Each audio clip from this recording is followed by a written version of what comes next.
A very good morning to all the viewers joining us live here at Mount Lavinia. We are here for the Royal-Thomian over 40s all boys game played for the Udavatta Meemanage Memorial Trophy.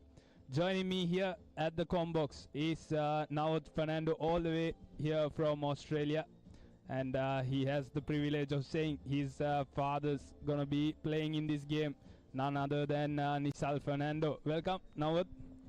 Thank you. Good morning. Thank you, Dale, for that kind introduction.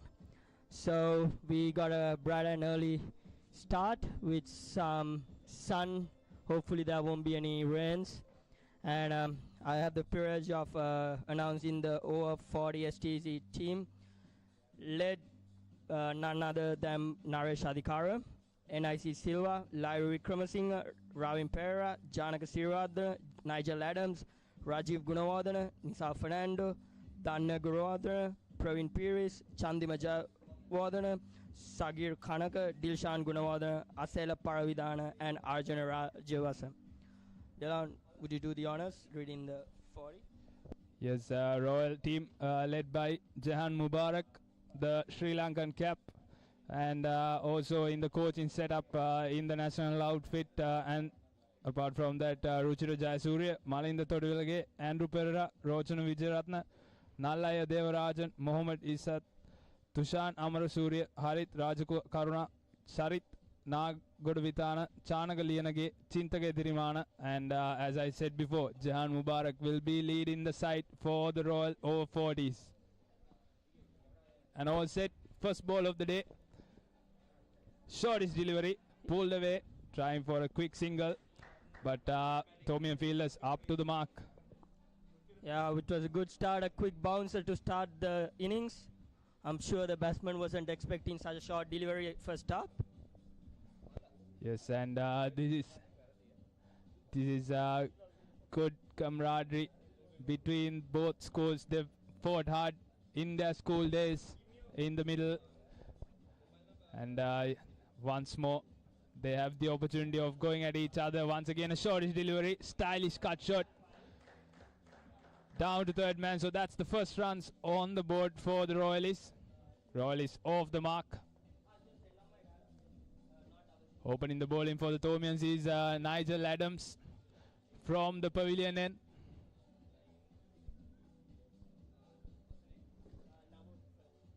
Taking guard is Malinda for Royal. Malinda Thotivilage. He's come here all the way from UK. So lot of old boys coming in for the big match, and this is a nice build-up for the big game ahead of us. And that's a big appeal, and yes, that's the first strike for the Thomians. What a straight-up ball, first up, and struck right in, plowed down the pads. It's 1 for 1, the old Royalist. Not the start that the Royalists were expecting, but Thomians are right on the money. Nigel Adams strikes early.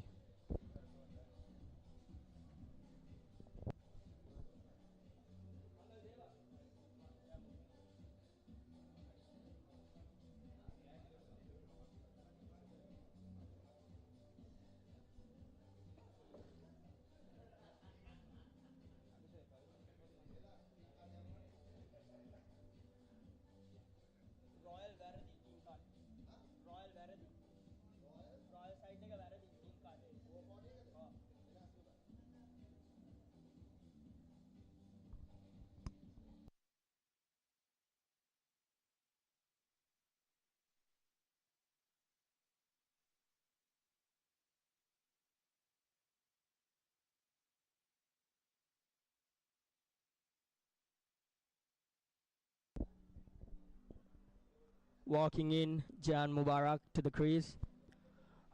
Yeah, what do you think? What can we expect from Jahan at this stage? Royal 1 for 1, just 2 balls bowled. Will it be explosive innings, or it will be a captain's build-up innings from Jahan? Yes, what are your thoughts? Yes, now he's definitely a man with loads of experience. He's handled these situations plenty of times, especially in the international stage. So, lot expected from him, especially as the skipper. Tall, lanky lad, left-hander, stylish batter. So lot is expected out of him.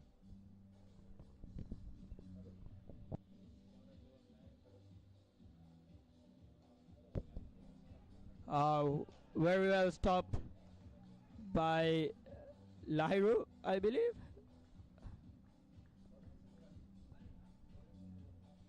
Yes, it's nice to see these gentlemen put in that effort out in the middle. Regardless whether it's all boys game, it's still an Royal-Thomian. We got two left-handers batting right now.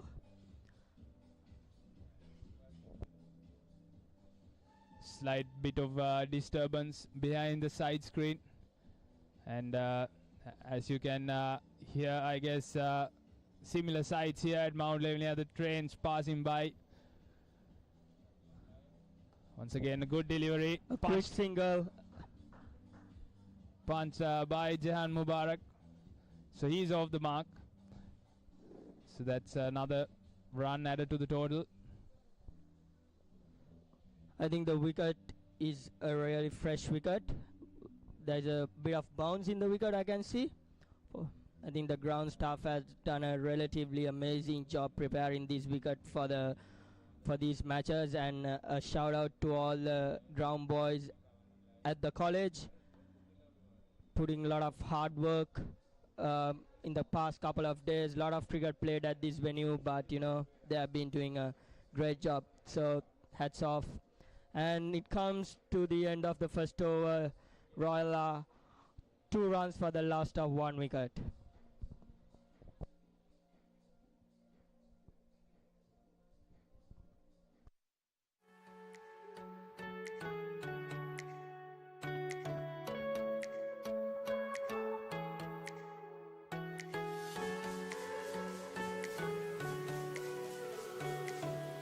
Turned over to be bowled by Janaka Siravardhana, one of the best cricketers produced by the Thomians, all the way from Melbourne, coming in here to support the big match and the boys to play some cricket with the colleagues. It's a nice gesture. It's not easy to come, but you know, it's been great to see these legends of the game that we always have looked upon to be a part of the game and showing their talent. Yes, now if I'm not wrong, I think Janaka is a member of the 97 Royal-Thomian winning outfit. Yes, played under the lights of Thomian head coach Nilanka Piris. Yes, that was a good ball to start off. Jahan Mubarak on strike. As we said before, lot is set on him. Janaka having just one field outside that 30-yard circle. He has a deep square leg, and that's the stylish bat of Jahan Mubarak. Gets good connection.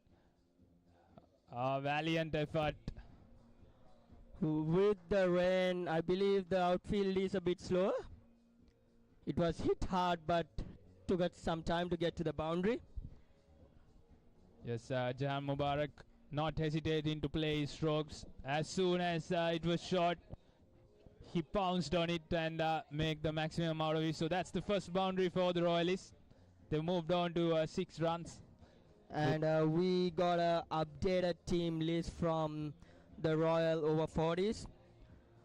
Led by none other than Jahan Mubarak, Malinda Totuvilage, Ruchira Jayasuriya, Andrew Pereira, the wicketkeeper, Rochana Vijayaratna, Charit Nagoda Vitana, Sinet Vitanage, Chintana Diriman, Nallaya Devarajan, Dulit Veeravatna, Shazad Nizar, Gihan Premachandra. And that's the squad for the Royalist over 40 team.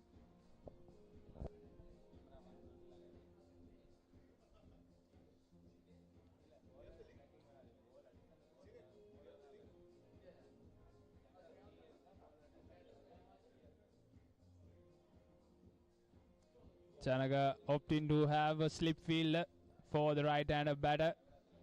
At slip is Nisal Fernando, one of the ICC level qualified coaches. So great experience out in the middle.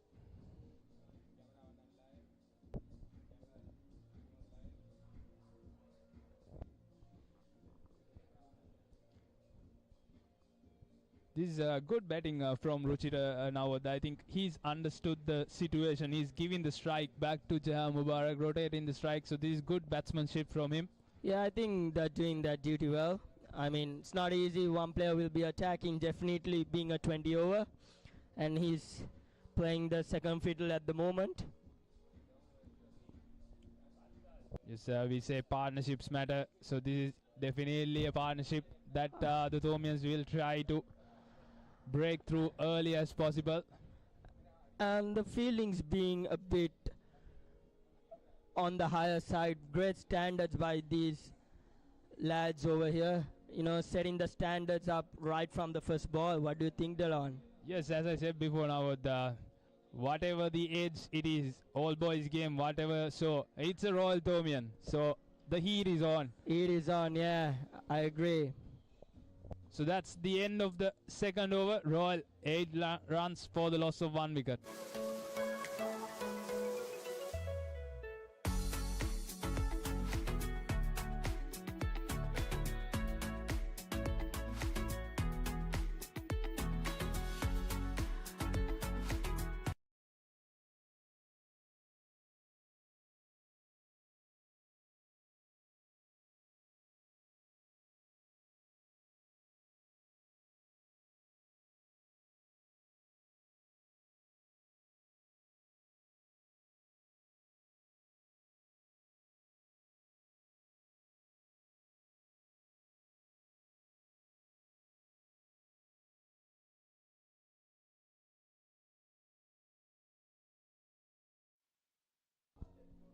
Back to the attack is Nigel Adams from the pavilion end. What a shot from Jahan Mubarak. He is stylish and outside the off stump. All day long he'll play that stroke. And elegant looking shot. It's been cut away for the boundary. What a classy shot by the ex-Sri Lankan cricketer Jahan Mubarak. Lighting up this St. Thomas's College big club grounds with his unique style. He looks in good shape now. I believe he has been playing cricket somewhere, don't you reckon? Yes, fitness wise and even that's sloppy from the Thomians.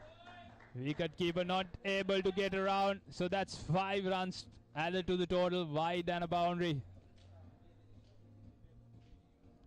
I think the wicket keeper didn't move much and there was a tad bit of swim going away.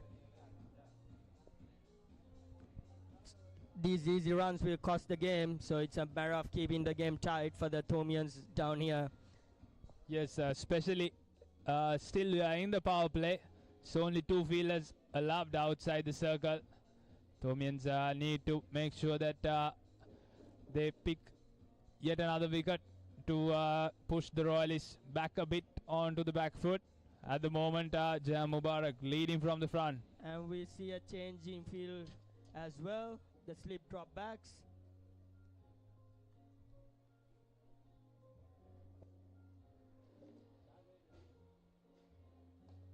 That's a good comeback delivery from Nigel Adams. Understanding that Jahan Mubarak is strong outside that off stump, keeping it tight on a wicket-to-wicket line.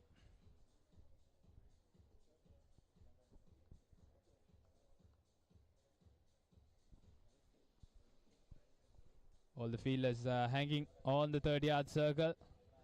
Slower delivery this time around. Oh, that's brilliant. Terrific fielding by Lyro.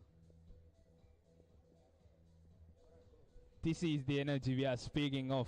This is the energy that we are looking at any Royal-Thomian. Brilliant fielding.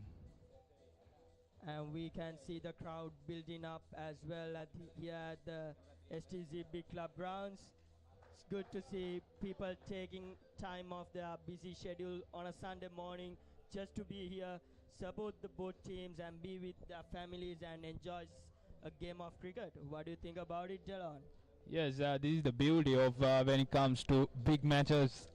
These lads have battled it out in their school days. Now they've grown into big personalities, and now the families are around and supporting all them. The shortest delivery from Nigel, so I think that will be the end of the over. No, I think he's got one more ball left. Ball to go, and Royals is 20 runs for the loss of 1 wicket.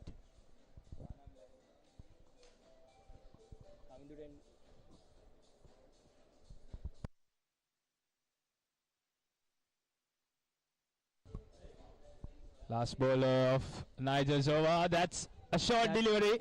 Catching opportunity. Naresh Ratat tried his level best. Unable to get around. So that's the end of the third. Royal is 20 for the loss of 1.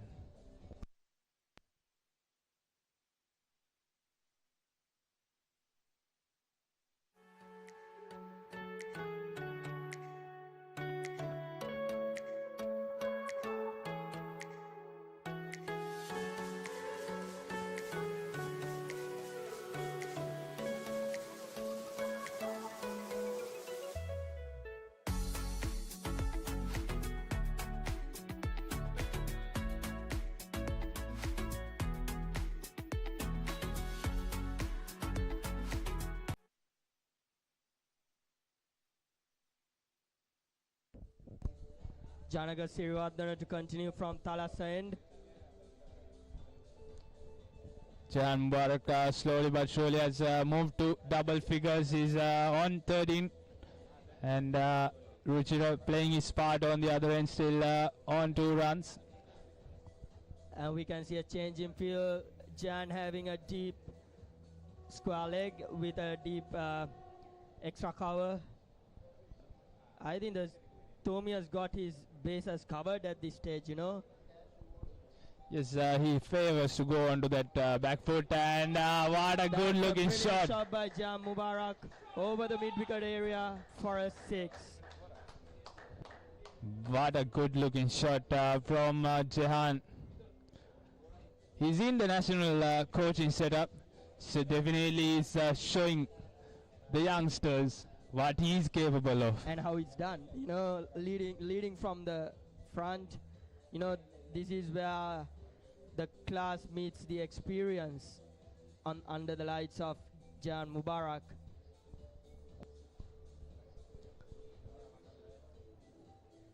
If I'm not wrong, I think Jahan is a colorsman in water polo as well. So he's a royalist that has been in sports and who's a legend in the Royal Sporting circuit. Oh, of course, no doubt about that. He's proving himself at the moment. Back on strike is Ruchira Jayasuriya, right-hander. Open the batting. He's playing his part, supporting Jan Mubarak on the other end.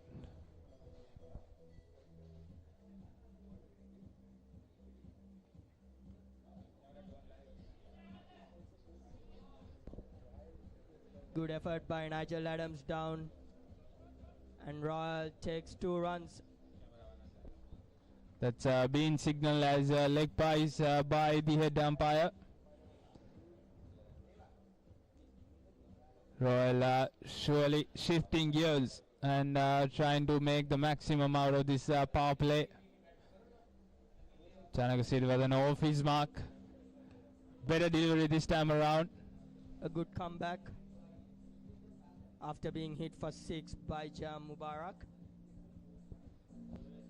Yes, especially in these T20 games, it's very important to keep the first 2 balls and the last 2 balls of the over without conceding boundary. If not, you will be under pressure. What a shot, good looking shot from Ruchira this time around. Just a single off that delivery.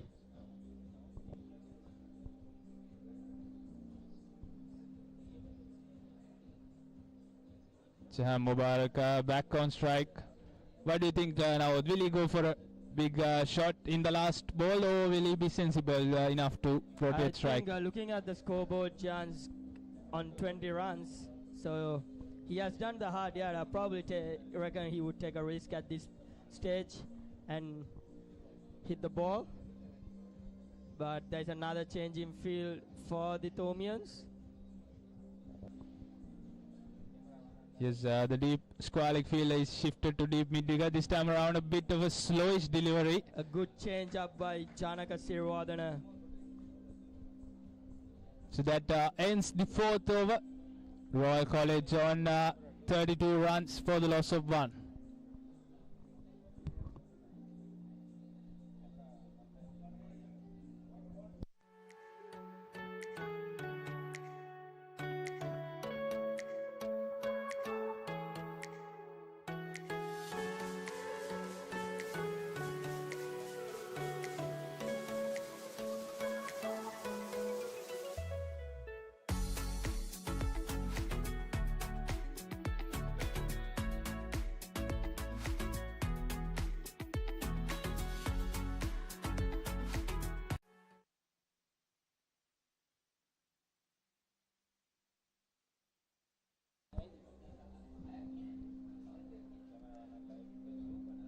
Nigel Adams having a bit of a change with his boots, short fine leg, and I think he had a bit of issue with his boots, so he's changing it up.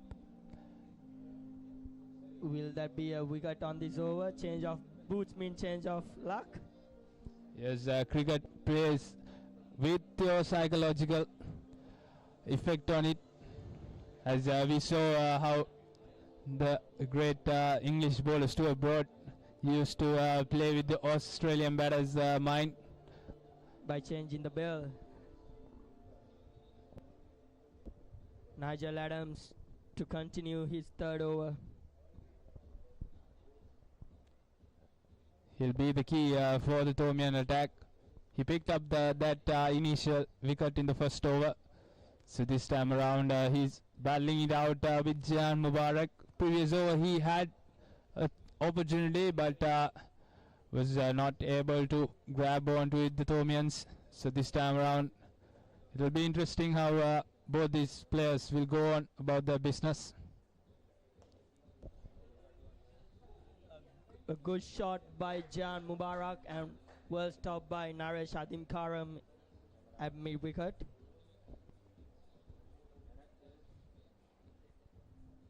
Third ball to start Nigel's over. He's got a packed leg side field with deep square leg, deep fine leg. That's a white ball bowled by Nigel Adams. This time around the wicket keeper was able to get around it. So he's, I think, having his gloves after a while. So yeah, I reckon. And Thomians have exceeded a bit of extras at this stage.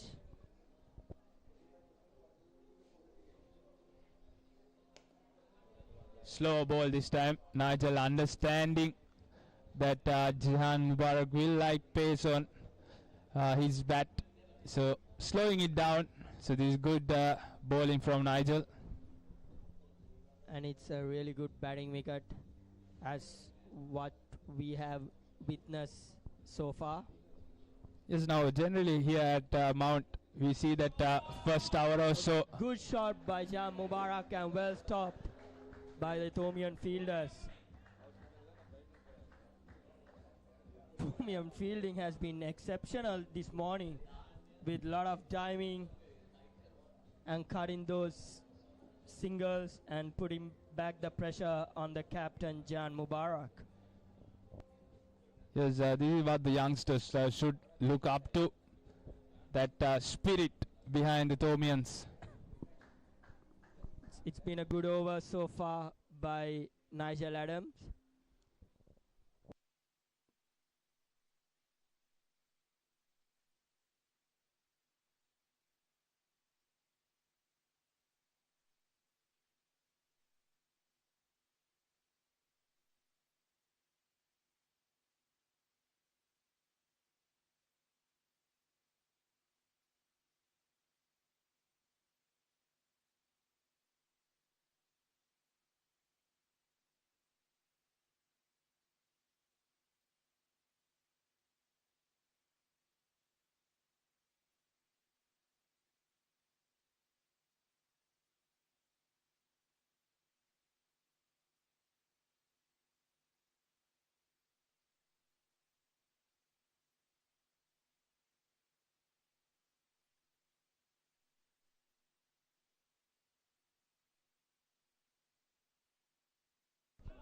Oh, that's Oh. the wicket the Thomians were looking for. Nigel Adams provides it. I think the change of boot did the trick, Delon, as we spoke earlier, for Nigel Adams. And it's been a very tight over, from the get-go, just conceiving one wide and a single. The Royalists had to go and get some runs off this over and putting back the pressure on Jan Mubarak. As we saw, Jan was striking it really hard to get off those singles, but the fielding has been exceptional and cost the Royalists the wicket. Yes, that's what teamwork is all about. The fielders setting up those standards, supporting the bowlers. And Nigel Adams, that's the second scalp for him. So Royalists 34 for the loss of 2.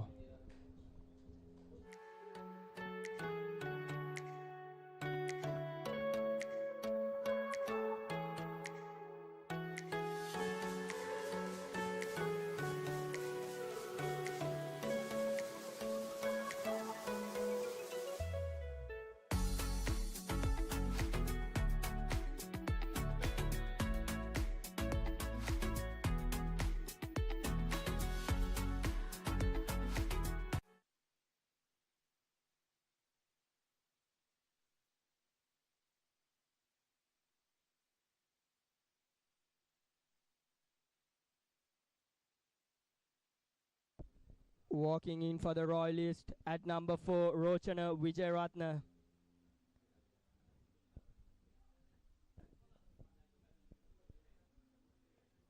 And we got a change of bowling from Thalassa end for the Thomians, and that's the first change that we see at this game.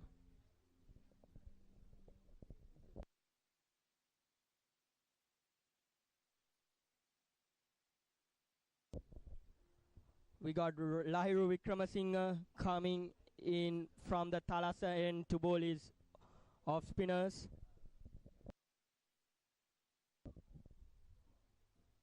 That's a good looking shot over the extra cover fielder by Jahan Mubarak.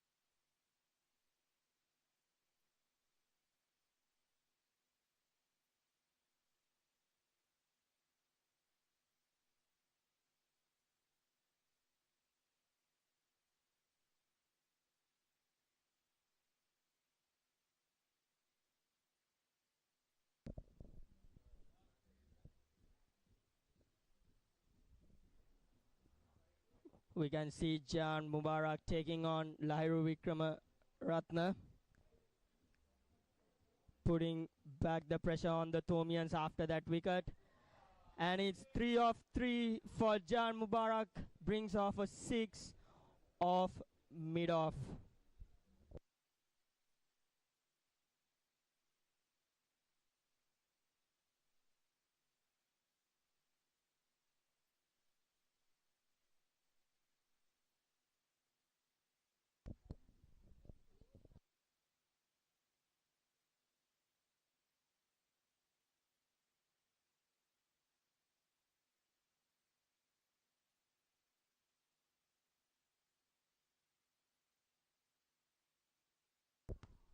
That's a very good comeback by Lahiru Vikramaratne.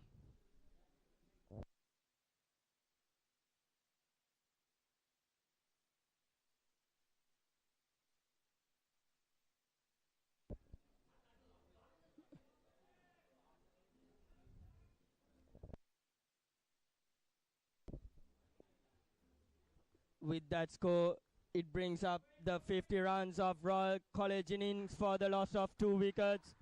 And the skipper leading from the front with 37 runs not out.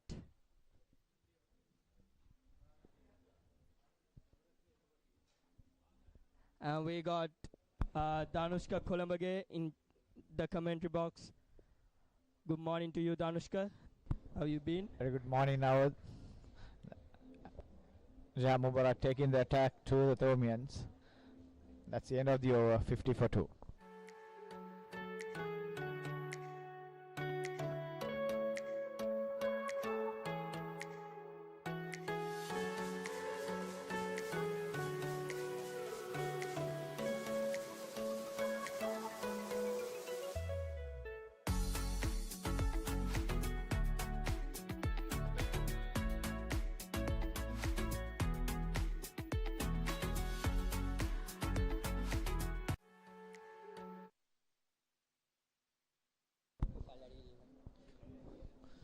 Welcome back, and it's another bowling change for the Thomians. Praveen Piris brought into the attack. Right arm medium fast bowler. Was quite quick back in the day. He has replaced Nigel Adams, who is off the field, I believe, with a slight injury. So Royal College after 6 overs, 50 for 2. Jahan Mubarak, Royals keeper, not out on 37. And Rochana Vijayaratna just joined him, getting ready to take strike.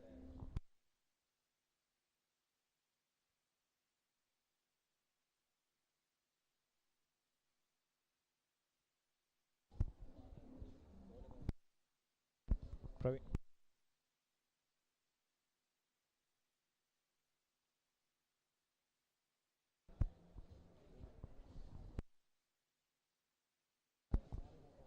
A well spread out field for Praveen Piris. The Thomians should be looking to keep the new batsman Rochana Vijayaratna on strike, because Jahan Mubarak is looking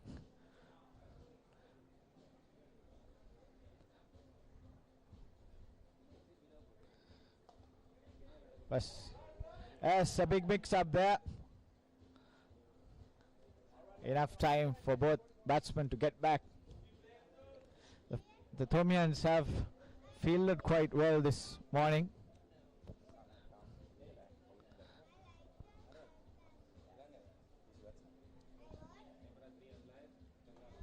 Now the delivery to the same fielder, and this time they cross over for a single. That was Naresh Adhikaram at mid-wicket doing the fielding. Rochana Vijayaratna off the track.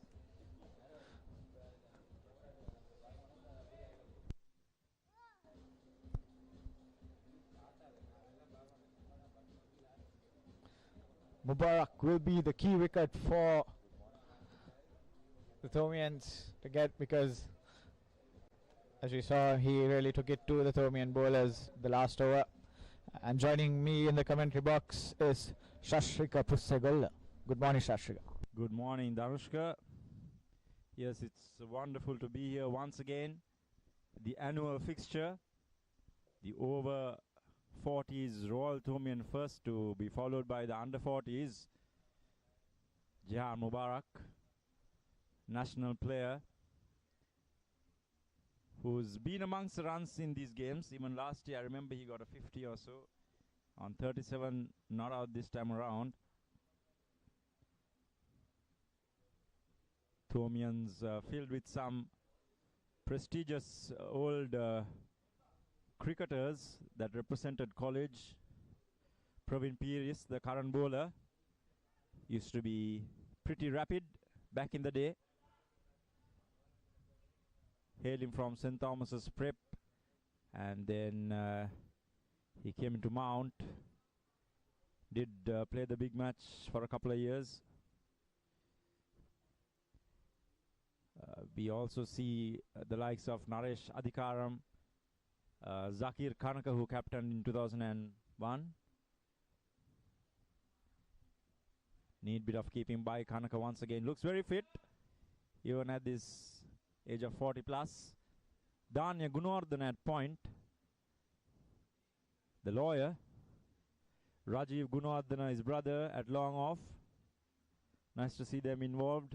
Rajiv Gunawardena played the big match in 1999. as a 14 or a 15-year-old, I think. So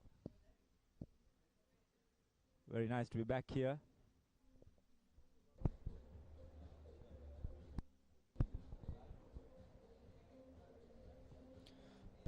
Praveen Peters bowling is right down medium paces. Next delivery cut away to deep extra cover. Fielded by Dilshan Gunawardena, another Thomian captain.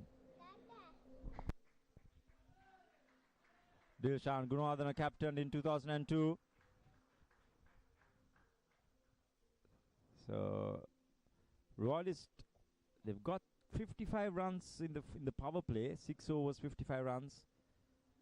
They've got on to a very good start. Seems like a very good wicket as well, Danushka. Yes, extremely good batting wicket, and credit should be given to Jahan Mubarak, who really took the attack to the Thomian bowlers, and another great bit of wicket keeping by Zakir Kanake.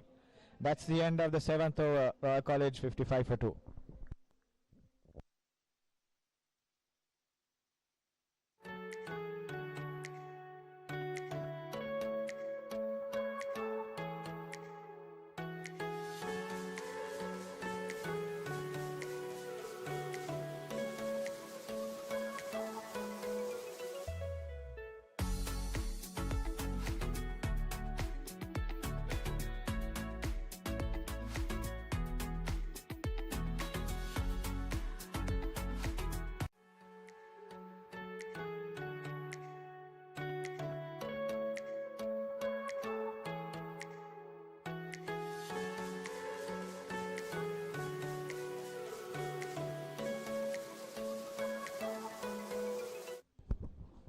New bowler for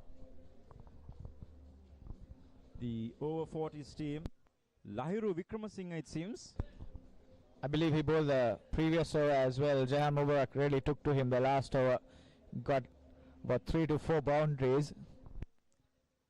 The only difference would be now the power play is done. So which means he could have 5 fielders in the line, which would support the bowler's cause. They cross through for a quick single. Does Rochana Wijayaratna. Brings back the danger man on strike, Jahan Mubarak. Lahiru Wickramasinghe played in 2002 as well. 2001, 2002. I believe he got Mubarak's wicket in one of those encounters. I remember watching it as a very young schoolboy. Nostalgic memories, memories that will last a lifetime.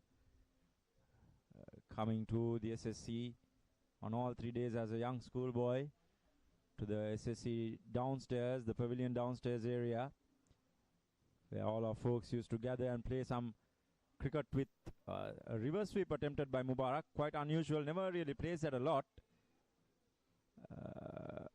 Yeah, so many young boys gathering. There's a decent crowd in today as well, so if anyone's around, please feel free to join in. There's another match, the big one coming up, the under 40s.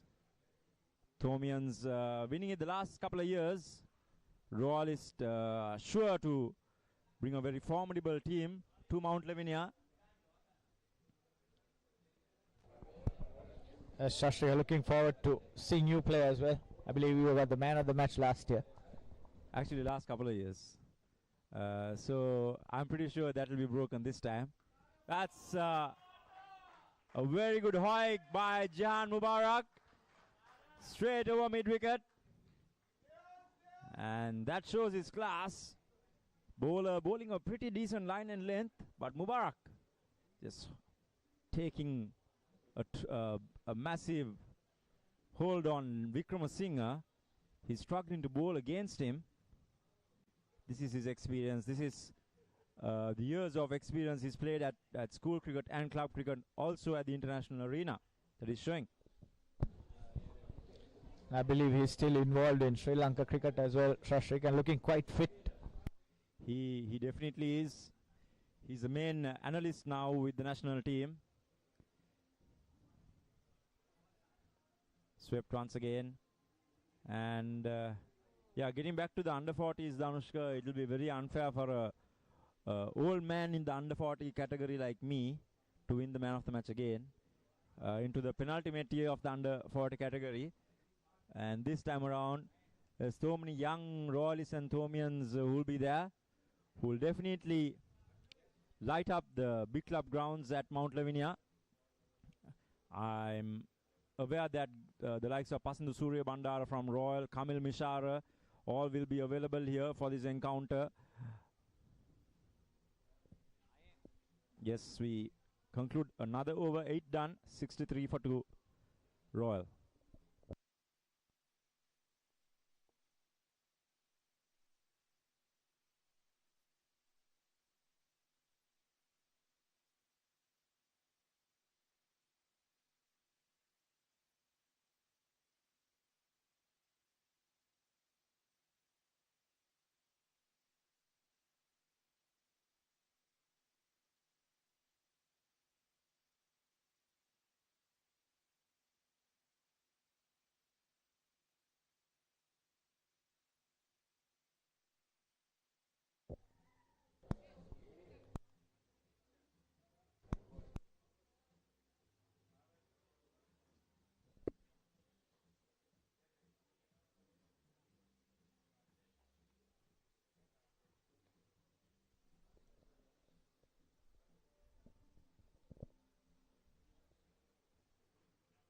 Praveen Piris to continue.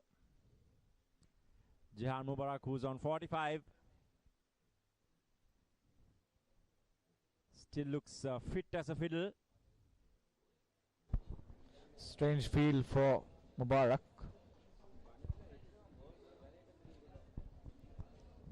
The bowler and the captain having some discussion about what field to set for Mubarak. He's on 45.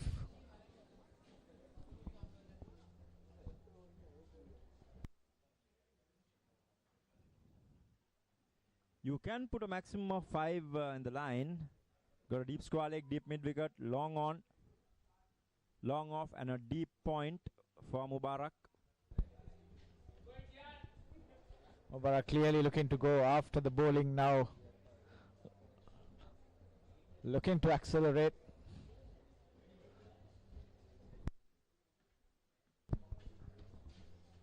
Rochana Vijayaratne, another Royal captain, I believe. Captain in 2000 or 99.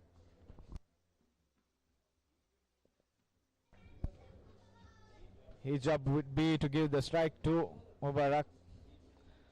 Next delivery play towards cover. Easy single there, getting Mubarak back on strike.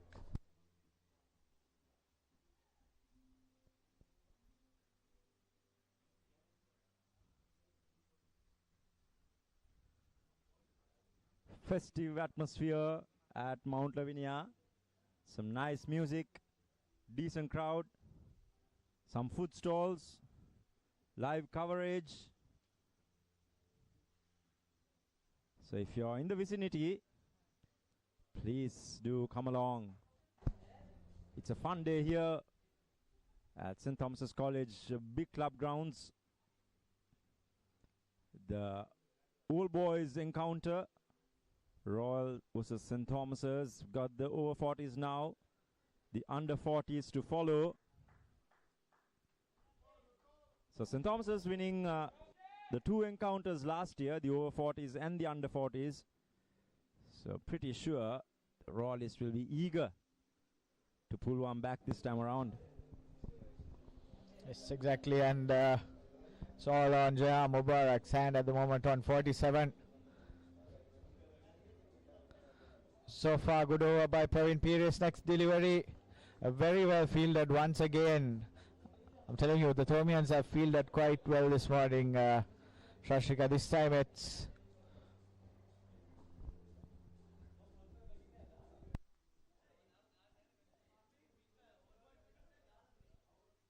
CP, the fieldsman there. yes, the substitute fielder for Nigel Adams.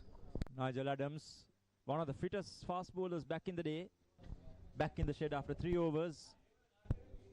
Quite disappointing and disheartening the captain definitely has lost one of the key bowlers. Exactly, he got the 2 wickets for the Thomians as well. Probably not played cricket for a while now.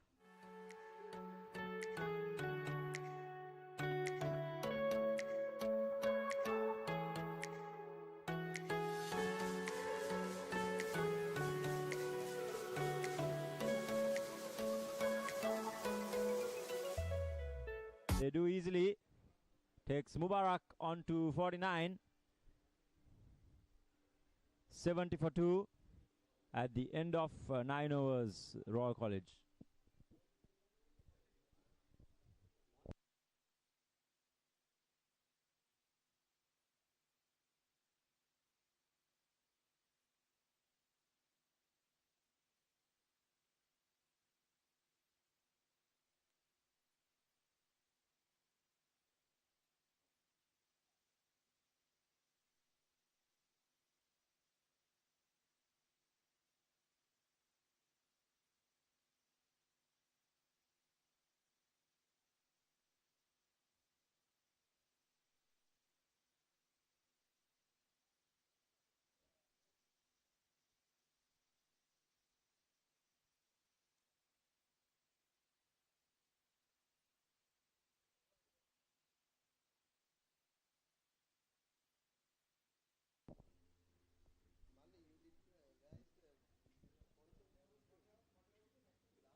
So as always, nothing of this could be done without the immaculate work done by the organizers, headed by Mr. Navin Pereira. And the main sponsors for this event, Oxford College of Business, and the co-sponsors, GEX Logistics, Fonterra, Mr. Cricket, Power World, Keels Crest, and official clothing partner for the event, Ceylon Cleaners.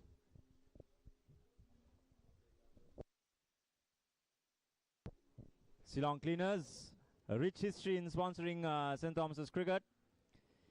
Even 20 years ago, they had the logo in the in the Thomian outfit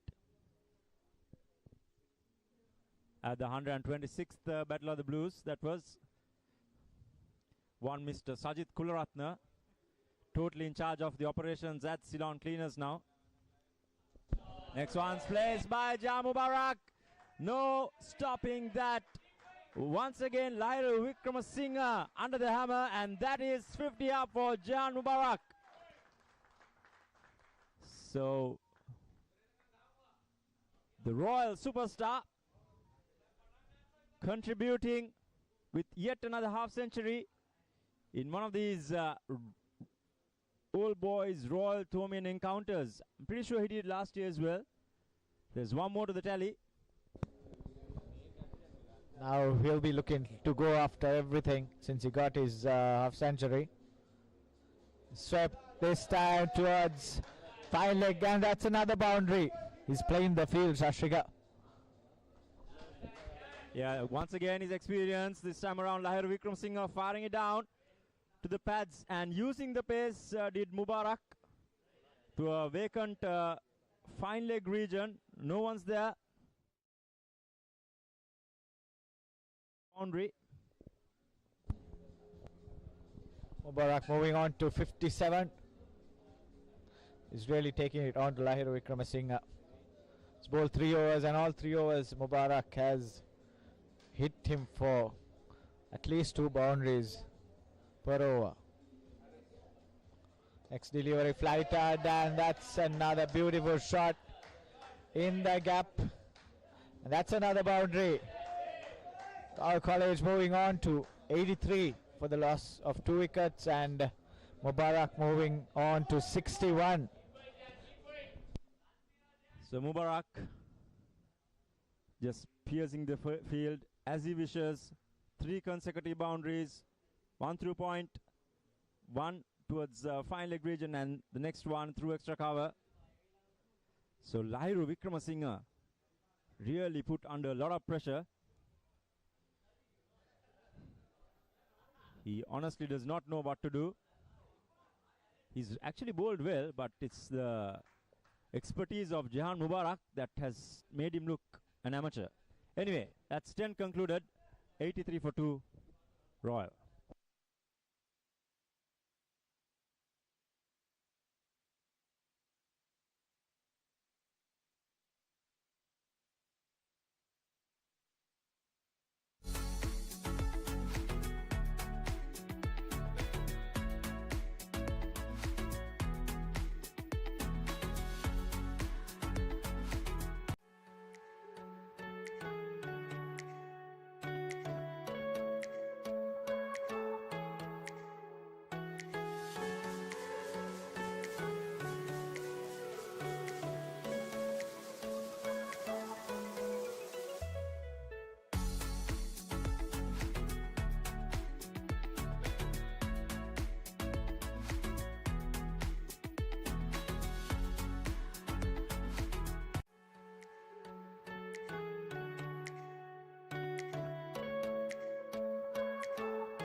Picked up 2 early wickets.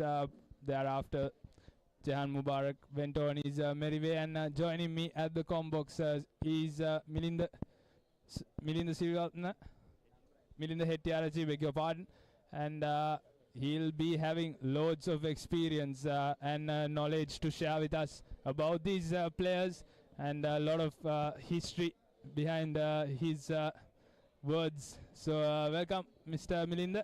Thank you, Dylan. Thank you very much. Thank you very much once again. It's very interesting. It's very interesting to watch any Royal-Thomian, whatever the age group. And today in particular, it's nice to see Jehan Mubarak, who was not only good in his cricket, but he also is a university product. It's a rare combination, bringing me memories of good old Ceylon in 1960s when we had 7 medical doctors playing for all Ceylon. 7 medical doctors. So he has brought glimpse of that, but at the moment he has set the mount.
Even Janaka Sirivardhan all the way from Australia. They've been in the Thomian legendary outfits and even in the Thomian winning outfits as well. Nisal Fernando is very unlucky not to have played for Sri Lanka. He was a batting prodigy. He played 1 match and for some reason, known or unknown, he was not selected after that. That's part of the game that's out of your control, but we all know how good of a player Nisal Fernando is. As one of the highest Royal-Thomian averages. I think almost each innings he topped over 50. Yes, those stats speak a lot about these characters battling it out here at Mount Lavinia. Even playing in the over 40 All Boys Royal-Thomian game, they're giving their hearts out, fielding exceptionally well. It's a good looking shot from Rochana. He's understood the situation really well.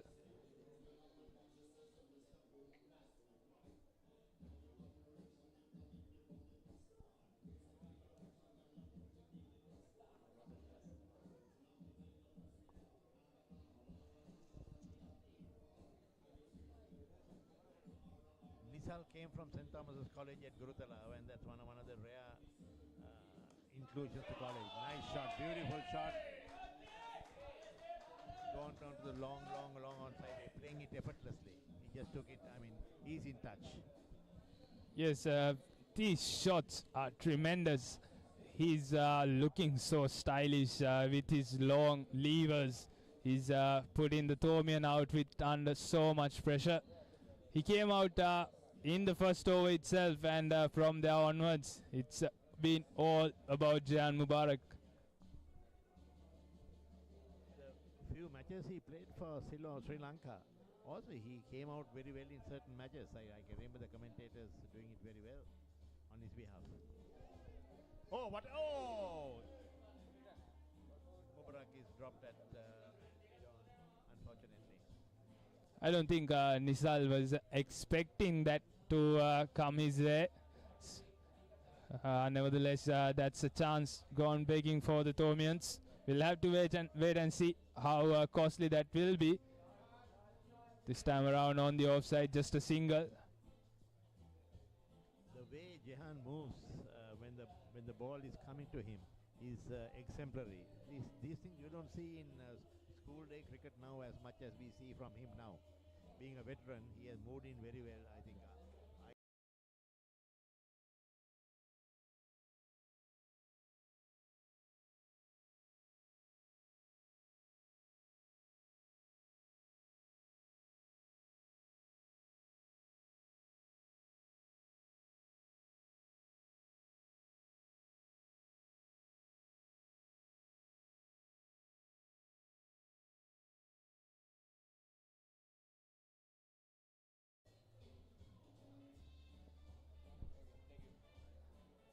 Looking at the over 40 team from STC, of course the names have changed, I'm told, so I'm unable to give a correct direction on that.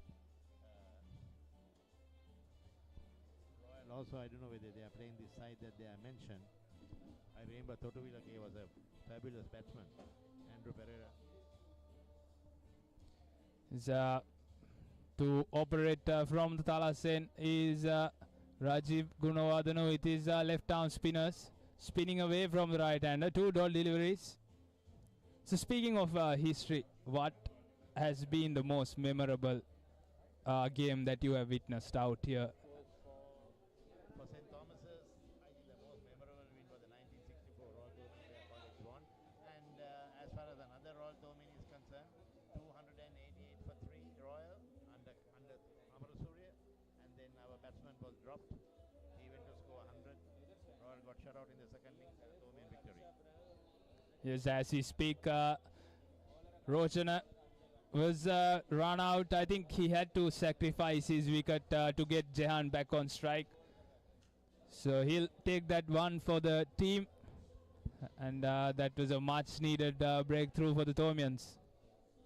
The next unbelievable victory was the year that Sacha Jayatilaka captained St. Thomas's. St. Thomas 198 for no loss, and we lost the match.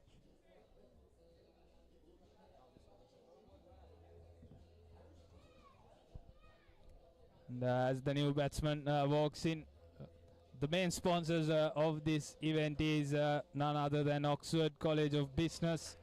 And we've got co-sponsors coming in as well. It's good to see sponsors coming in for this All Boys Royal-Thomian as well.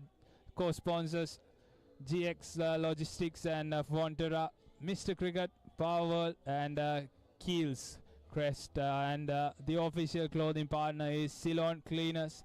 I've been told that they've been around the Thomian sponsoring for quite some while.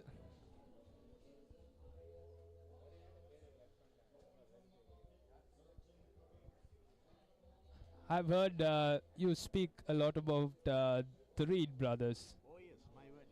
Yesterday we had the mini battle. Claude Reed played in the early 1950s, 1 year, wicket keeper, and then came Ronnie Reed. He was a top athlete, fabulous batsman.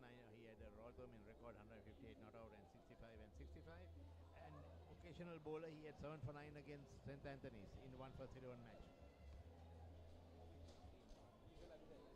He was a top athlete. He has won many awards. And then came Buddy Reed, the third Reed who played. And during his school days, as a young boy, he was playing for All Ceylon table tennis. And then he came into cricket. He had represented Sri Lanka, represented St. Thomas's. Very humble family. And then came Barney Reed. Barney Reed had never played under 12, under 14, under 16 cricket at all. So when he came into the limelight in 1963, we didn't know from where the hell he had come, because he was only playing table tennis for Ceylon as a schoolboy, as a young fellow. And then Mr. Ovi Lavinia saw him coming in. He was told to go and pick some balls and get his name into cricket because his 3 brothers had done so well. Well, he came in, played a few matches for second 11, nothing very special. And then Mr. Abhinayaka was transferred to first 11 as the first 11 coach. He brought along Reed with him. First match was Zahira. I was a schoolboy, I remember very well. He got about 3 or 4 wickets. And then the next match was against St. Sebastian's, a very powerful St. Sebastian side, in 1962, third term. When we went for lunch, the scoreboard read 0 for 2. When I lived close to college. When I came back, the scoreboard was blank. I thought, what has happened? I thought with the wind has taken the score. To see Sebastians have been all out for 9 runs. Barney Reed 8 for 2. And he created the ground record, beating the ground record of Bertie Vijay Singha, which was 8 for 3. And of course, Barney Reed's 8 for 2 was bettered by Kalana Pereira in the recent past. He got 8 for 1. And not only that, the next match was Prince of Wales, third term matches. Prince of Wales all out 25, Barney Reed 8 for 9. He became a legend. He became history from then on. And he became the best bowler and the schoolboy cricketer of the year as well in the 1960s. And he continued to win awards.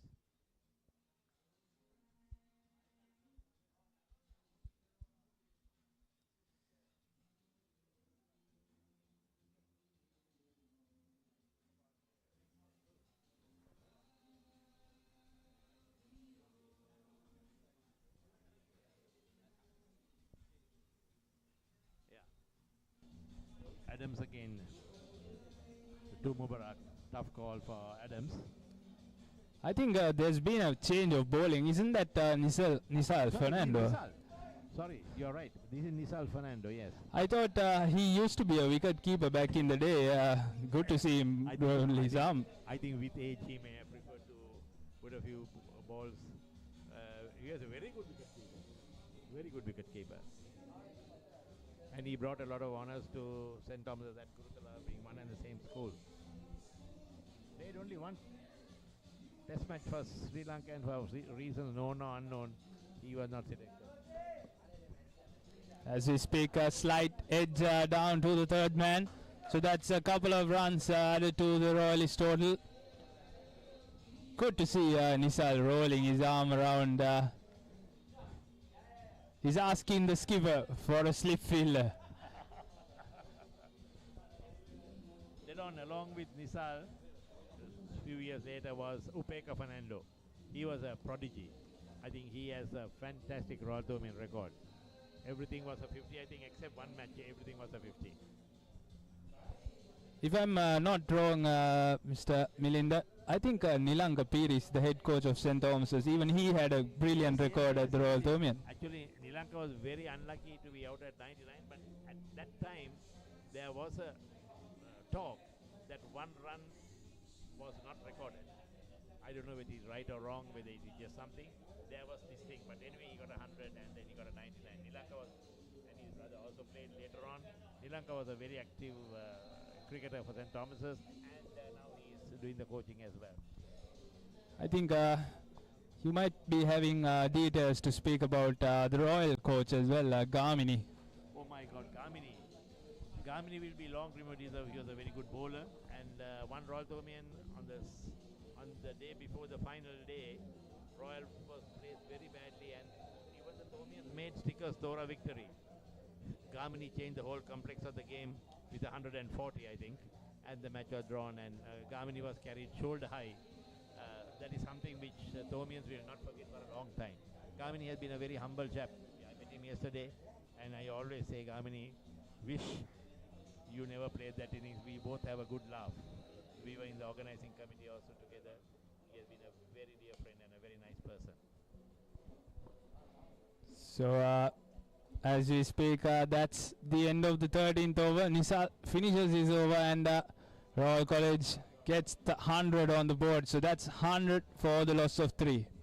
Out of the 100, 73 by Mubarak.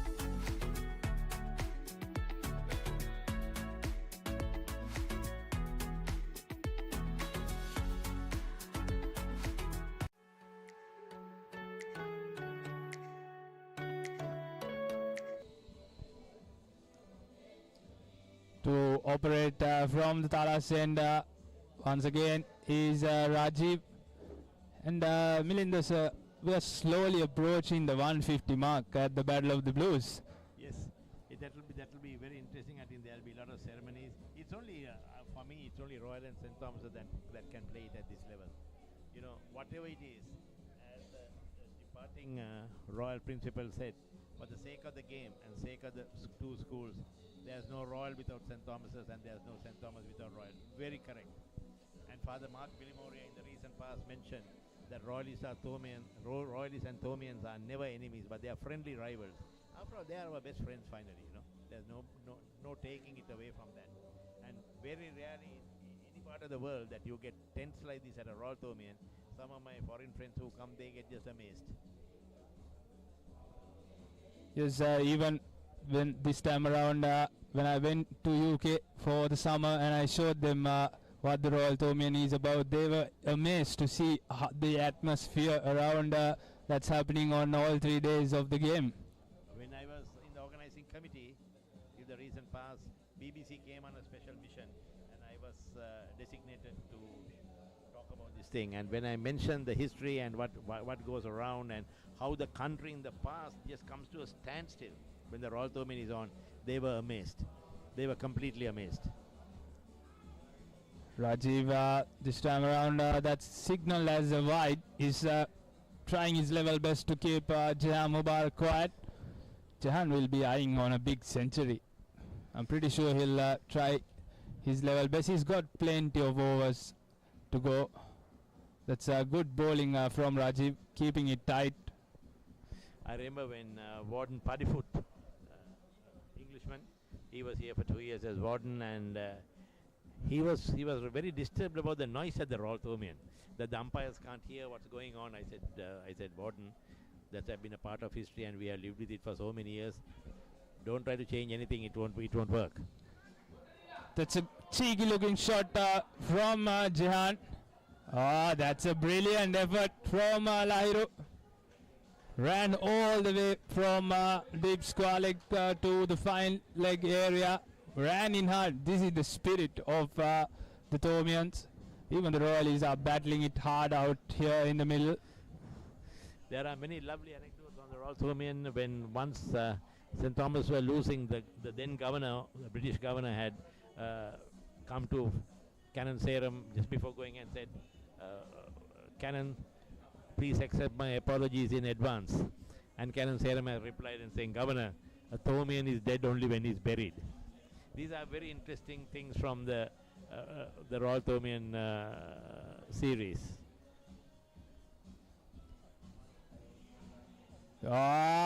Brilliant from Rajiv. He kept Jehan Mubarak quiet, and as soon as the right-hander came in, brought that ball to come back in to the right-hander and allowed appeal.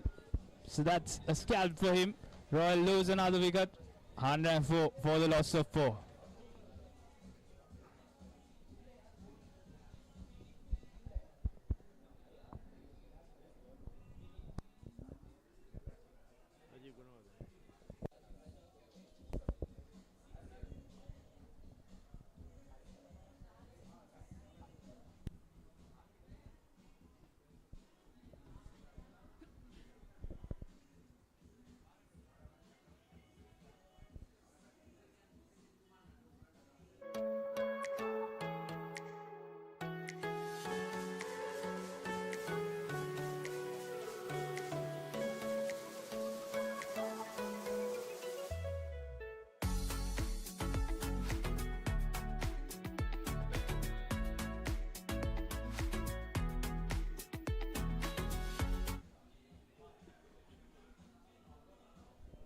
During my era, there was Darrell Levers, top athlete, captain of Royal College, absolute paceman, no question on that. His family, father, everybody had played for Royal. And I was in the organizing committee when he walked in with about 5 other Royalists, and the place was full, but I somehow found the seats for him. And Darrell asked me, which year were you at Royal? I said, no, I'm a Thomian. Then how do you remember me? I said, I was very much younger to you. I was in the lower school, but I wish you never played for Royal because you could have rattled us. Oh, Rajiv on the move. Chinthagedrimana, first ball. Right in the block wall. Rajiv on a hat-trick. Thomian surely pulling the Royalists back slowly. So that's another wicket falling. Royal 104 for the loss of 5.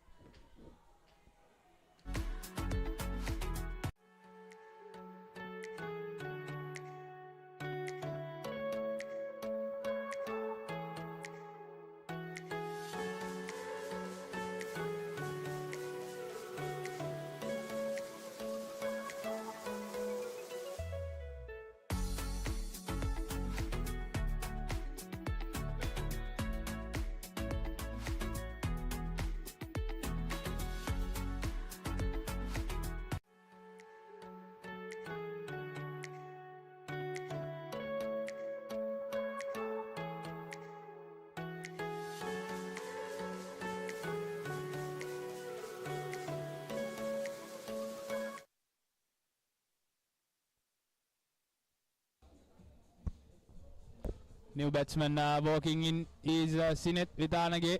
Nisal will be continuing from the pavilion end. I think Thomians are putting a good effort to keep Jehan quiet and pick up wickets from the other end. Yeah, 76 out of the 104 is for Jehan, who has set this ground ablaze. I was just talking about the good old days. With Darrell Lever, the opening bowler was Chanaka De Silva. He was my chairman at the Renaissance Hotel, Colombo. He was chairman Insurance Corporation, which is now called the Cinnamon Lake Hotel. And at that time, we didn't have this gym. So I approached him and said, Chairman, can the Thomians come for a gym activity to the hotel off-peak hours, say from 12:30 till about 3 o'clock? Being a Royalist, he just said, all right, Melinda, as a special guest, I will do that. But however much you practice, Royal is a better school. You are full of jokes. That is the level of Mr. Chanaka De Silva, who I always mention. I'm very grateful to him for my career and for helping St. Thomas's, being a top Royalist. Tucked away on the leg side. 2 more runs for Jehan Mubarak. Maybe, Milind sir, you can speak a bit about the 2019 victory for the youngsters coming up. 2019, oh my God. There are certain matches that I like to remember and also forget, but you can't erase it from the history. Well, we'll see how it goes this. 2019, of course, under Appa, there's nothing to forget. I will always keep it firm in my memory. Appa was a very cool operator. Everybody thought he will do it, and he did it. As we speak, Jahan Mubarak going for the big one. Oh, that's another one drop by the Thomians. Not what they expected, but unfortunately that goes begging. So Jahan Mubarak survives.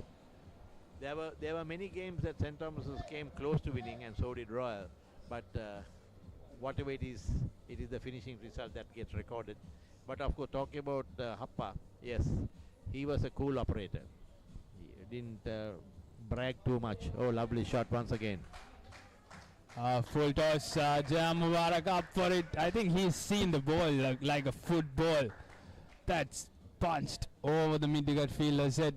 And just like we mentioned about the 2019 victory, I think we should give credit to Ashan Pires as well about the 2007 after losing the 2006 big match. Definitely, and we just rolled back. And also, how can we forget Salim and Niroshan, who batted so gallantly.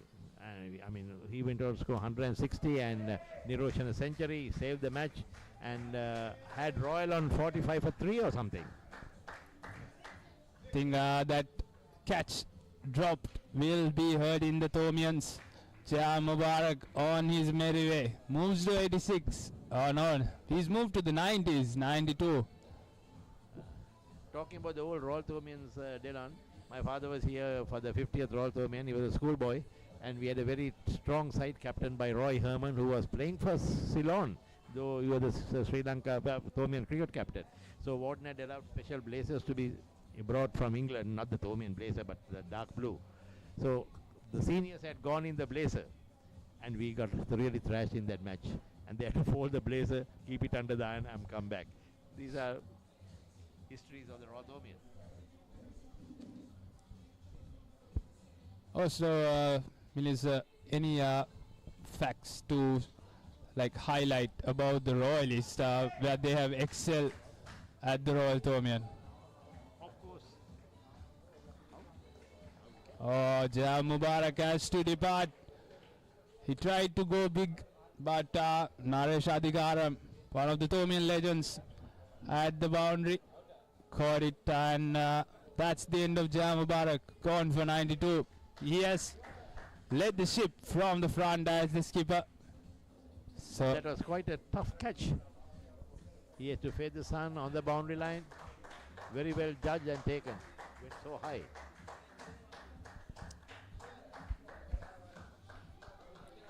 yes, we were speaking about Royalists at the big match. Now, from what I can remember, the Gunasekara brothers for Royal, there's a series of brothers. One got 148. There was another century, but they have been the stalwarts of Royal, definitely. Then there were the Levers, DWL Senior, DWL Junior, the two other brothers. One won the Royal-Thomian in 1969 when Kari was some captain St. Thomas's. They were a good side, but Royal won the match. Congrats again. So there are a few families that the Bulankulamas of St. Thomas's, but one Bulankulama played for Royal.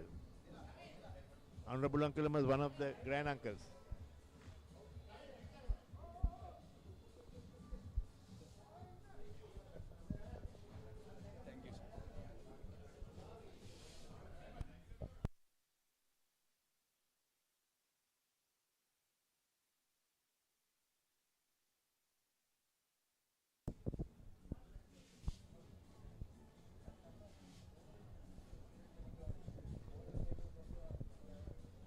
We've got a change in commentary, and I've got Malinda Thoduvilage all the way coming from the UK. And welcome, Malinda. Thank you. Good afternoon, everyone. So, Malinda, how about your experience when you used to play at college? What were the highlights back at the day? When you think about it, the most important thing is you get to play the game that you love with your best mates. So you can't take that away. So, and also right now, enjoying those olden days. Bit of a banter. Couldn't do much today. Yeah, unfortunate, Malinda. And if I'm not wrong, you are currently a MCC member, right? Yes. Currently I play for MCC, and we are looking to start our summer soon. So yeah, looking forward to the season. Is any comments on how Jahan Mubarak went on about his business? No doubt, he's super class. So Rajiv will be operating. He's kept it tight from the Thalassa end.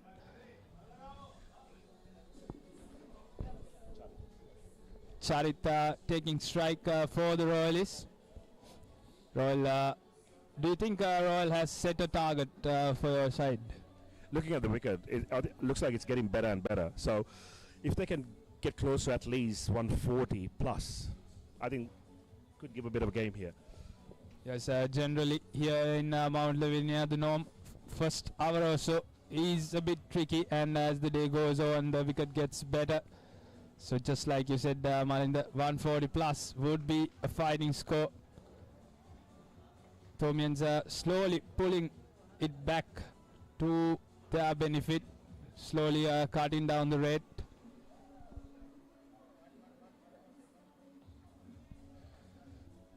They wanted Jahan's wicket so badly, which they did. I think the ball is in their court at the moment, so they're doing really well, putting the pressure onto the Royalist. And with this weather, it's not easy to run between the wickets, and given the age, of course. But if Charit can get a big shot, yep, he got off to mark.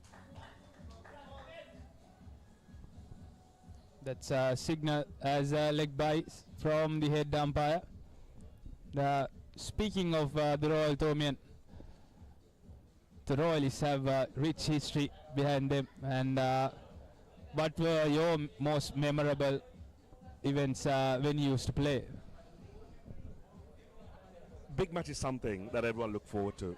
And even though I had to pass many miles to be here, it's all worth it. It's just about get together with your old mates, talk about the past events, and just taking a banter. I think it's a great experience, and I'm sure there are a lot of Royalists and Thomians outside Sri Lanka. They can't, unfortunately, with the commitments to family or the work. Not that everyone can be here, but I'm sure they're looking forward to the big match next week and to feel that atmosphere. I don't know whether you remember me, but I played the UK Royal-Thomian last time around. We had a good game going on there as well. Was that last year? Yeah, I think 20. The one we lost. Yeah. Even there, the atmosphere is quite nice. Families getting around, the Sri Lankan community coming. So wherever the Royal-Thomian it is, it's a big event. That's the beauty of this relationship of these two schools have. And I was privileged to be invited to go and play the one in LA. And it was such an experience, meeting fellow Royalists and Thomians. The spirits were really high.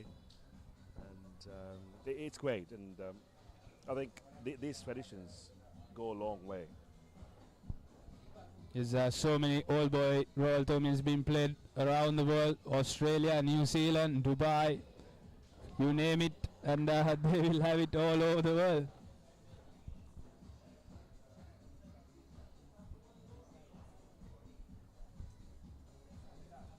Sinet marking his guard. Both these batsmen new to the crease. They'll try to get themselves in and go big.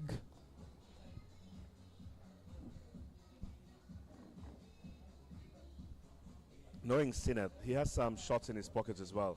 And he was one of the members who won the FOC in the UK in 2010. And he's a strong lad. If he gets going, I'm sure we'll be in a very strong position at the 20th over. Yes, especially to be a part of the FOC winning outfit. I think lots of schools come and play in that, so you have to be at your best in order to be in the winning team. So that proves the capability of Sinet, who can handle the bat and go big on it.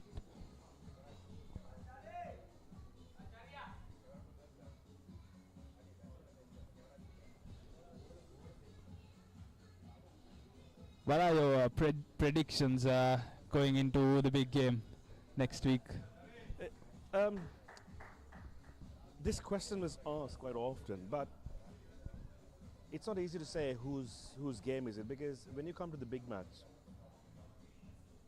players' mindset changes, and they know this is a big stage, and they want to always embrace the challenges, and so it all depends on how well you play on the day and how less you make mistakes. Yes, we've seen throughout the Royal-Thomian history where underdogs have come out as the winners at the end of the third day. So cricket is a funny game, and especially at that level of pressure and a lot of expectations. You may be better on the cards, but you've got to deliver. Absolutely, absolutely. Bowled him. Charit wasn't feeling comfortable, but couldn't get one off his bat, but another wicket for Thomians. So that's the 7th wicket falling for the Royalists. They're still 126 for the loss of 7. Now that completes the 16th over. 4 more to go.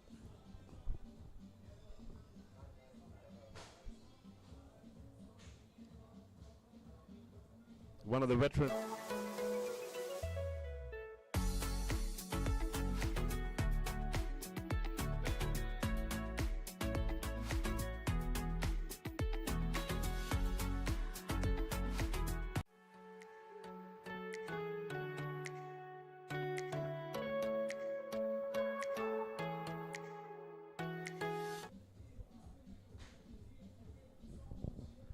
One of the finest products from one of the finest products from Royal College, Devarajan.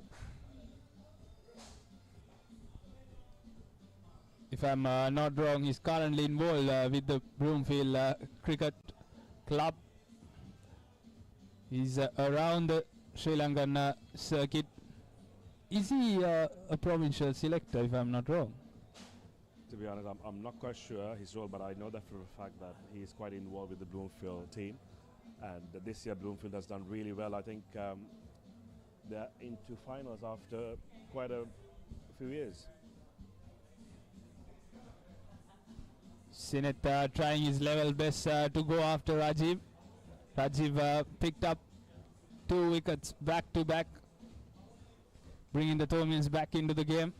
Nallaya Devarajan on strike to face the first delivery. Rajiv has been spot on. As soon as he gets the ball, he has been bowling on dot balls, dot balls, dot balls, then build the pressure. Makes it so hard for batters to get the singles or the runs, the big runs. Proud to say that he's coming from Moratuwa, as I'm also a left-arm spinner from Moratuwa. So a town which has produced so many cricketers.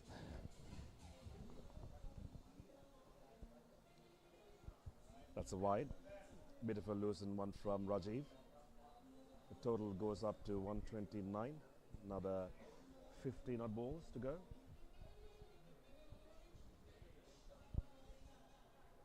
Can see a few of the heavy legs out of the ground already. See up in there. Someone's behind it. Couldn't get hold of that ball.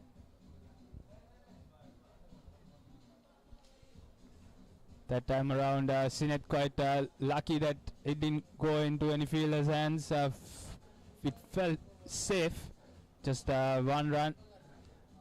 130 on the board. Royal is eyeing to get above 140, 150.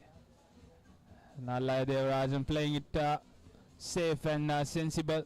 Rotating the strike, bringing Sinet back on to go for the big shots.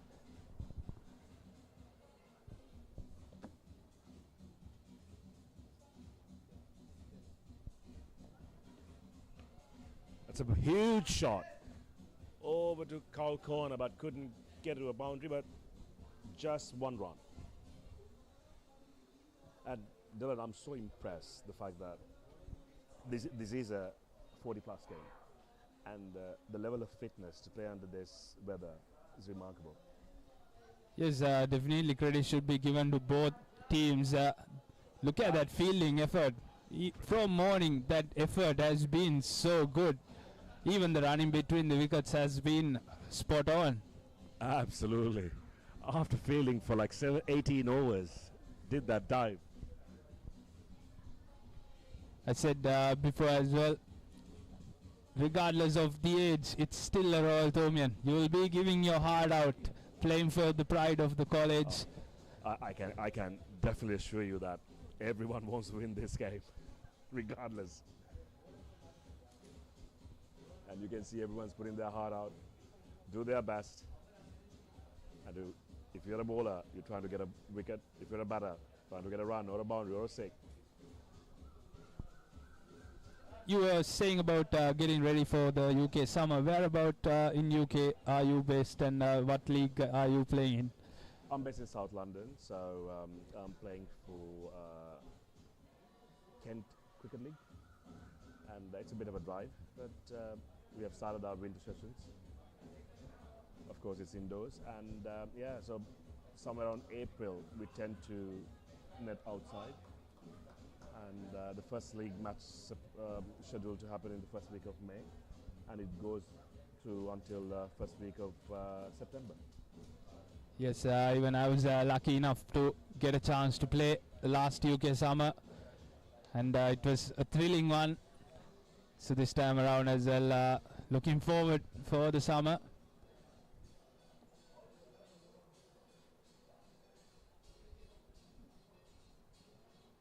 It's quite a different culture they have, like how they play the game, how the teams come in, how the clubs get involved, how the village will be back in their team.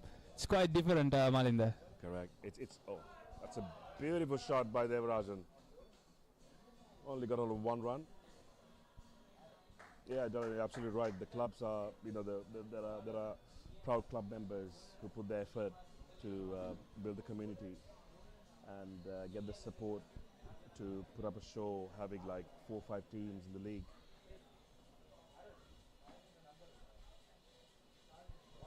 Bowled him. He misshot the ball, couldn't get hold of it, and another wicket to St. Thomas. Is now Royal 8 down. Nisal tossing it up and picking up another scalp. He's known for his wicket keeping skills, but this time around he's rolling his arm and fighting it hard for the Thomians. Dylan, I must say the facilities in this ground, absolutely remarkable. And I don't think even our first class clubs have similar or better. I haven't seen many, but the efforts goes out to all boys of the St. Thomas's. Am I right to say that? Yeah, definitely. I would agree on that. Like playing in the first class and seeing other first class club grounds, even the dressing room facilities. They've got ice bath facilities and enough and plenty space for a team to be comfortable. And the white picket fence is quite famous here at Mount Lavinia. So and even recently, there were few games for over 50 World Cup was hosted, and a few of my mates who plays for over 50s had mentioned that the facilities, they were giving so many positive feedback, and they love the food, they love the culture, and of course they love the facilities from St. Thomas's College, and they were looked after really well. But unfortunately England couldn't go all the way there, and they lost the game against Pakistan at the semi-finals. And over 40 World Cup is coming up. It's going to happen in Pakistan.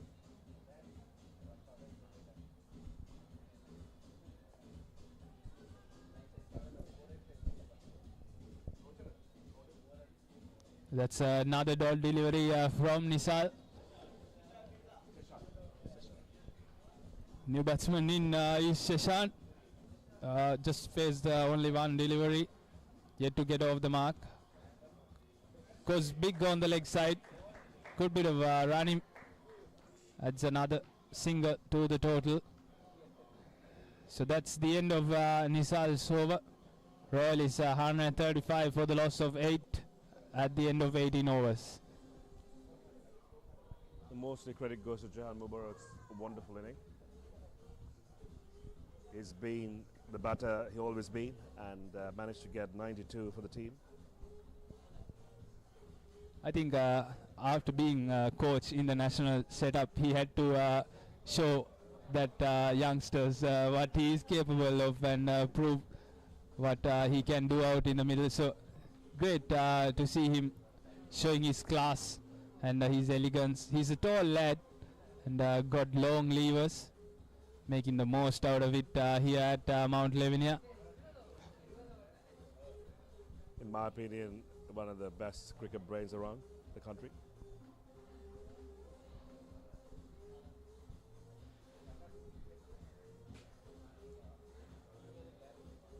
Last 2 overs coming up. Brother of Rajiv Gunawardena to operate from the Talas end. Last 6 balls for Royalist. What can they deliver here? That's That was a close call. Yep, it was another wide. Dani Gunawardena yet to find his rhythm, line and length. 2 wides in the first 2 deliveries. Big lad.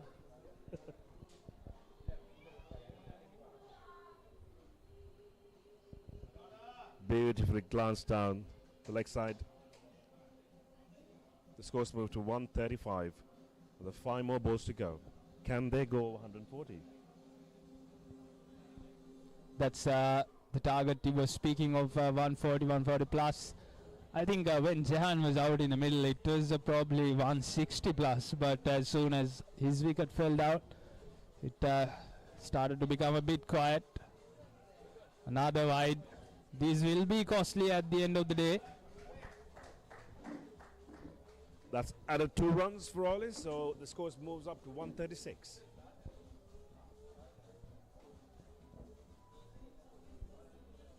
Another 5 more balls to go in the last over.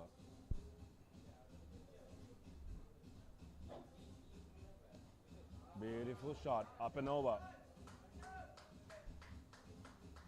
Go for 2 runs.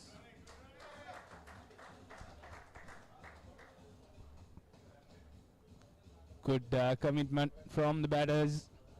Quick running between the wickets, adding 2 more runs. Royal has passed that 140 mark now.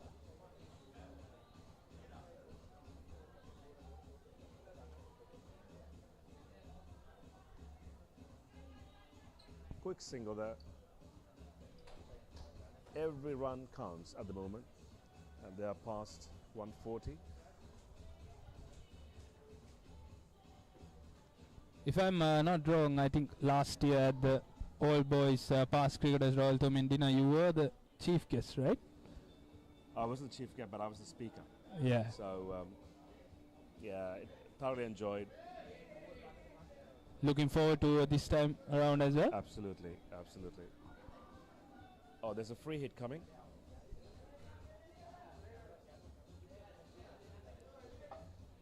Thomians are gifting runs at the moment. They had a great momentum before they came into the last over.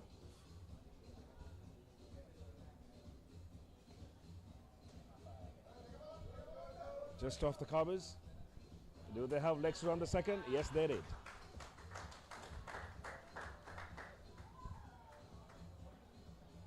Nallaya Devarajan trying his level best, proving his capabilities with the bat,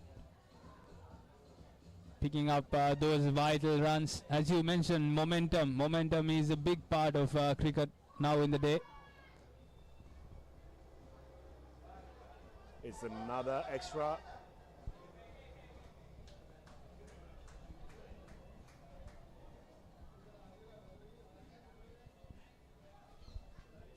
This is going to be a very costly effect to the Thomians. I wonder if this over going to cost them, because modern cricket is always marginal,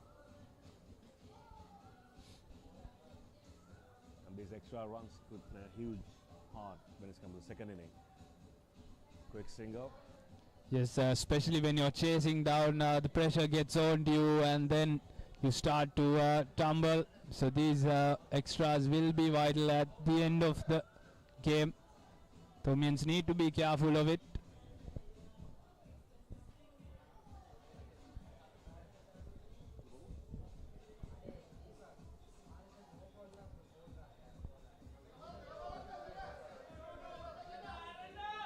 Guys are doing so well, absolutely well. Taking the second run with those heavy legs, remarkable. So, Royal is in the inning, scoring 151, loss of 8 wickets, and we are now taking a break. So that's the end of the Royal first inning.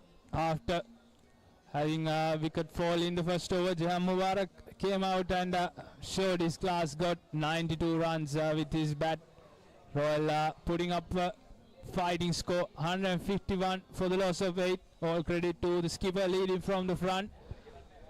So Thomians will have to battle it hard out in the middle. So good luck, Malinta, in your fielding presence. Thank you.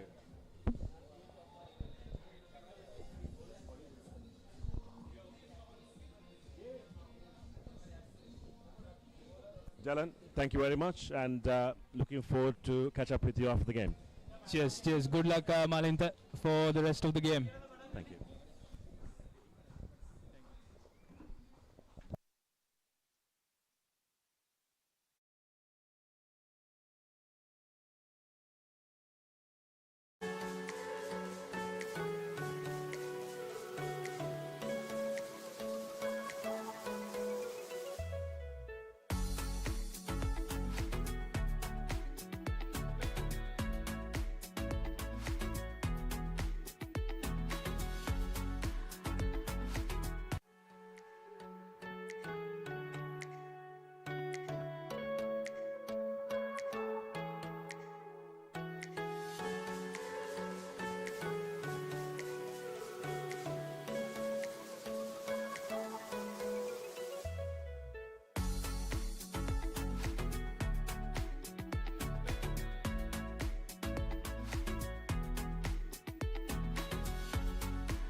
Welcome back to the big club grounds at St. Thomas's College, Mount Lavinia.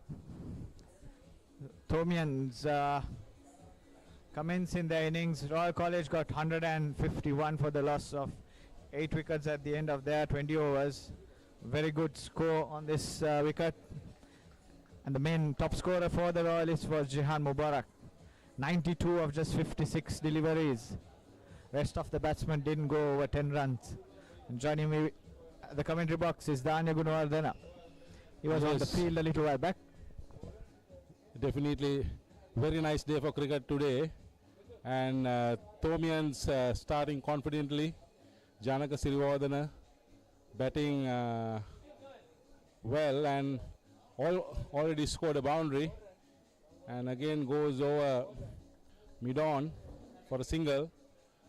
So now on strike is Naresh Adhikaram, former Thomian captain.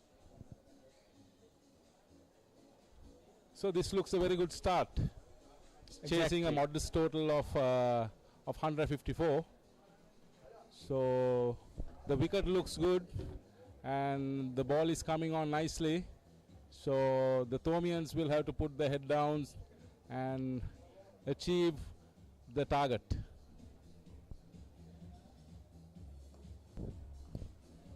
So the Royal is starting with spin. Sinet Witanage bowling his left arm orthodox. And Thomians, as you said, have gone on to a good start. 5 runs of the first over. Janaka Siriwardena and Naresh Adhikaram. A little bit of a mix up there. No problems, and that's the end of the first over. St. Thomas's 5 runs for the loss and no wicket.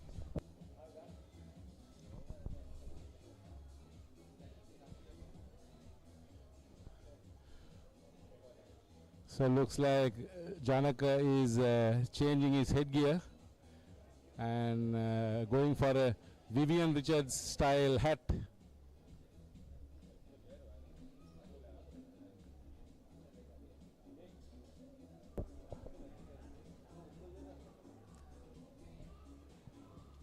So looks very hot out there, Danya. You were on the field. What is it like? It was quite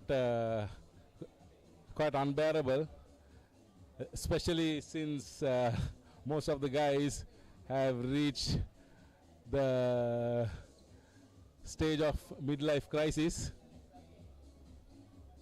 I believe most are playing after a long time as well. And tomorrow is Monday. Definitely tomorrow being a working day here. So the boys will have their work cut out. But so far so good for the Thomians.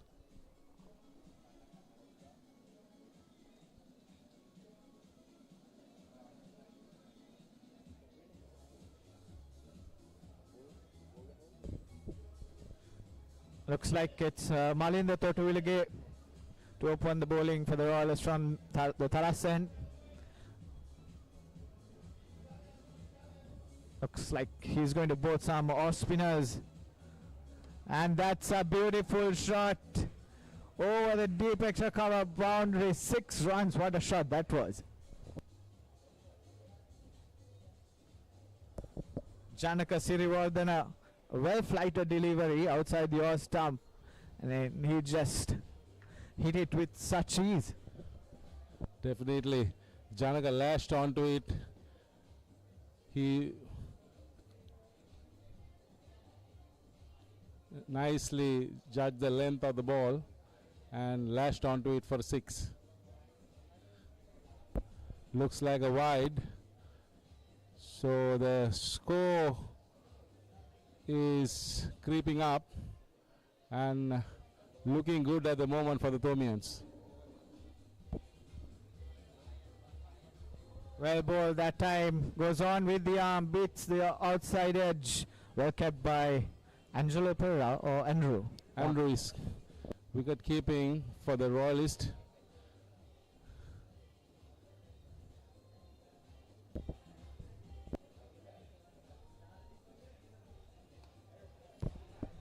Once And again, another hit big one. over extra cover. Well fielded, they're keeping it just to a single. Thomians moving on to 13. Janaka Siriwardena looks to be in good touch out there. Yeah, Janaka had a ball early on and he bowled 2 overs and now opening the batting and looks quite comfortable out there. A huge mix up there. They managed to get back. I think they need not panic. They are moving on nicely.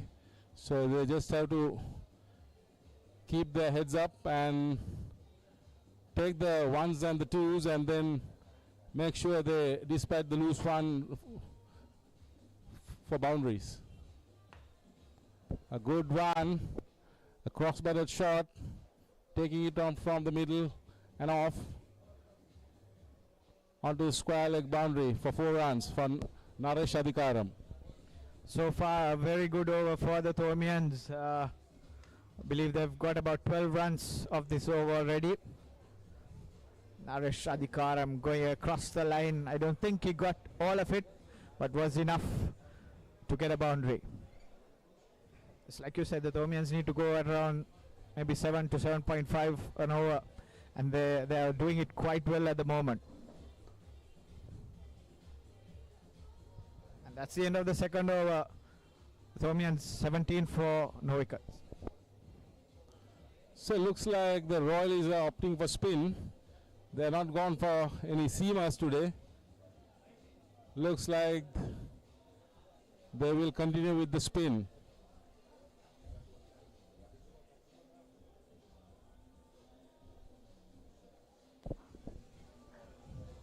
Exactly, the Thomians had quite a bit of seamers and used very little spin. Only Lahira Wickramasinghe and Rajiv Gunawardena were the spinners for the Thomians. But the Royal is complete contrast, starting off with spin from both ends.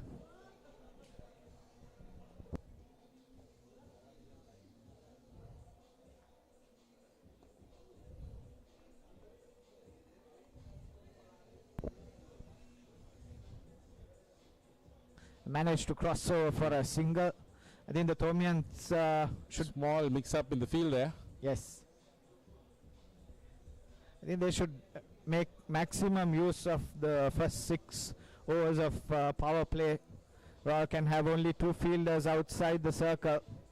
And since they are bowling the spinners, the Thomians have a chance to clear the field. Next delivery comes out of the track, tries to lift it. However, doesn't get hold of it.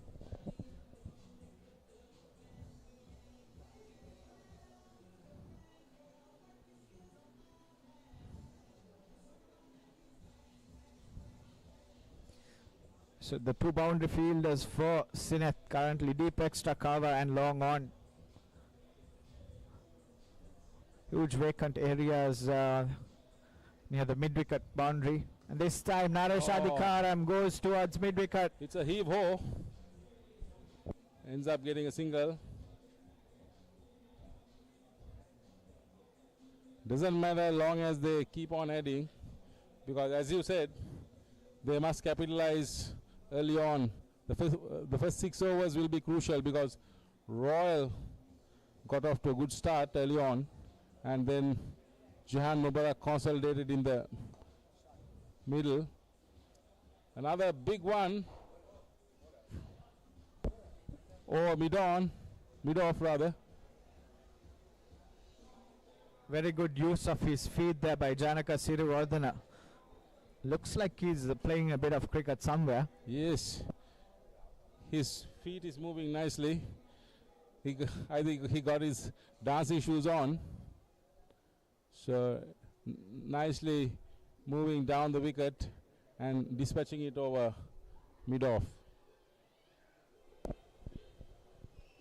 Naresh Adhikaram looks like he wants a new bat. So the Thomians going along nicely, 23. This is a 3rd over at the moment, already on 23. So it's important that they keep this momentum going.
Another good single. Looks like a good understanding has developed between the 2 batsmen. Now, early on they were stuttering and got mixed up a few times, but now things are moving slowly and steadily onto the positive side for the Thomians.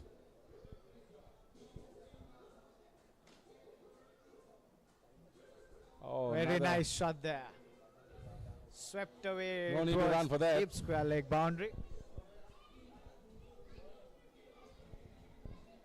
Very good over once again for the Thomians. So at the end of 3 overs, St. Thomas's 28 for the loss of no wickets.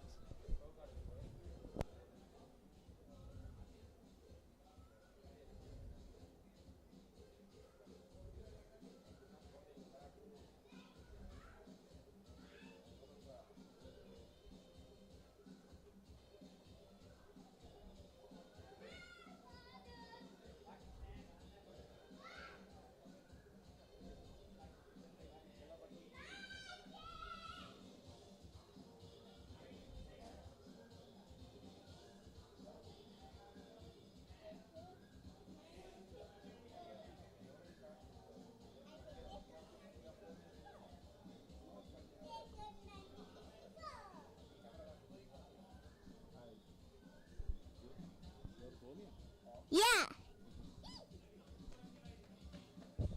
Malinda Totuilage to continue. Another beautiful shot by Janaka Siriwardana. Well stopped there. Good stop, but the Thomians end up getting a single.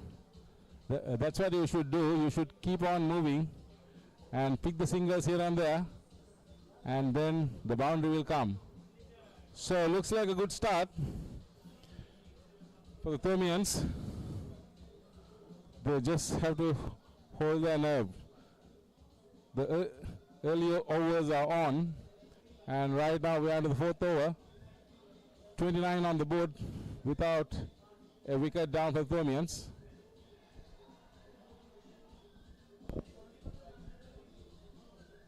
It's important that Naresh Adhikaram gets the strike back to Janaka Siriwardana. He's timing it very well. Naresh finding it a bit hard. Does well this time. Hits it down to long on. Easy single there. So Janaka Siriwardana not out on 19. Naresh Adhikaram now on 10.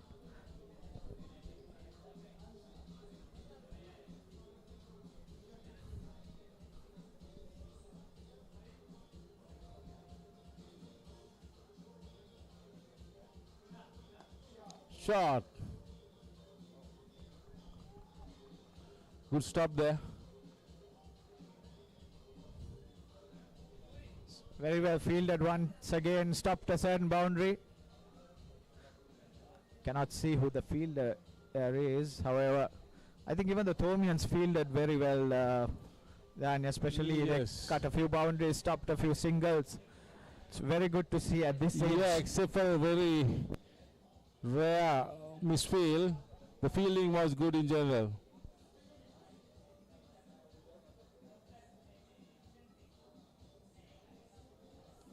Looks like the Royal spinners are making the Thomian batsmen work hard for the singles. And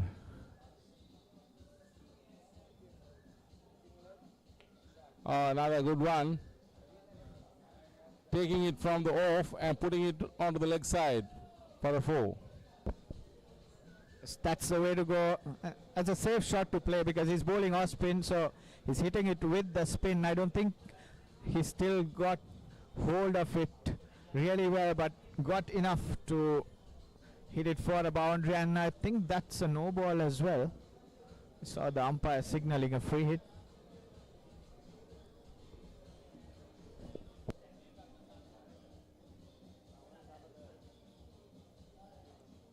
Oh yes, it's a free hit.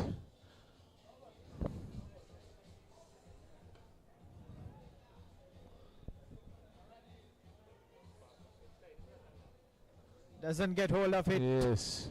Thick outside edge. They managed to go through for another single, and that's the end of the 4th over. St. Thomas is 37 for the loss of no wickets.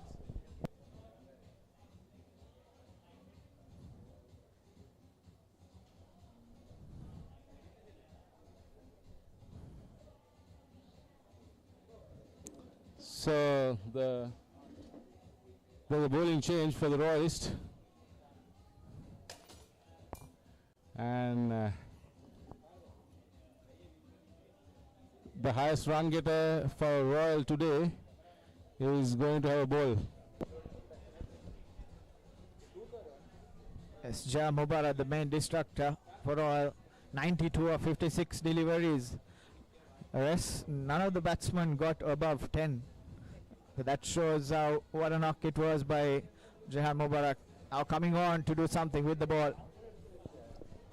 I believe the Royalists are hoping that Jahan will be able to do something with the ball just as he did with the bat for them.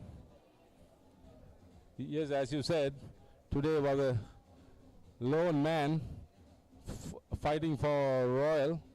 Jahan Mubarak, a magnificent innings. And now trying to do something with the ball.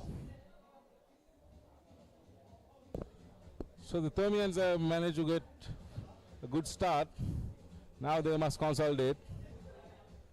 Another 2 more overs to go for the power play to be concluded.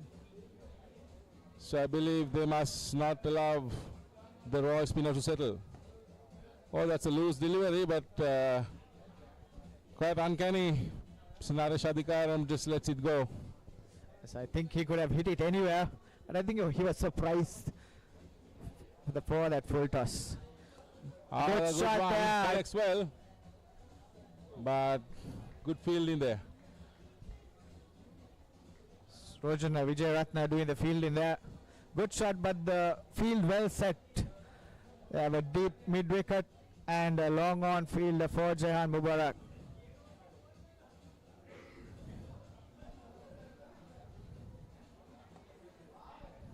This time does not carry to the long on fielder. Another single.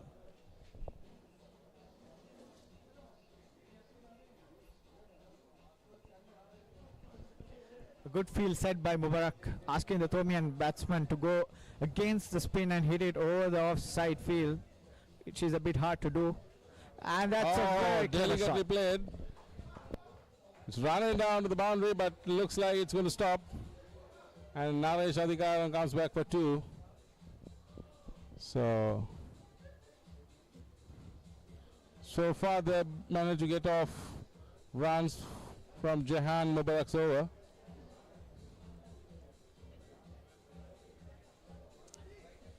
Clever shot there by Naresh Adhikaram, using the pace of the delivery. Mubarak bowled it a bit quicker, managed to glide it towards the third man area. Once again, he tries to heave it over the mid-wicket fielder. Only a single. Naresh Adhikaram struggling out there. Yes, looks like the heat is bearing down upon him.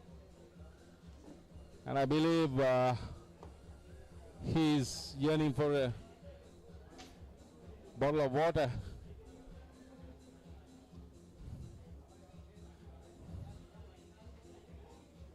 Yeah, from earlier what you said about the heat, looks like right now the sun is beating heavily down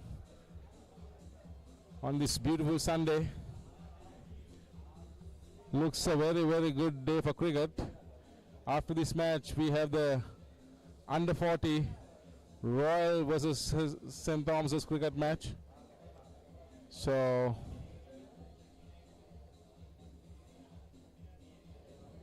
a very good start for the Thomians. Naresh wanting some water. Yes. Looks extremely tired.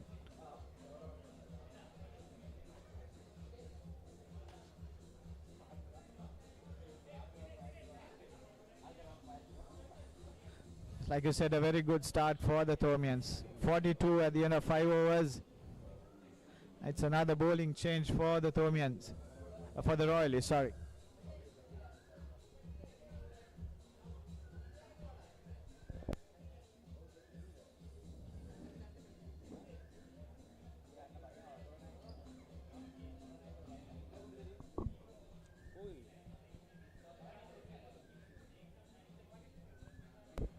I believe it's Ruchira Jayasuriya.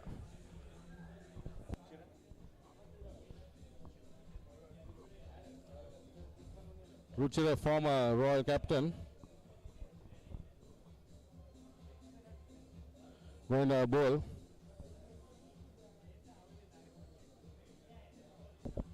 So another off spinner brought into the attack. The last over of the power play. So it's interesting to see how the Thomian batsman will go.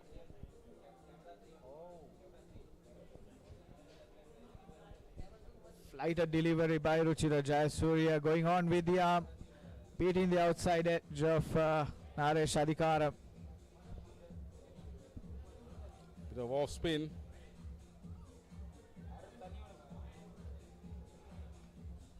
Naresh Adhikara, I'm really struggling out there. Down on the ground. I think he should really go for it now, because the Thomians have a bit of batting to come in the likes of Zakir, Kanake, Dilshan, Gunawardana.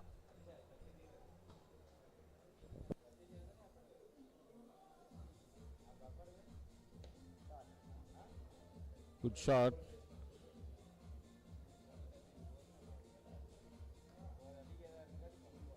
Looks like they are not going for the twos.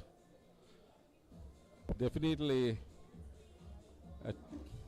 that was a shot that they could have tried for two, but given the circumstances, I think they should conserve the energy. Yes, I think that single was also taken looked very hard, especially Naresh Adhikara. Oh, big heave there, missed it. Richard Jayasuriya bowling very slow off spinners. So the batsmen have to make all the effort to get the power behind the shot.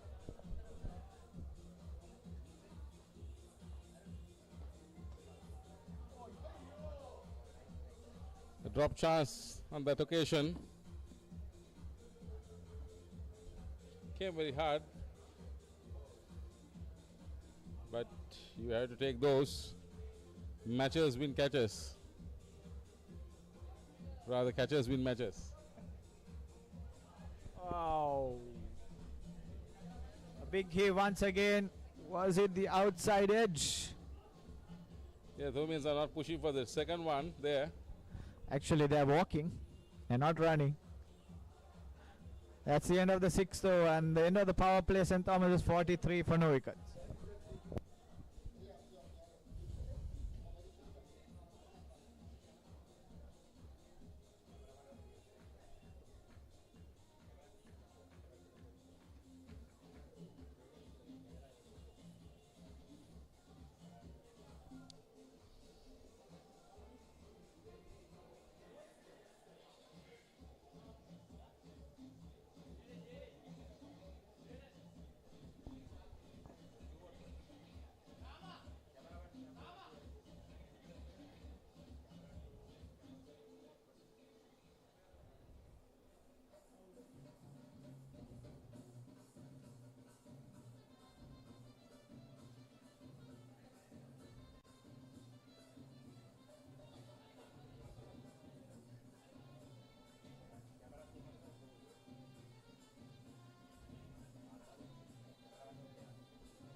Mubarak to continue bowling for the Royals from the pavilion end. And now the Royalists have the chance to spread the field and really keep the runs down. The Thomians need to go at over 7 runs per over. They did quite well during the first 6, so let's see how they go after the power play.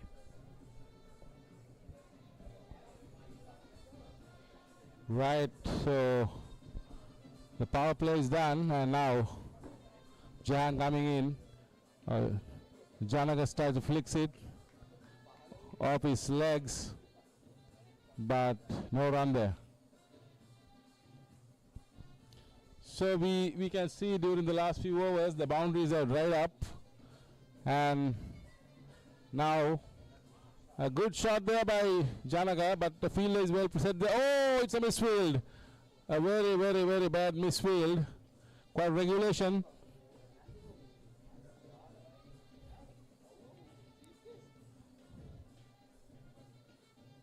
So very fortunate for Mr. Janaka Sirivardhana. So well Nice shot.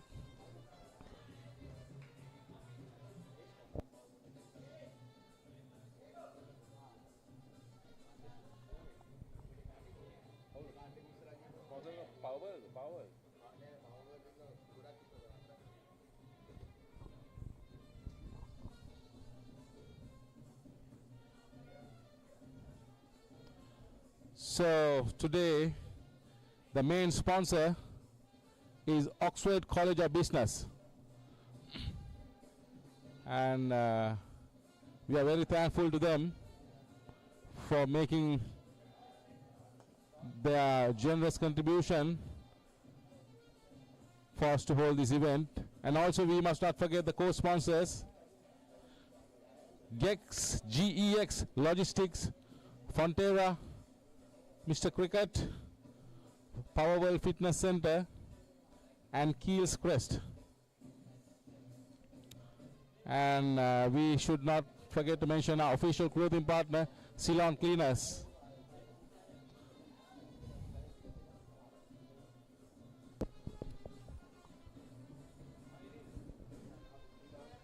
So Naresh Adhikaram survives that one, inside edge, just missing his on stump, and the players take a single there. So 7 overs completed, and the score is 54 for the loss of no wicket.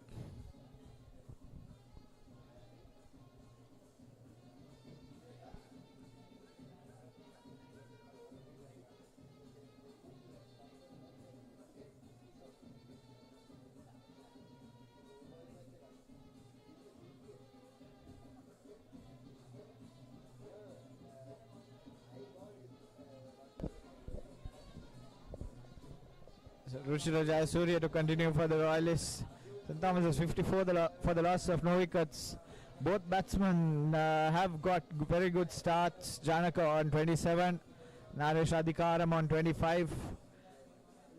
Now one of these two should really push on. They should target to get at least one boundary per over. Keep the run rate at 7 and above. Once again heave towards the long on fielder, easy single once again. So the track looks very good for batting. Ball is nicely coming on, and there was plenty of room and width for Naresh Adhikaram to cross over for a single.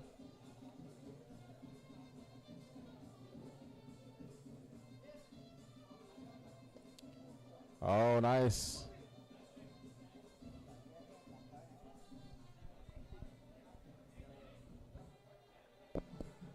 Janaka Sirivardhana using his feet once again very nicely. Hitting it towards the long off fielder. A crossover for another easy single. The Thomian sticking along. They should also look at the occasional boundary.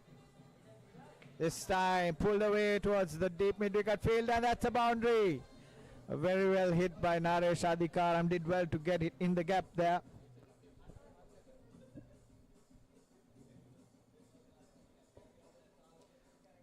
So the Thomian is doing it very well, making maximum use of the loose deliveries.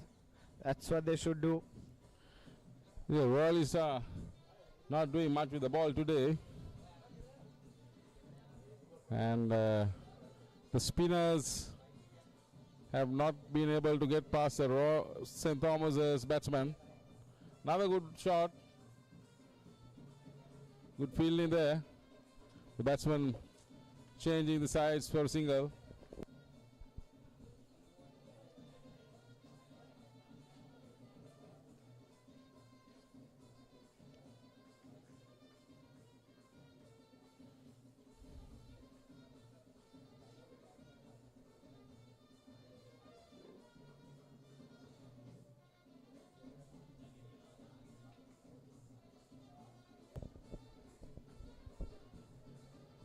Another easy single. The batsman walking across for the singles. Extremely hot out here, and it's a beautiful day for cricket. Thankfully, good weather today. It has been raining the past couple of days, but looks very bright and sunny out here today. Oh, good shot. Huge shift, it has not got hold of it. Jehan Mubarak makes it very easy. That's the end of Naresh Adhikaram. He departs for a well-made 31. St. Thomas's lose the first wicket at 62. So Zakir Kanaka is the next batsman in.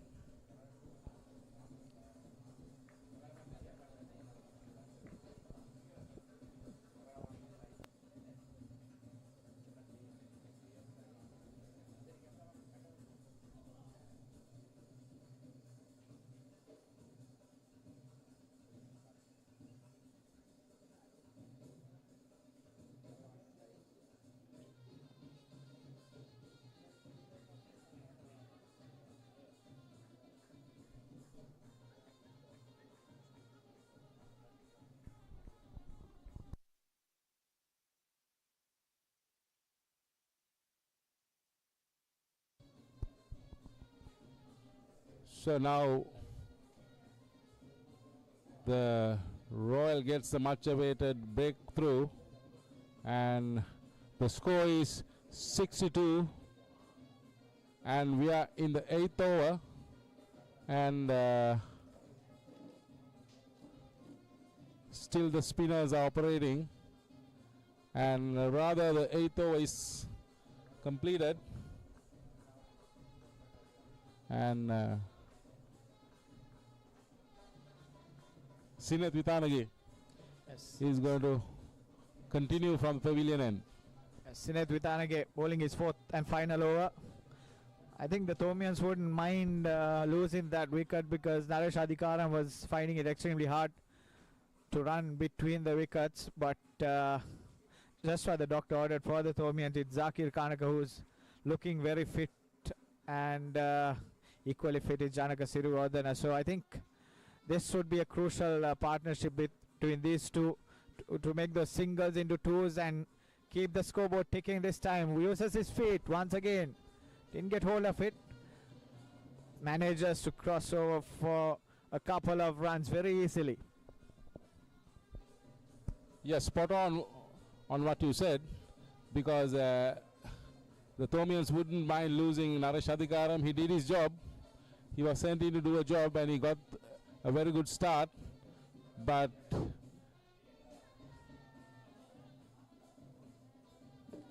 halfway through, the singles and the doubles were drying up, so there were opportunities to get twos which were not taken.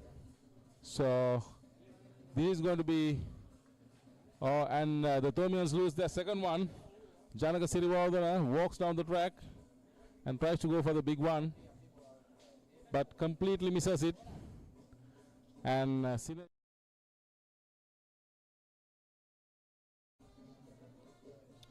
so we have Lyra Wickramasinghe walking into the middle.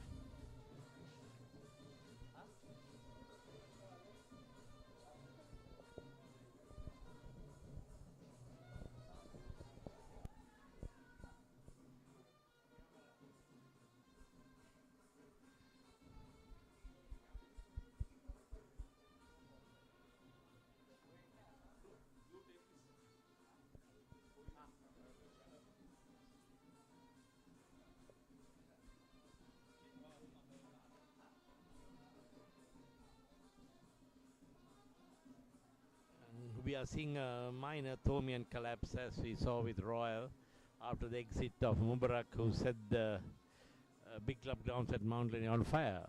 So now it's 64 for 2, and if I get it right, it's in just 8 overs.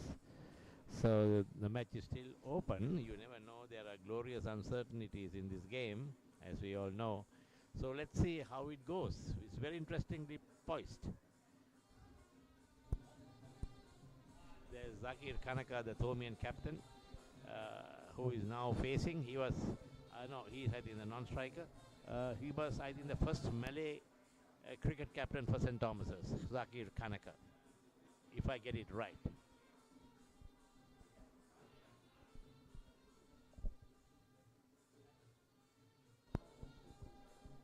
The new batsman for the Thomians, Lahiru Wickramasinghe, who bowled his off spinners a little while back. The Sinith Vithanage finally manages to get one wicket in his final over. Well bowled there. Janaka Sirivardhana using his feet, trying to heave it over long off fielder, missed it completely and was bowled. However, he also did his job. 30 runs, so the two openers did the job for the Thomians. But the important fact is two new batsmen at the crease, so they will have to rebuild again. Yes, you are quite correct. They had to restart the engines. Scorching heat, and they have not been playing representative cricket so much, but well, they were cricketers once upon a time, and I'm sure that will stand in good stead.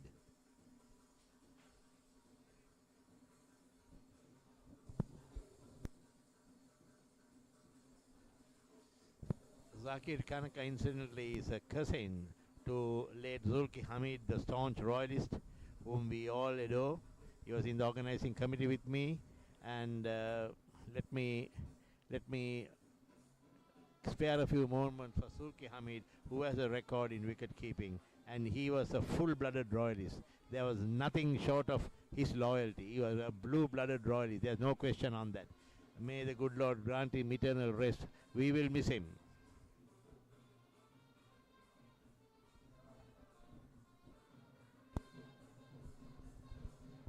I think Zulkifli Hamid was one of the live wires in the organizing committee, and truly missed the past few years. Ruchira Jayasuriya to continue bowling for the Royalists from Thalassa. He managed to get a wicket as well in his previous over.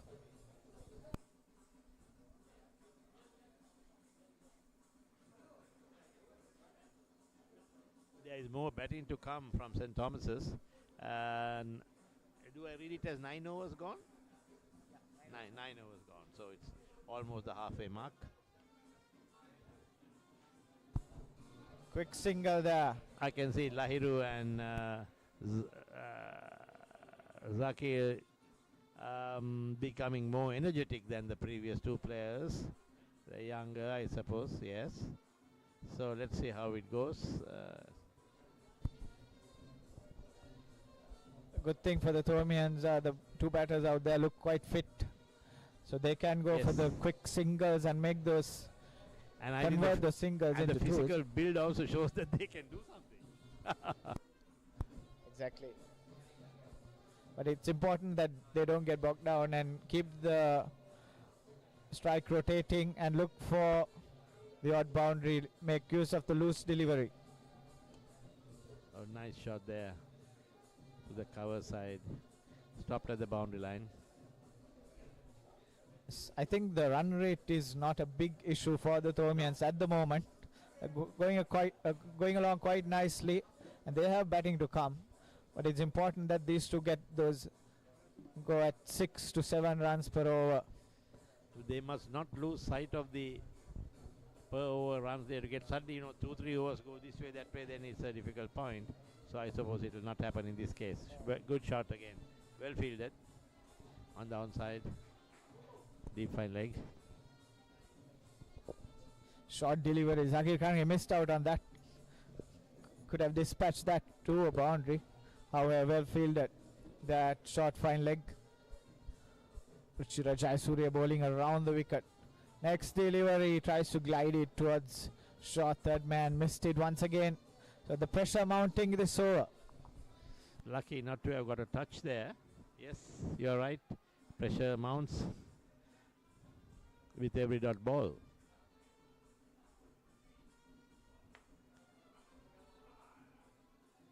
Very good catch on the boundary line there.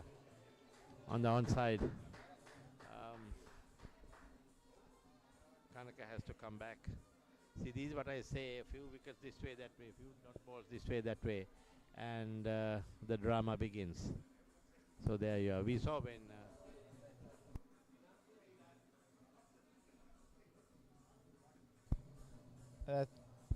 the loss of the third wicket, St. Thomas 66, and the players go for a water break.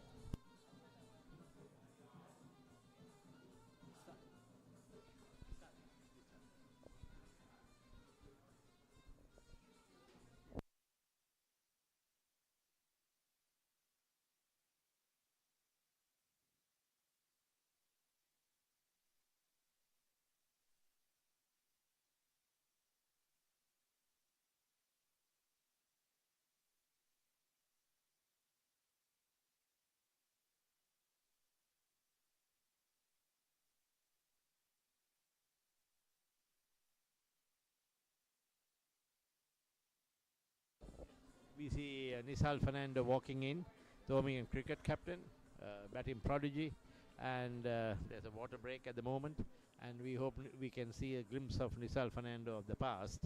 As I mentioned earlier on, he played for one test match, and for reasons known or unknown, he was not selected thereafter. But you can't take away cricket from Nisal. Neither Upeka Fernando, late Upeka Fernando. Sorry to miss him, unfortunately. He died very young as one of the best Royal-Thomian aggregates.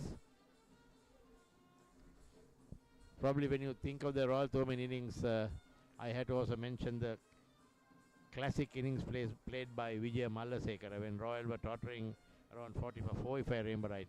He came and hammered a century next to no time. That was about one of the fastest century. And also there was Ajit Jayasekara, his first year.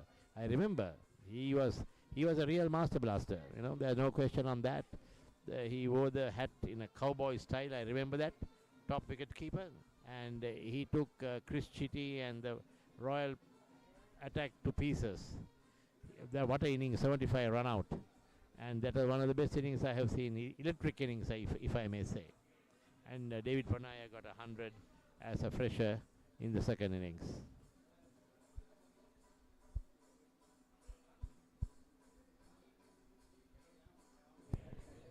Another very quick innings was by Dulip Mendes.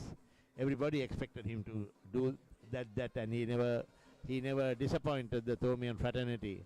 And I remember when Dulip was playing for St. Thomas's, here in this ground and on this ground, there were a lot of cars that come from outside just to see his batting. The moment he is out, they just drive off, and I could see the place becoming empty. They were not necessarily Thomians, but they came to see him batting. And I remember his greatest supporter from Morata was Dharme. My God, Dharme was in his element when Dulip was batting. You know, he runs, he shouts, and he sings Punsandapaya, Morotua Dilenna, and all that. And Dulip really set the ground ablaze. What a batsman. Still, when giving commentaries, I can hear the West Indians still complimenting him. And they are reminded of the innings. He played a very special, unorthodox innings all the time. Nothing from the book, but it was a Dulip Mendy specials.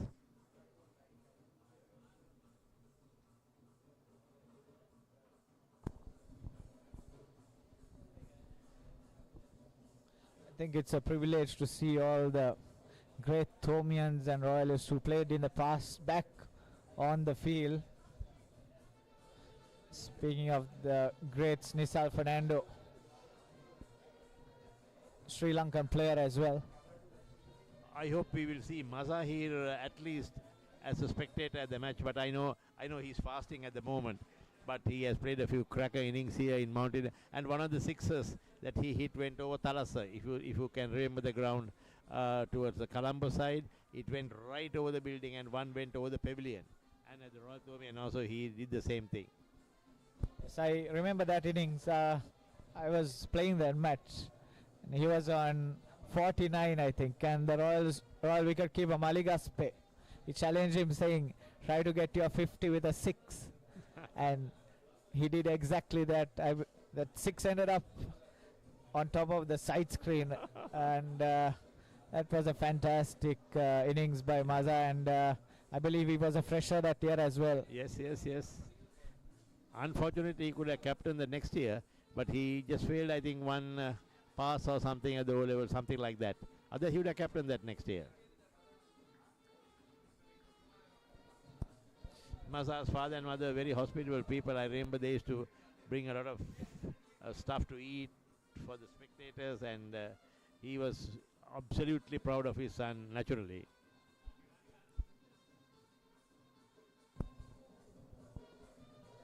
My fellow commentator now at the moment has also his Royal-Thomian memories, the 50s, and he was solid coming as a batsman around about number 5, number 6, and he was like Fort Knox. He was very dependable. So congrats to you as well.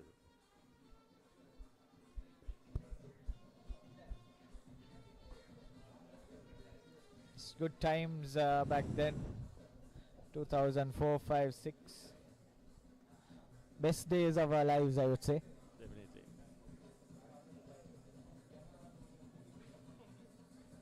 And another bowling change for the Royalists. So the Royalists back in the game with those 3 quick wickets.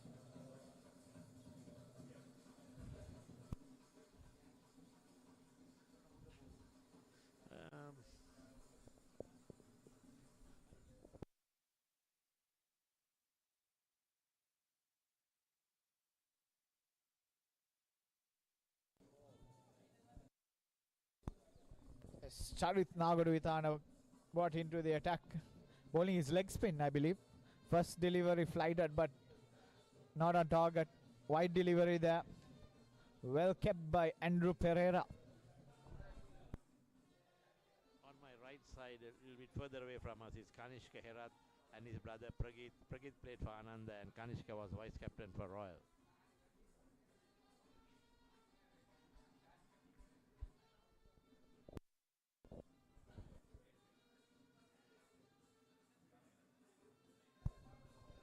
Batting very cautiously after the 3 wickets, but they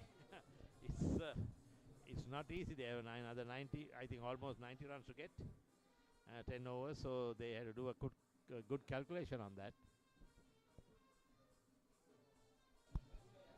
Well bowled once again, flighted delivery. Lahiru Wickramasinghe trying to heave it over mid-wicket, misses out. The last 3 or 4 overs, the Royalists have done really well to get back in the game. The Thomians finding it hard to go at that required 6-7 runs per over. It did not connect. In fact, he's lucky to get that on the onside. He played towards the off, but at this moment everything counts. Nisal Fernando to face his first delivery. It's important to see how he starts off here.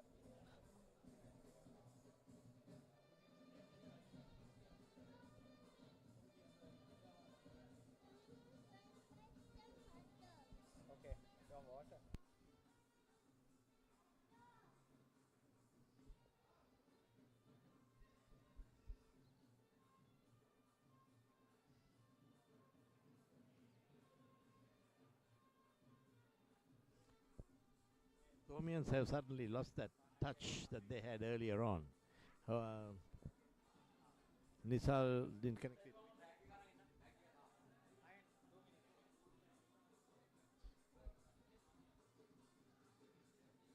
Oh. Another heave across the line, misses out once again. He's bowling it very slow, flighting it. So the Thomian batsmen have to get all the power, make all the power behind the shot. This time he connects, and he does quite well. Going for a 4. No. Yes. Very well fielded once again. Very well fielded at the boundary line. Deep fine leg area.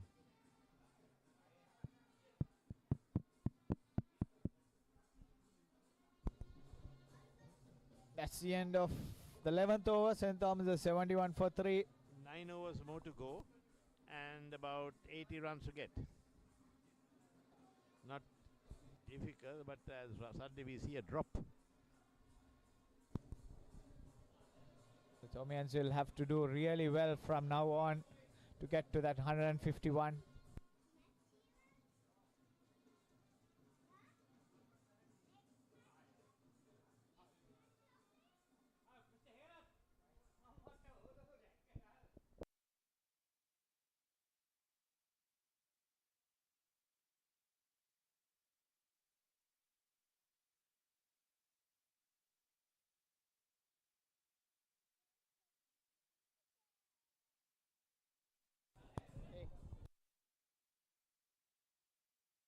Malinda Totuilage brought back into the attack. He opened the bowling for the Royalists. I remember mini battle. We had our medium paceman. We called him W. I don't know what his real name. I forget. It was W. He got Totuilage and Andrew Pereira in 2 successive balls. W was so.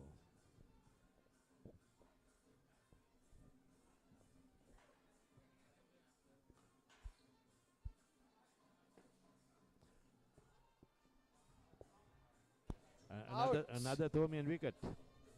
And an expensive one that is Nisal.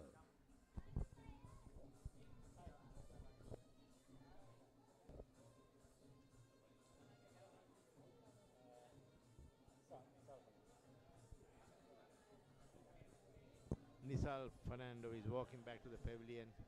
He couldn't get many runs. Just 1 or 2, I think.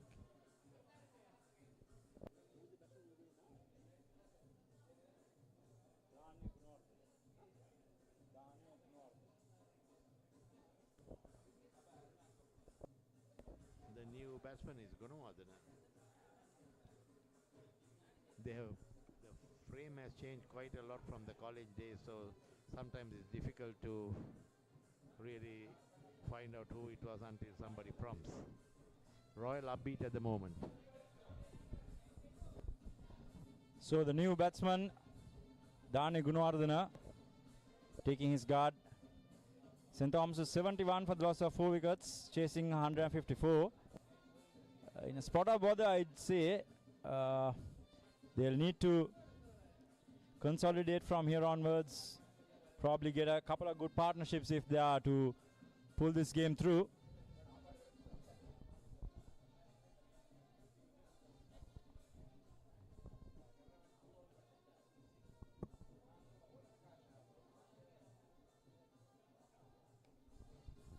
Malinta Totuilage, the bowler. Daniel's off the mark straight away.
Thomas's College, Mount Lavinia, big club grounds for the under 40s old boys Royal-Thomian. Joining me at the commentary box is Feroz Ahmed. Very good afternoon to you, Danushka. Started team for the Royalists, Feroz. I think all 11 are playing Premier. So quite a serious match going on here. Well, they better be serious because they haven't won the game for the last few years. So they need to give us a good show. Thomian's off to a good start. Hapuina in particular playing some delightful strokes. Slight adjustment in the field, a long on being pushed back. Gives room, and this time it's gone way too high. Will it be held? Oh, he's dropped it. Oh, terrible bit of fielding. Went a mile. But you mentioned that these are first-class cricketers. That was a pretty straightforward catch. Should have been taken, definitely. So a chance goes down, and important one of that of Sitara Hapuina. That should have been held. It didn't look convincing at all. Gishan Balasurya. I'd put it as a sitter. Kavindu Patiratna will continue from the pavilion end. It's a wonderful facility, Kolabage. I've been very impressed with the facility at St. Thomas's. Exactly, I think one of the best grounds in the country. Feroz, maybe even better than some of the club grounds and the dressing rooms. The only thing I can say is that it came 20 years too late. I'm going to tell you the same. Wish we had these facilities those days, but these boys playing now, I think they're very lucky to play and having these facilities to back them up. Just the second over in progress already. St. Thomas's 24 runs. These two, Naveen Pereira batting with Sitara Hapuina. This time short, and it's pulled straight to mid-wicket. Hurried on him. Didn't time it. Didn't get the elevation he wanted. Straight to mid-wicket. The first wicket goes for St. Thomas's. The total on 24 for the loss of 1 wicket.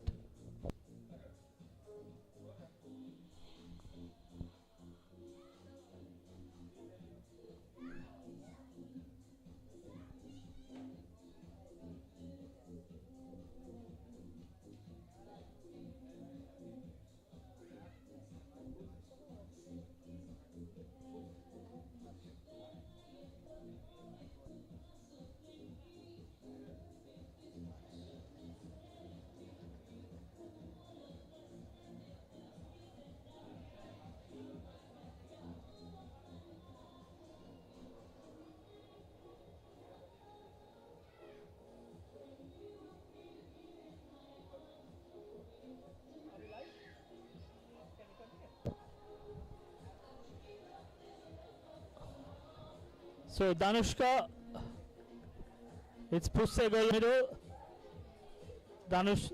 Shashvika played way back in 2005, 6 and 7. Scored a wonderful 87, if I'm not mistaken, back in 2006. Delightful opening batsman. He was the man of the match last year.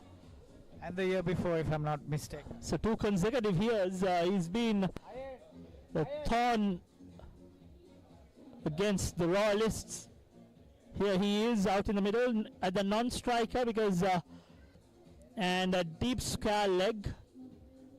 Just the 2 fielders out in the deep. We're still in the power play. The tall Ramanaka runs in. Beaten for pace just outside off stump. Hapuina tried a slash. Missed it completely. No harm done.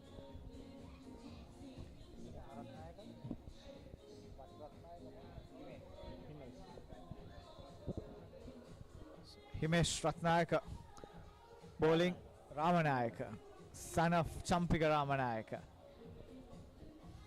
I think Himesh is the quickest out of the three brothers. Fairly tall, well built. This time again outside off stump. Decent shape away from the left-hander. Hapawena took a few strides, swung at it and missed it completely. So 2 dot deliveries. Hapawena on the attack. Scored 10. Pusegola yet to get strike.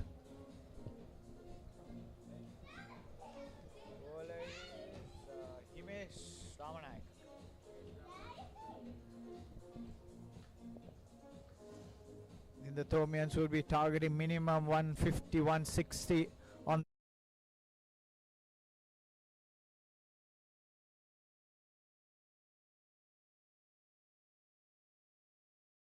And that would have been really close if that hit. That was a no ball, a free hit. Good way to start for Pusegola. That running between was horrid.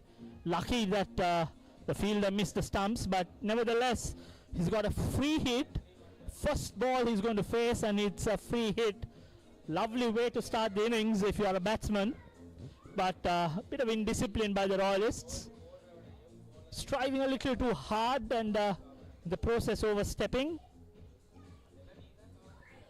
I believe it is the second no ball by Ramanayake. He bowled one in the previous over as well. They should be careful to keep the extras down, especially in the T20 format. Extras are vital. The lesser you give, the better for the team.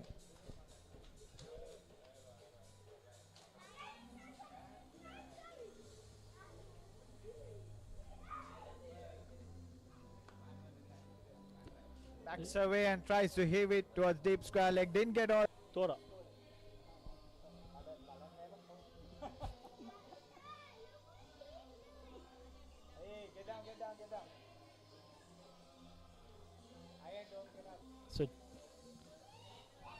So the free hit not being costly for the Royalists.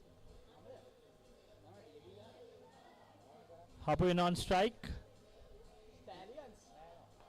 This time on the pads towards mid-wicket. Quick single. So St. Thomas has 28 for 1.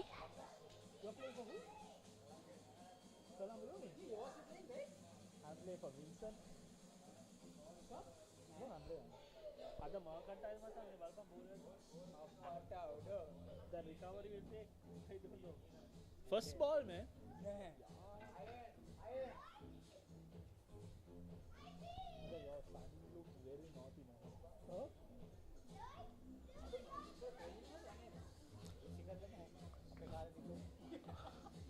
Pusegola. It's fine leg. Not a smart bowling by Himesh. With the fine leg up. Bowled it short and Pusegola just helped it over the wicket keeper's head for a boundary. Is that the end of the over?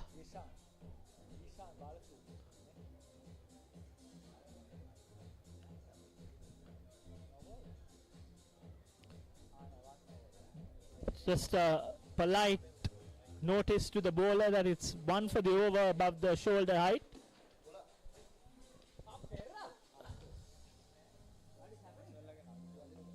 So Ramanayake runs in.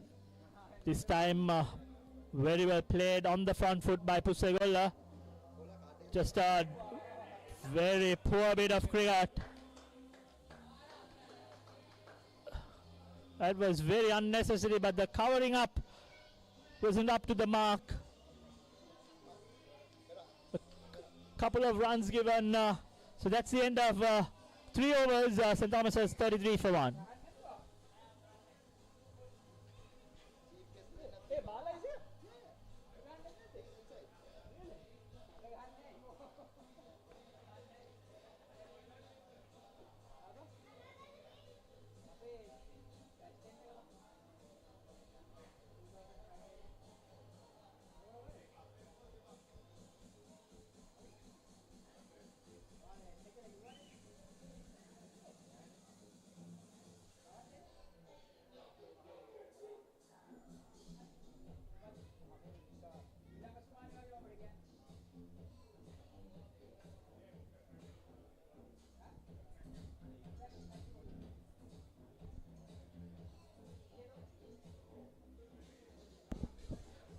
Welcome back, and it's a bowling change. Kamil Mishara brought into the attack by the Royalists.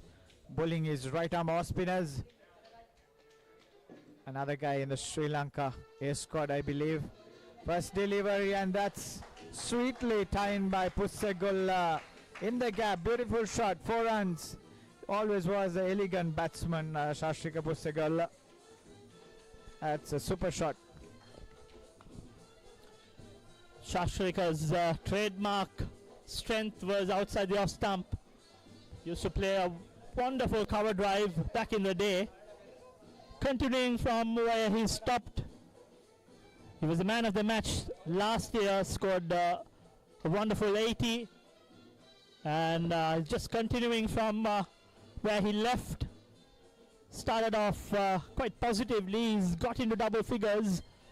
He's on 10. Sitara Hapuin on 12. St. Thomas is 37 for 1. A wonderful start. This time outside off stump. We'll have to wait and see whether the umpire will call up wide. No, just a bye. Wild slash. The wicket keeper missed it. So our chief guests for today is Mr. Vidyesh Balasubramaniam, who captained in 2005, and Mr. Harun Maujud representing Royal, who captained in 2007.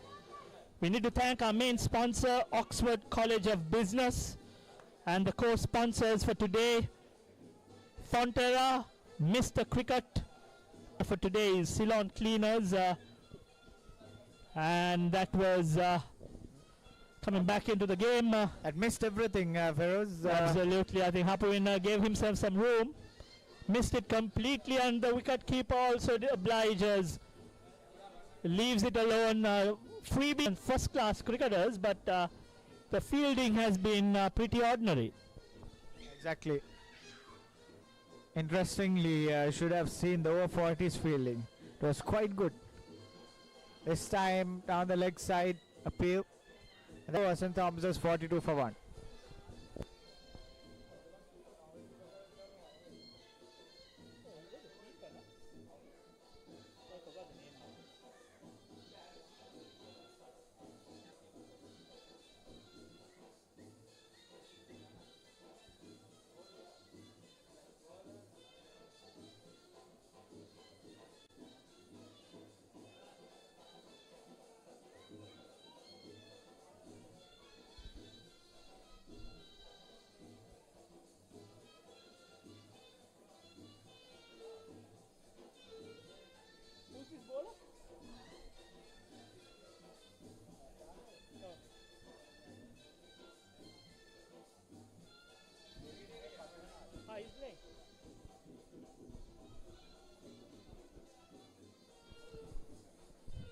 So another bowling change, and Devin Padmanathan been brought into the attack from the far end.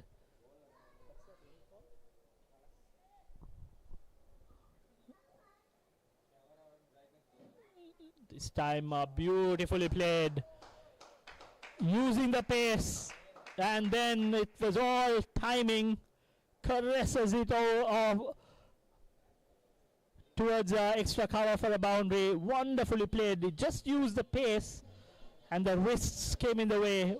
A delightful punch on the front foot. Boundary for Possible. He started off well. It's a beautiful shot. Once again, he played a similar shot the previous over as well. Like you said, making use of the pace which Padmanathan is giving. And this time knocks it easily towards long on for a single. So left hand, right hand combination. Hapuin, the left handed batsman, and Pusegola, the right handed batsman, out in the middle. And it will be Hapuin to take strike, a long on and a deep mid wicket. Manning the outfield. We are still in the power play. This time is bowling it very fast, a low trajectory. Exactly, not giving any air at all.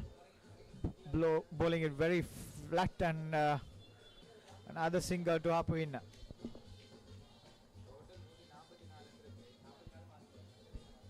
looks like a good. He's darting it in is because of the power play. Just two fielders out. But this time he slows it. I think this is better bowling. But Pusegola played it with soft hands, a bit of an under edge, trickled towards point, takes a quick single. You're right, I think the slower you bowl, the better purchase you get from the wicket. The quicker you bowl, the batsmen have found it easier to bat. Maybe after the power play we can see some flight and guile. Again, too short. I think that hit the umpire's leg. And still it had the legs to go beyond the boundary. So another boundary for St. Thomas's at the end of 5 overs, 53 for 1.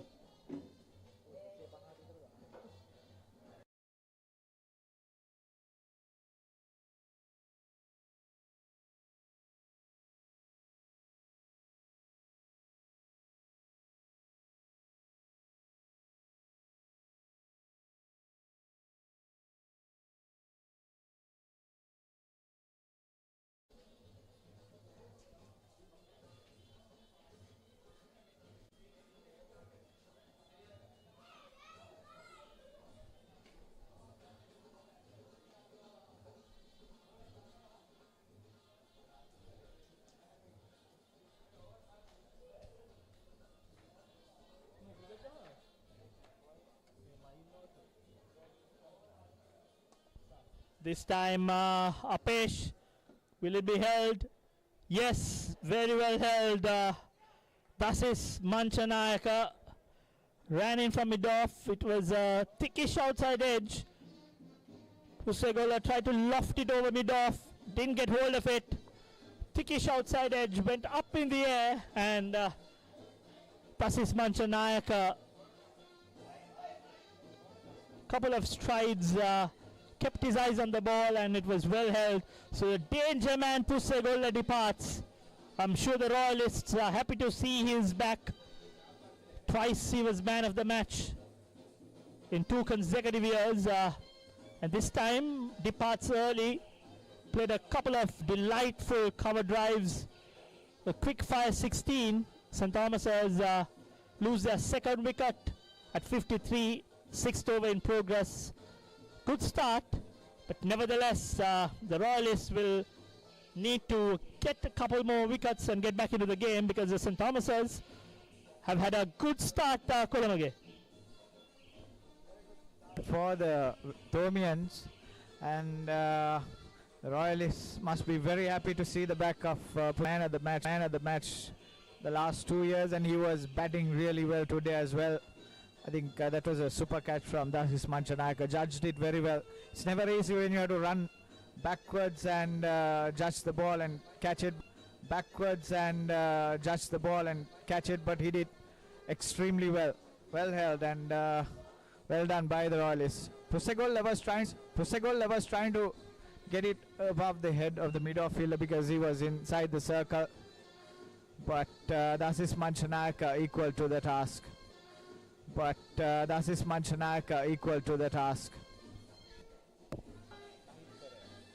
My apologies, I think last year's captain Mahit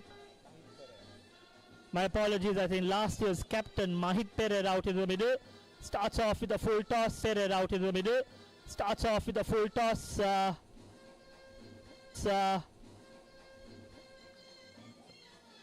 Didn't get hold of it. Just taps it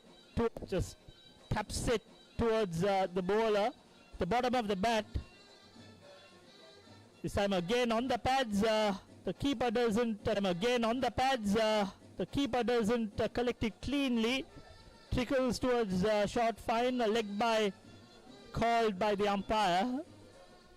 The keeper doesn't look like a regular wicket keeper. Ferozia's missed quite a few so far. Yes, the previous over he missed a pretty straightforward delivery and gave in the process 4 byes.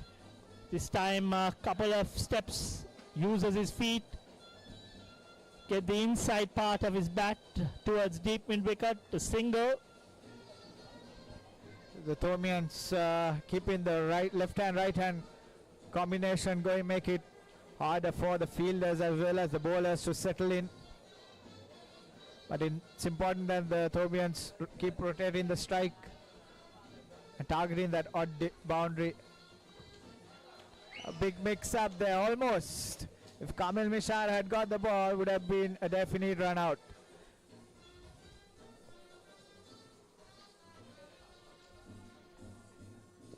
So St. Thomas's 56 for 2. If Kamil Mishar had got the ball, would have been a definite run out.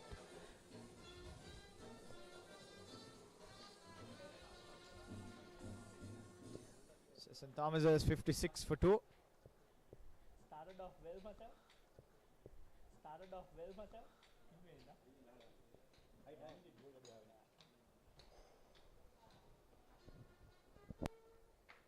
This time gone. Came down the track. The bowler bowled it a little short. Hit it straight back towards the bowler. Kamil Mishara holds on to it. So the third wicket departs. St. Thomas's a slight bit of bother. They've had the start, but unfortunately the two set batsmen, Hapuinna and Pussegola, have departed in this over.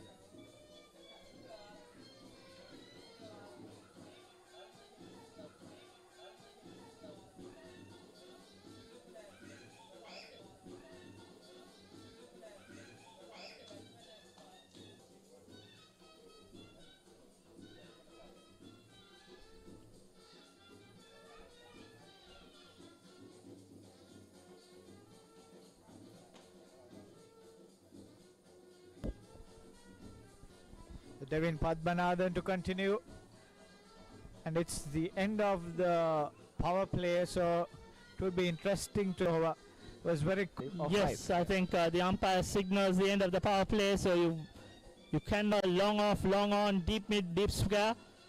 Again, started outside off stump, cracked away towards sweeper cover.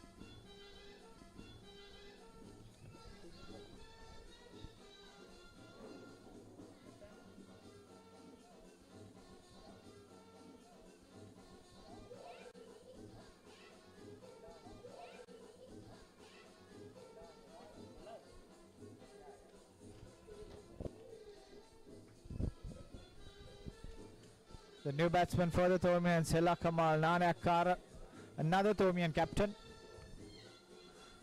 So again, the left hand, right hand combination. 5 batsmen, I think only Pussegola was probably the deputy, and starts off with a reverse sweep. Adventurous hit, but very effective. So I've played a adventurous hit, but very effective.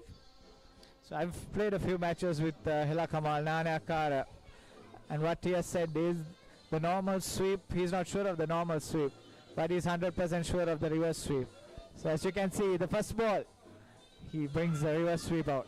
If we play a reverse sweep, had to be in the V. Again on the shorter side, but I think slower. Backward cover point region. Backward cover point region. Nevertheless, plays it towards sweeper cover for a single, brings the left-handed Hela Kamal, this time conventional sweep towards the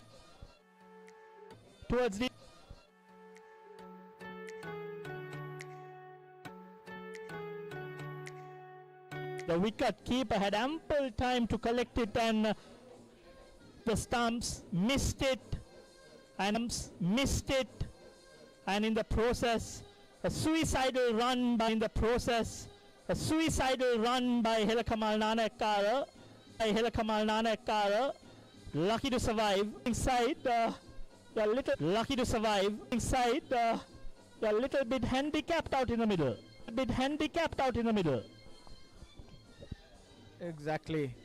The keeper plays a major role when it comes, especially in T20 cricket, because one missed opportunity can cost the team. So let's wait it again straight to him, collects it cleanly.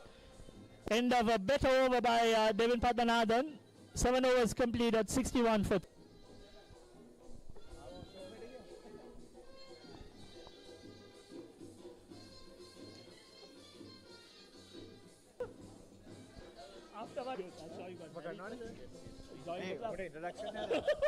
Joining us at the commentary box, the two chief guests for today. The leg spinning captain Videsh Balasubramaniam. I think 2 leg spinners out there. Oh yeah, 2 leggies. Thank you very much.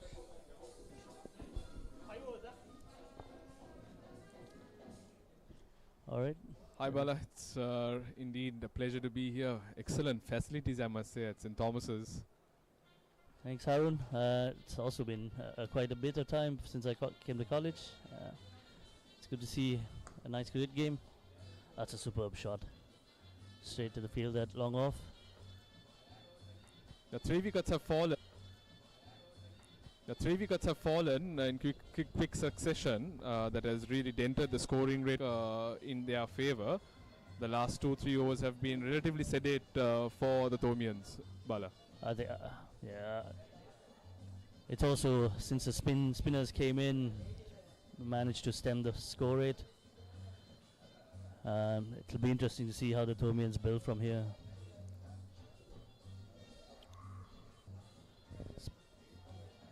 Flatter delivery by Balasurya, Royals captain in Mahit Pereira, the former captain of St. Thomas's.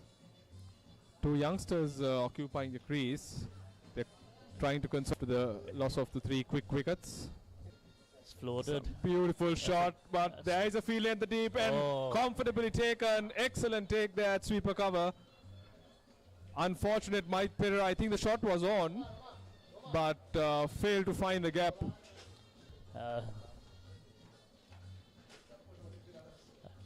I think he was looking for it was the right shot, just a few meters either side, and I think he would have got the runs he was looking for. Unfortunately, he managed to find the fielder deep extra cover. Yeah, he did find the middle of the bat, Mahit Pereira. The shot was on. He went with the turn, but mind you, an excellent catch at sweeper cover, covered the ground very fast, and not great signs for St. Thomas's as they lose their 4th wicket. Like I said earlier, they got off to an excellent start, but 51-60 Bala. I agree. I think Thomians would have set their targets very early on.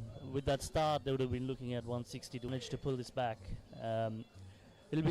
I think it's an evenly poised game at this stage, but most of the reputable batters are in the hut, so favour Royal right now to manage to get to a target that they would like to chase. Yeah, I think the Thomians are in a rebuilding phase now with wickets, 2 quick wickets falling. Very important that they see the teams through. Like we mentioned, 150 should be a target that they should be eyeing. There's plenty of overs left. I agree. I think they need a couple of overs to settle the nerves a little bit, just get a decent platform going. This is the second game on this pitch. As the game progresses,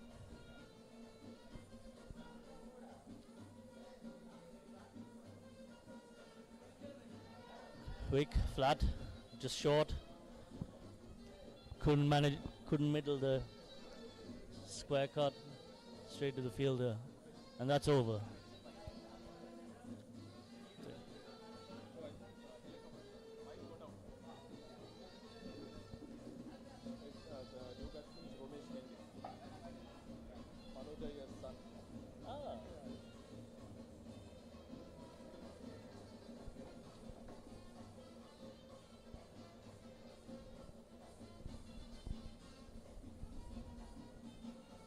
Devin Padmanabhan to continue from the end opposite the pavilion. He's bowling to Helakamal Nanakara. Swept straight to the fielder. Oh, misfield. Toman managed to get a single there. So St. Thomas is scoring at a rate of 8 runs per over, which is pretty decent if they continue at the same pace. Should take them to about 1. As they continue to try and up the rate a little bit. Oh, that's a turn.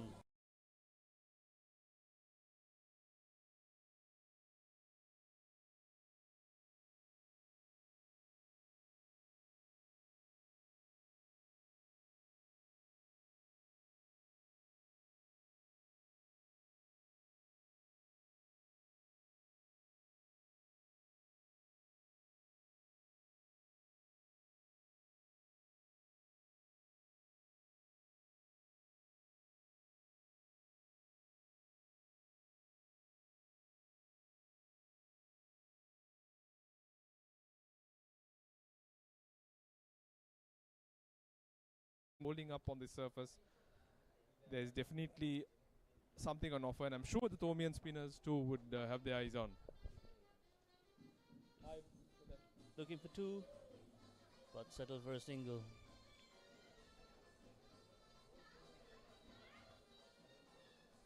The odd one floated for the big turner, but managed to keeping things together for Royal. That's running down to the boundary, but will be cut off. 2 valuable runs for the Thomians. Like we mentioned, they'll have to maintain the tempo at which they were scoring. You wouldn't want to drop the ball in terms of the foundation that was laid by the opening batsman. They got off to a terrific start. Wickets in regular intervals has dented the scoring rate somewhat. 4 ball outside the off stump, looking for the big slog sweep. Is it completely and over?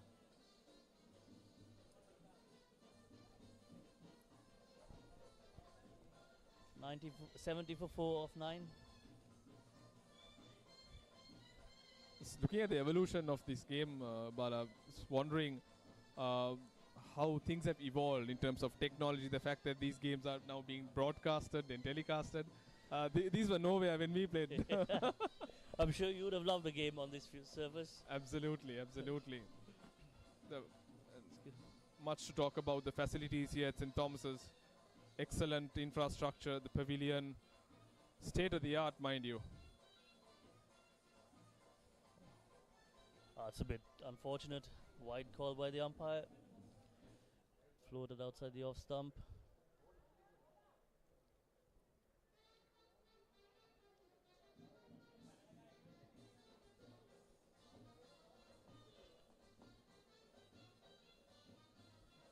The river sweeps on. Bit of miscommunication. Ooh, that would have been still gone, I reckon. Both heads. 2 opportunities gone down again. Calm life, Ramesh Bendis.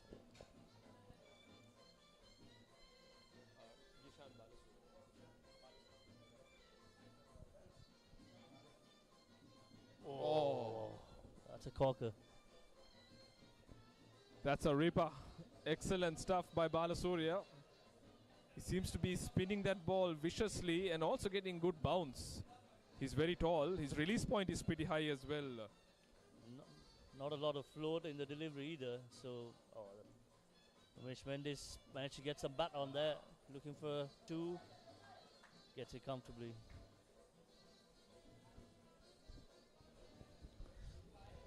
It's not a lot of air given to the ball, but he's managed to get a lot of turn off the surface. Yeah, there is indeed a lot of support for the spinners, especially when you have held the ball, given it a bit of air, making run scoring very easy for the batsman. And this time, excellent stuff by Tevindu Sena Ratna. The field at short third man certainly saved 2 runs.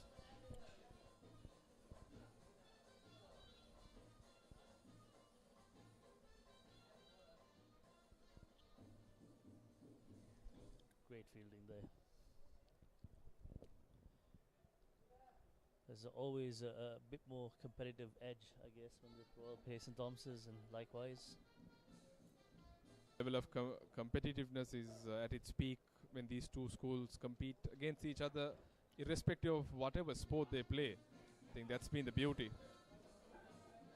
Balasuriya reading Hela Kamal. He seems to be someone who likes to use sweep, reverse sweep very often. The Toman's trying to counter the spin, resorting to reverse sweeps against Balasuriya.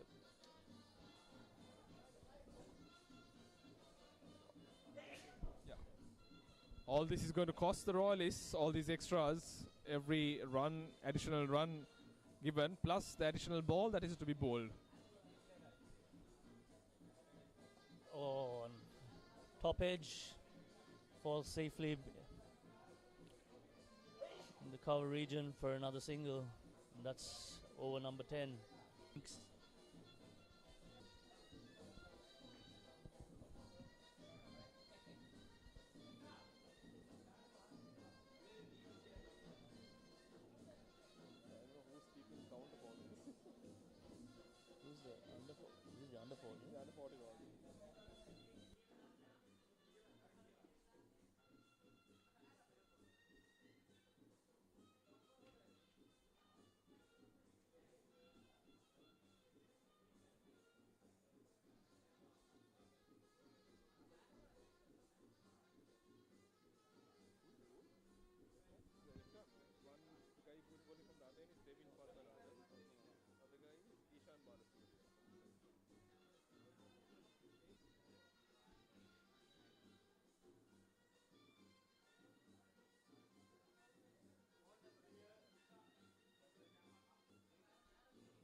Relative of yours.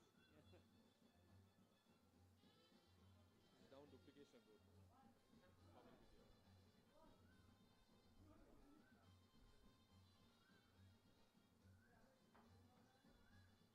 You're a dual citizen, or how do you? Normally I live in UK. You still hold your Sri Lankan residence? Settled down, but I have 4 kids. All 4 of them are schooling now. Son's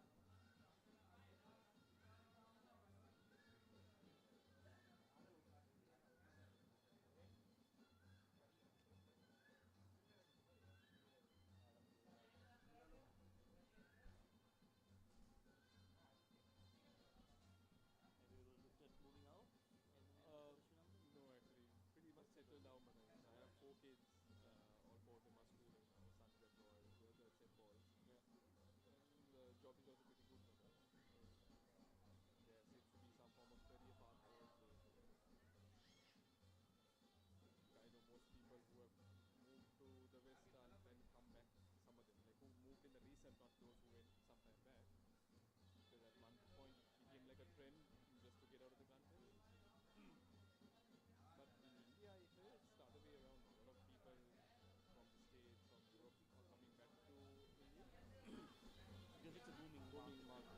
Like you mentioned, middle class earners, now they outweigh the others. Yeah, a million, it's a massive number. So we are to continue after a drinks break. It's 11th over. That's going to be bowled by Kamil Mishara. So there's a change in bowling from the other end. Devin Padmanathan has been taken out. So they bought a right arm off spinner who will bowl to Helakamal Nanakara. Oh, nice start.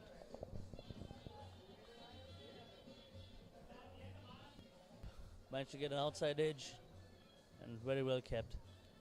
So it's the captain of the Royal team, Pasindu Surya Bandara, who is operating from that end. Decent off spinner.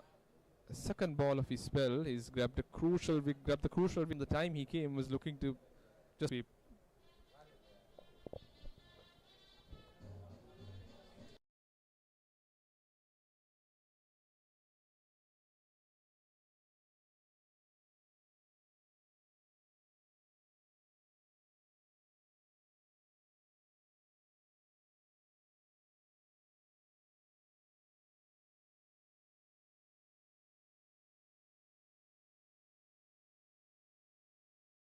Indicates that they still have the opportunity, but wickets has been a major concern for the Toman. Probably a couple of more reputed batsmen in their lineup, but afterwards it's going to be a difficult uphill task in reaching that targeted score that we were speaking of.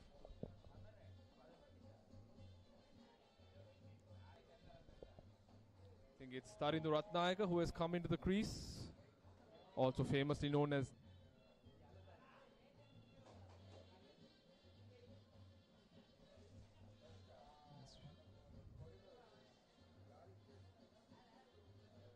Shot. Good shot, but straight to there's the fielder.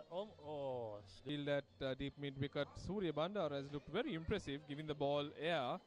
The only spinner who seems to be tossing the ball up, in spite of this being a 2020 game. Once again, beautifully bowled. Just a single.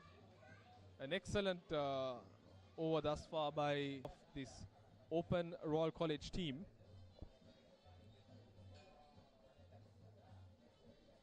Paced very nicely in this over. Paced very nice. Oh, well swept. Down to deep square leg for a single. Ramesh Mendis gets a run. The Tomans finish with 82 for 5 after 11.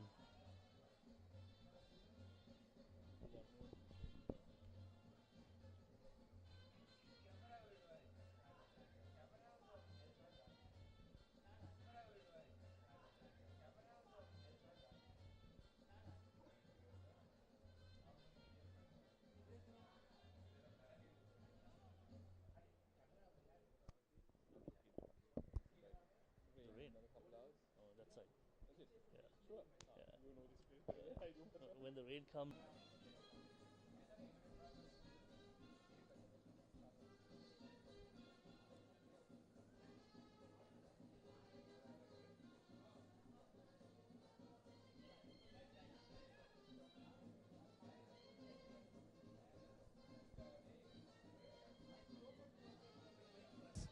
Excellent shot by Ramesh Mendis. With the spin straight in the slot. A boundary after a while for the Thomians, and that's what they've been looking for.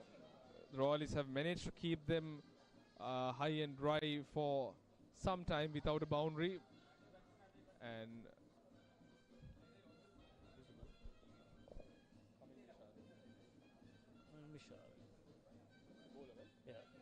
Mishara bowls on the pads. Single for Tarindu.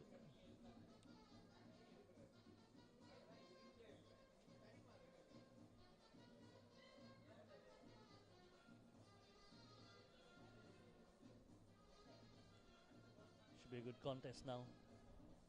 Mishara bowls Ramesh Mendis. Gone. By the short third man fielder Tevindu Senaratne patrolling that region. Mendis has looked pretty cross-batted shots. Like we said, the ball is turning, so very rightly. That's a bit of bad fielding. Misfield by the bowler of his own bowling.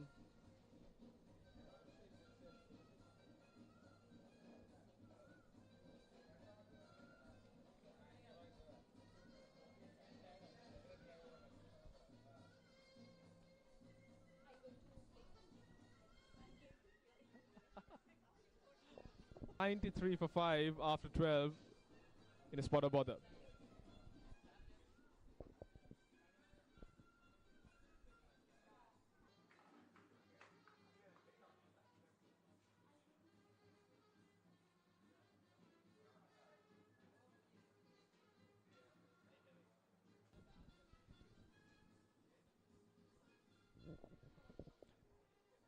A comeback, and it's Pasindu Surya Bandara bowling from the Thalas end. Especially Tharindu Ratnayaka, the man of the series at the Hong Kong Sixers, Feroz. Absolutely, I think he generally starts very casually, just pinching the singles, building an innings, and then he goes berserk after a while. So here he is. Again, plays for 10 middle, 95 for 5. I think these two should bat to at least the 15th. But so, Feroz, these two have to play a critical role, because I think the big hitters are yet to come, especially Sachit Jayatilaka. These two should drag it on to at least the 15th, 16th over, and then give it to Sachit. I think Mendes has looked very good in the last couple of overs. Very good playing the sweep, and on that occasion to the boundary, probably a shot of his innings so far. Lovely way transfer, pierces the offside, wonderfully driven for a boundary. He started off well, Mendes. 2 quick boundaries and he's moved to 27. St. Thomas's have 100 on the board. 13th over in progress. 103 for 5. I think from here they should be looking at least 180. And that's a very casual shot. Tried to work it towards the leg and gets a leading edge.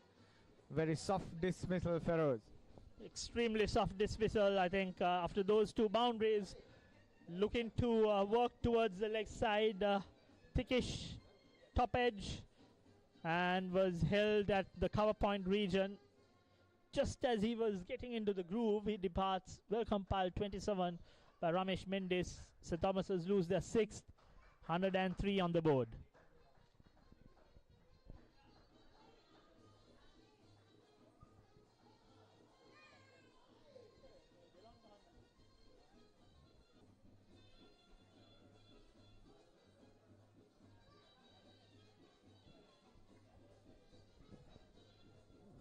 The next batsman in for the Thomian, Sachit Jayatilaka.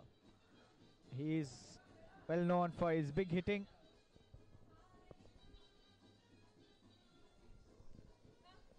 So 2 big hitters, 2 aggressive batsmen out in the middle. Sachit Jayatilaka on strike.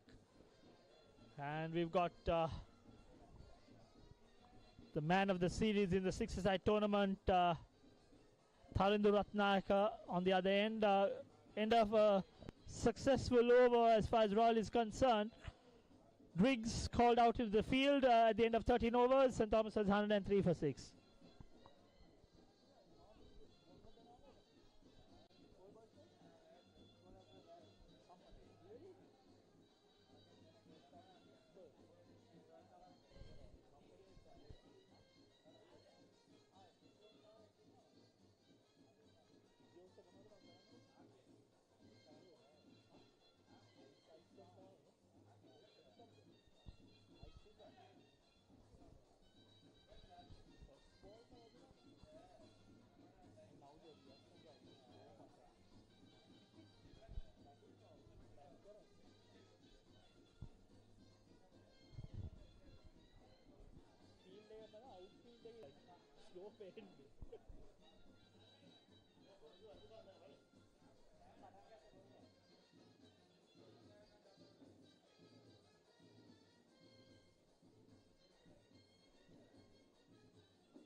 So the 2 big hitters out in the middle, and that brings a bowling change. Himesh Ramanayaka being brought into the attack straight away.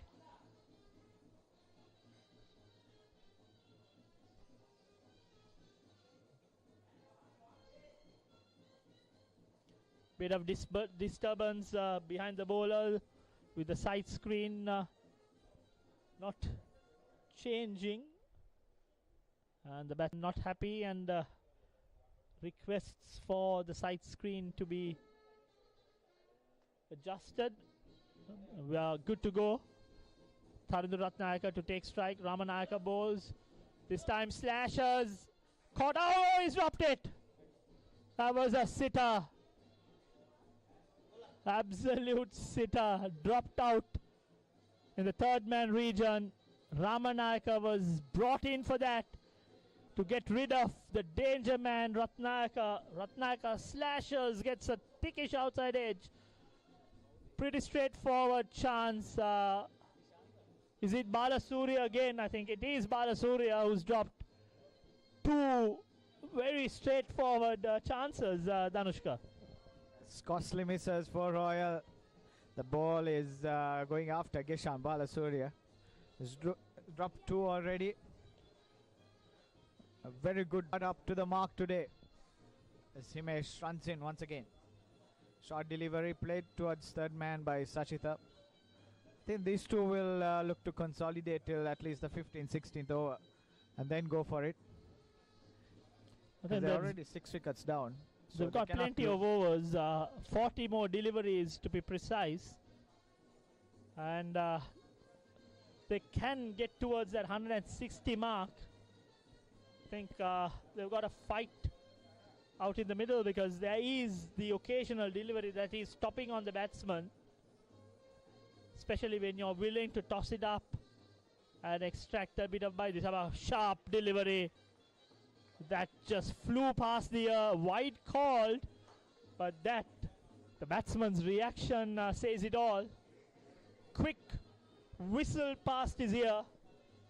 Ratnayaka not overly keen when it's got to face some shin music. Good change-up delivery by Himesh. He's got the height to do it. That went very quickly. He was a bit surprised when the umpire called it a wide delivery. Another short delivery, and this time over the keeper's head for a much-needed boundary. Short, quick, and a leg by given. I think a very hostile bit of fast bowling by Ramanayaka. Not lucky on that occasion. Glanced his body and went over the wicket keeper for a boundary. Nevertheless, some very impressive short pitch bowling by Ramanayaka from the pavilion end. But from a Thomian perspective, a boundary nevertheless. This time pitched up and hit very hard towards the mid-off fielder. Yes, you wouldn't mind how the runs come, Feroz, as long as the runs come.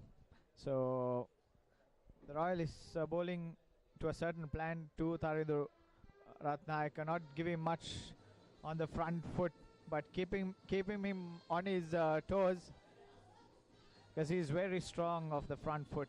So Nelson on the board, 1-1-1 for 6 wickets, 14th over in progress. Ramanayaka runs in. This time again, shortish, nicely played towards the mid-wicket, just a single. Ramanayaka runs across, collects it, and in the process the batsman cross over for a single. Sachita taking his time out in the middle, while Tharindu.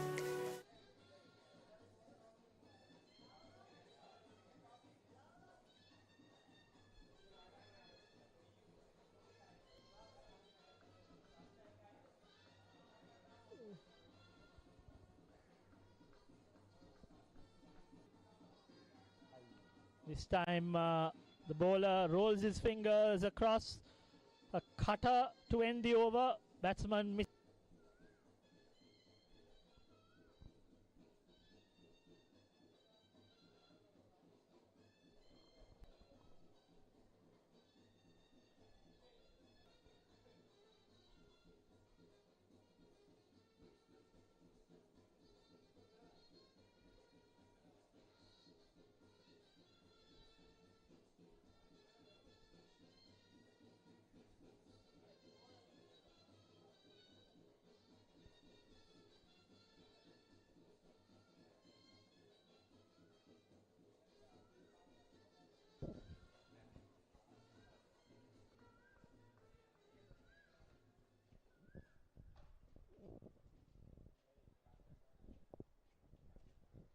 Kevin Padmanathan brought back into the attack by the Royalists to bowl the 15th over.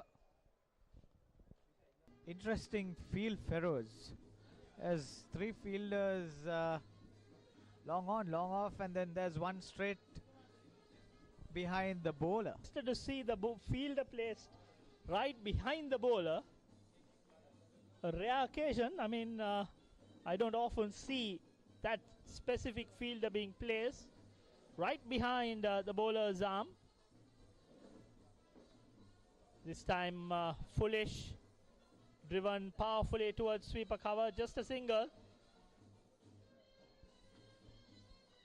I still feel that the slower you bowl, it's somewhat... Danushka? And this time a more conventional field for Tarindu Ratnayaka, so I think clearly you can clearly that's a huge shot.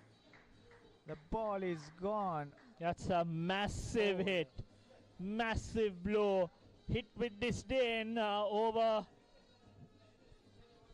It just went past the ground. The field at long on was a spectator looking out in awe of that wonderful hit. Shows the power of Tarindu Ratnayaka is very strong, and that went a mile. Not good bowling into his arc, pitching outside leg stump. Zero risk as far as the batsman is concerned. It's a free hit in the end. Especially with Tarindu Ratnayaka's power, you often get it right in the middle, and that really hit the middle of the bat, and that just flew off his bat. X-delivery tries to go across the line, and it's hit on the pad, and it's given out. Tarindu shows his bat. Maybe he's got a little inside edge. Well, it looked as if he has completely misjudged that. Walked across, played a wild hike. It looked as if it was plumb out here. Nevertheless, walks back, dejected. A 6 and out.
So new batsman out in the middle. Kalana Pereira, the left-handed batsman, on strike. Plays it back towards the bowler. No chance of a single. Kalana Pereira, one of the legends for the Thomians. Believe he has the highest wicket tally in the Royal-Thomian series. And I think that's another drop chance for us by the wicket keeper. Bye is called by the umpire. Wicket keepers, I think the substitute wicket keeper out in the middle. Fortunate that he didn't strike the bat. Brings back Sachita Jayatilaka on strike. Long on, long off. Can we call it a straight on? Just behind the bowler's arm. A fielder has been placed. Oh, Apesh, lucky that he didn't get hold of it. Fell just short of the sweeper cover fielder. Just a single. St. Thomas's 120 for 7.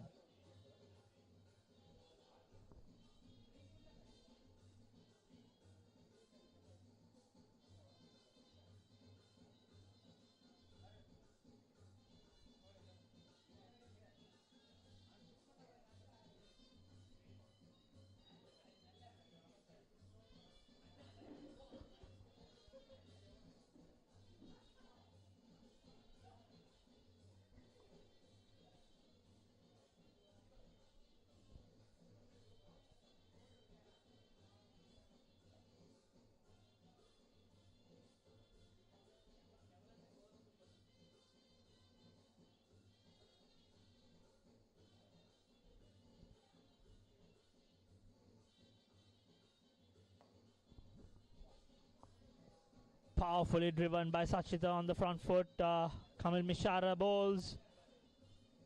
But good protection out in the deep. Just a single. The last 5 overs are being bowled. Kalana Pereira and Sachita out in the middle. Kalana yet to get off the mark, and Sachita who's on 5. Kalana Pereira known more for his bowling rather than his batting, but he can strike it big. He's off the mark with a punch towards long off. Just a single. Kamil Mishara bowled quite well today. So off spinners started in the power play. What a shot. What a shot. Planted his front foot and just used his power over extra cover for a 6. It was Felt like a slap. Beautiful strike. Right on your face kind of shot, Feroz. So much power in that. You can have 3 long offs and still you won't be able to catch that. It was out of here. Powerfully hit. Gets rid of his helmet. He wants a better view. A couple more big strikes and St. Thomas's will have 150 on the board. Again, powerfully driven towards long off. Just up 1 bounce. Straight to the fielder. Using a lot of bottom hand and power. Sachita Jayatilaka. Perfect T20 player, Sachita Jayatilaka. Bowls a bit of leg spin as well, but he can really hit it hard. Has done quite well in the club circuit as well. Kalana's happy to just pinch a single and bring him on strike. The long off, long on, and the straightish fielder will be in action.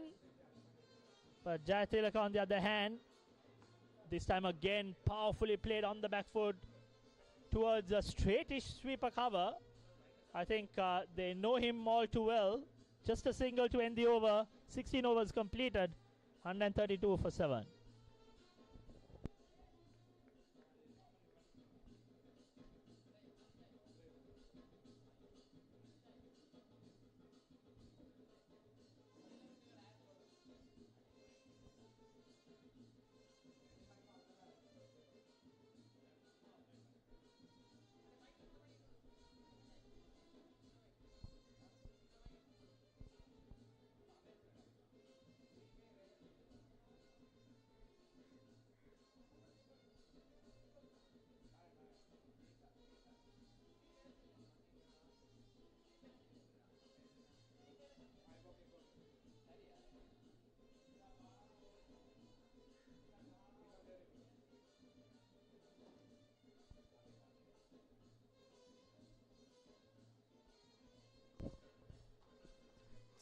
Sindhu Surya Bandara brought back into the attack. This time flighted, pitched up, and Sachita Jayatilaka hits it towards long on single. I think Pasindu Surya Bandara used to be a leg spinner when he played for Royal. Has the record for the highest number of runs scored for Royal. in excess of 4,000 runs, played for 5 seasons, Surya Bandara. Slower, and this time misfield. He should have stopped that. Lets it go through his hands for a single. Yes, Brings Sachita back on strike. I think Pasindu is a star to look forward to when it comes to Sri Lanka cricket as well. Believe he's the captain for the Sri Lanka A team as well. He's been amongst the runs. I think he's a good middle order player. And with Angelo Matthews, Chandimal nearing their retirement, I think it's good to breed the Surya Bandaras, the Ahans and the Misharas, as well as the Lahirudaras who are amongst the runs.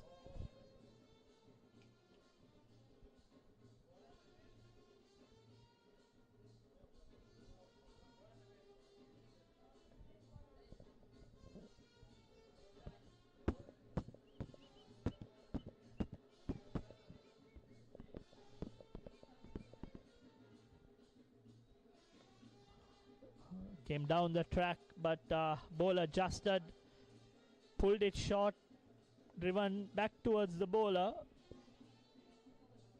Good over so far by Pasindu.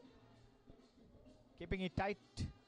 Next delivery, and that is it towards long off. Does not carry. The long off fielder ran in a little too late. And he walked up and reacted a lot earlier. That would have been a different story. Mistimed completely by Jayatilaka. Fortunately, he didn't time it too well. Another bowling change with Gishan Balasuriya being brought into the attack. Left arm, not afraid to toss it up. Got a bit of turn out in the middle. A tough time to bowl for a spinner. There was last 3 overs to go. Gishan has to do well to keep it tight. Sachita will be looking to go after this because the last over they could not get any boundary. So they will be eyeing a big one this over. So Bala will start from the pavilion end. Outside off stump. Bowled with a quickish pace. Smart bit of bowling outside off stump. Sachita loves to play it straight. Comparatively not strong when it comes to the cut and maybe the pull. This time tosses it up, or thickish inside edge. Well bowled by Balasuriya.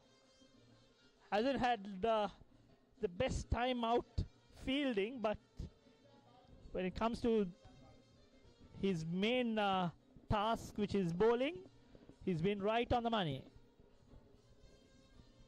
Yes, he has bowled quite well and bowling at the perfect pace, I believe, on this wicket. Getting some purchase, making it hard for the batsman. This time, I think it's straight down long off's throat. And Kalana Pereira departs. 8 wickets down for the Thomians. Score is on 138. Well held that long off by Kavidu Patiratna. Judged it perfectly and cleanly held.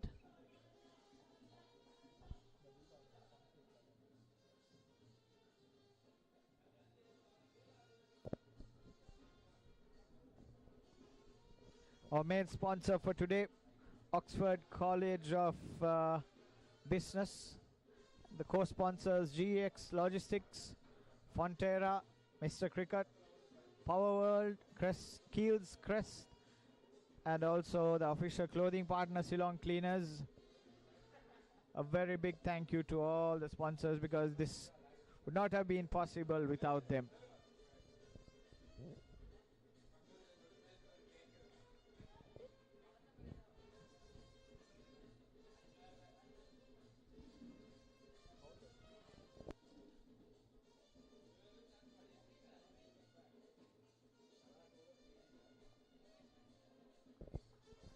The new batsman, I believe, is Dillon Pires. Dillon?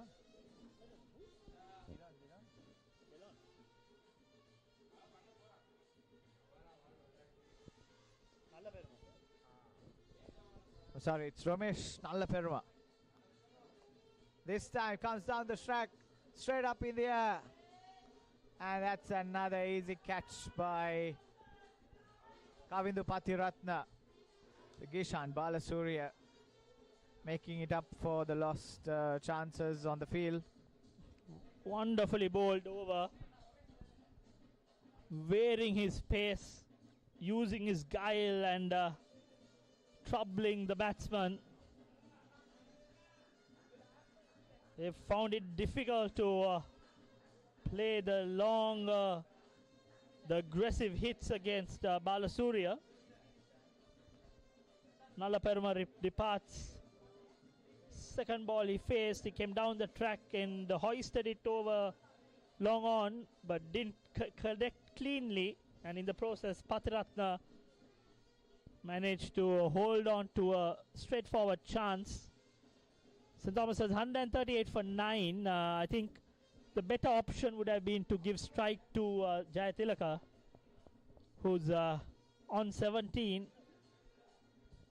The batsman who spent time out in the middle. Dillon Pires, the new batsman, is off the mark. And Dillon Pires, the new batsman, is off the mark. And that's a end of a very good over by Gishan Balasuriya.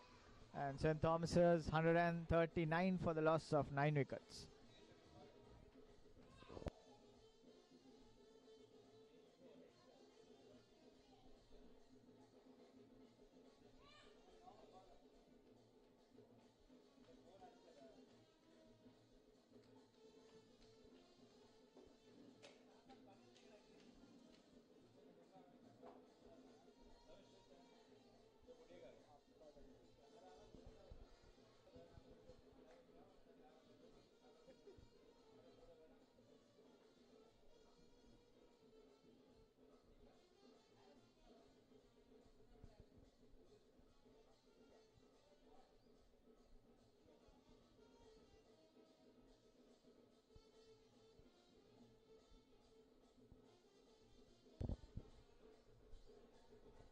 Surya Bandara to continue.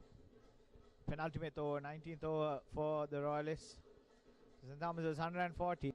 Jayatilaka on 25. This time again, same result.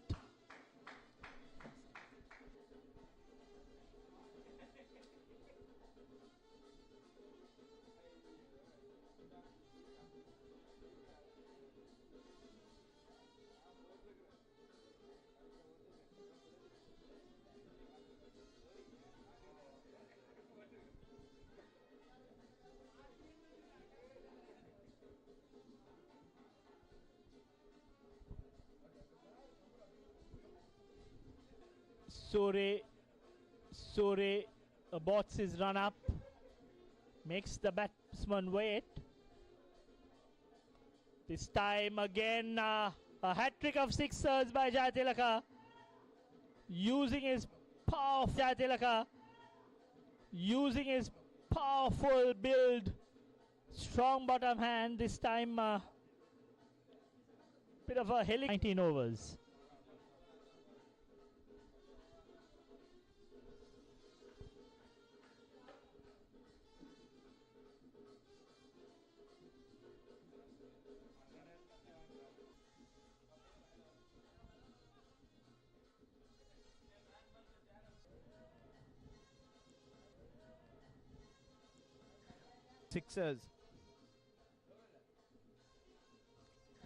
Sixers. They managed to get off. A very good delivery outside of stump, the wideish Yorker, but Sachita, a well compiled half century. I won't say well compiled, it's been brutal to say the least. Five sixers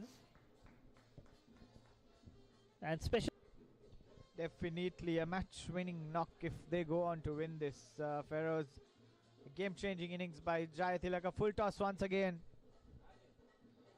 Sometimes the low full toss is a difficult ball to dispatch.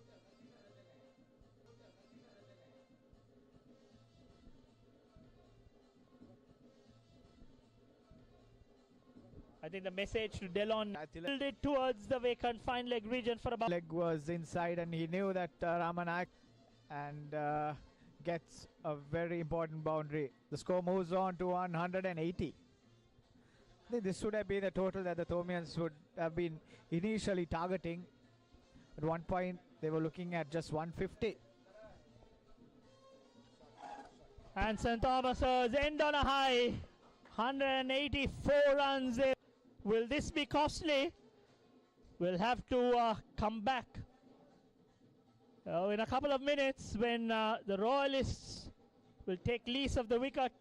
And until then, St. Thomas's have staged a wonderful comeback. They managed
Royal College off to a good start, 4 runs.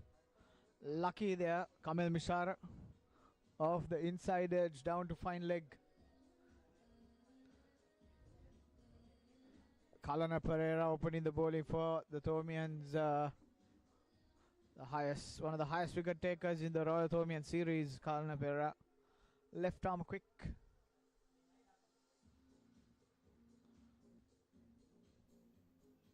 Bowling slower deliveries at the moment.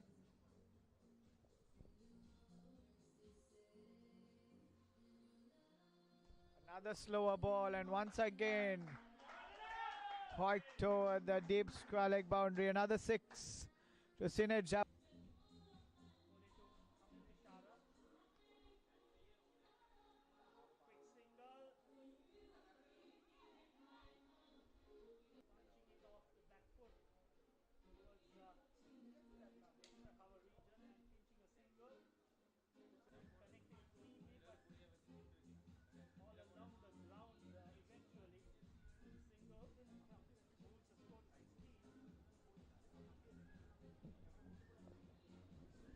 A very good start for the Royalists.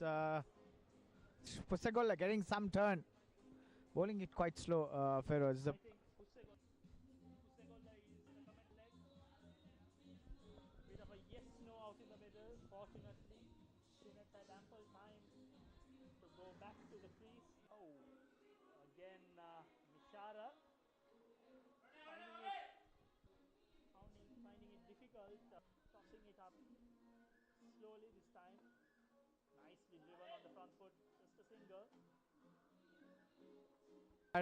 For the batsman to get his timing right. So Pusagola starts off very well so far.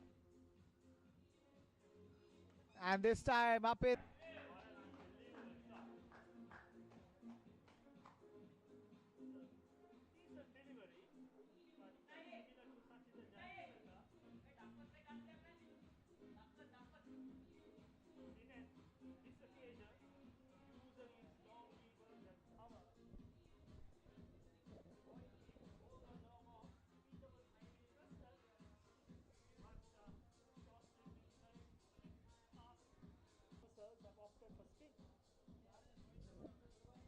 That shot just kept going.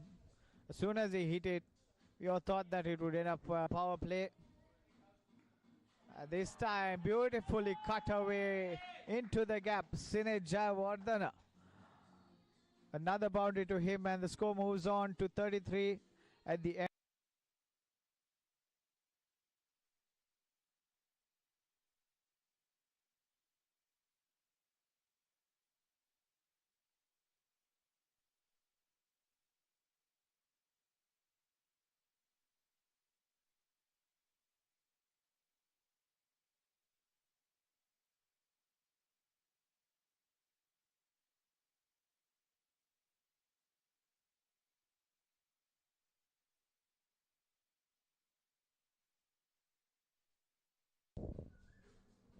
Another bowling change from the Thalasen. Helakamal, Nanakara, right arm medium pacey. Brought into the attack. The wicket keeper standing up to the stumps. I believe he's going to bowl a few cutters. Another beautiful shot there by Kamil Mishara, this time right in the gap. And the score moves on to 37. All a great start by them. Wonderful start by Kamil Mishara, this time right in the gap. And the score moves on to 37. All a great start by them. Wonderful start. I think even St. Thomas's had a good start before they lost their way out in the middle, and then the last few overs, Jayatilaka in particular playing a lone hand brought some respectability. On this occasion, Royal 2 have started off quite well. Sinej Jayawardena, last year's skipper, in ominous touch. He's on 26. And Kamil Mishara had his first boundary in this innings. A well-timed hit towards extra cover region. This time a bit short. Again, powerfully played over. Long on for one bounce boundary. So 2 consecutive boundaries for Kamil Mishara. He too has joined the act. Royal, 4th over in progress, 41 for no loss. Easy pickings for Kamil Mishara.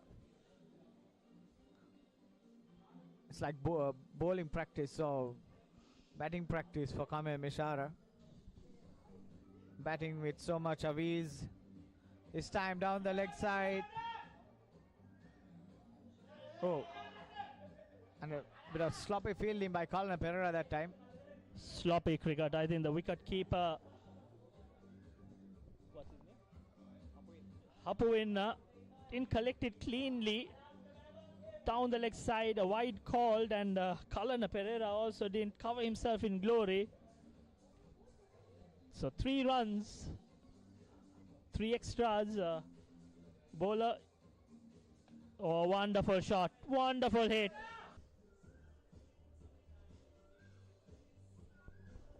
Again, tossed, trickles towards the third man. I think the slower you bowl, there is some purchase out.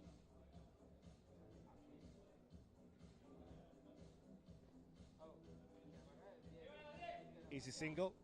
The scores comes to 63, loss of 2 wickets.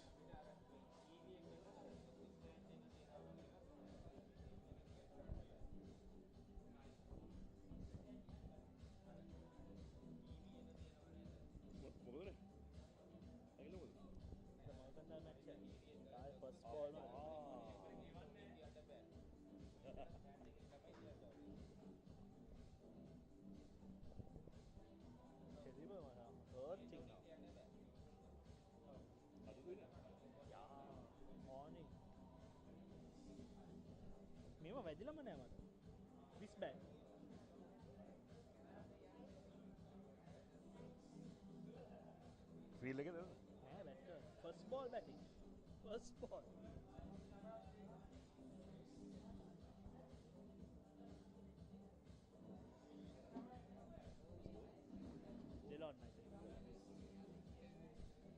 Dillon comes into attack.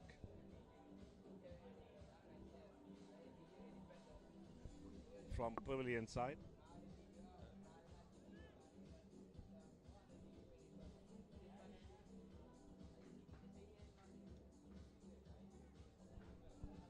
Lot slower, Delon. I think the Thomians have read the conditions well. I think Royalists were guilty of bowling a lot quicker in the air. They were just darting it in. And even when we were playing the over 40 game, we noticed that the faster you bowl, it's easy for batters to bat. Yeah. So we just wanted to hold the ball off a bit and give them some chance to come and... Well bowled and well played by Sadisha Rajapaksa.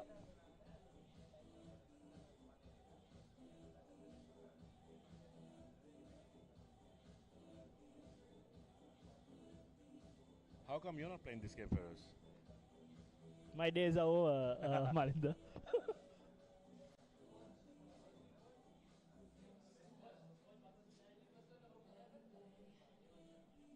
Maybe the over 40s in a couple of years.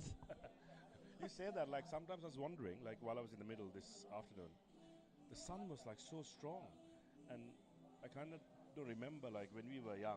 Did we play under the same strong sun? No, I don't know. Nothing has changed. It's just that we were a lot fitter and we didn't mind being in the hot sun. Now the times have changed. I think we spend a lot more time in AC rooms rather than in the hot sun. 2 quick runs there for Dasis.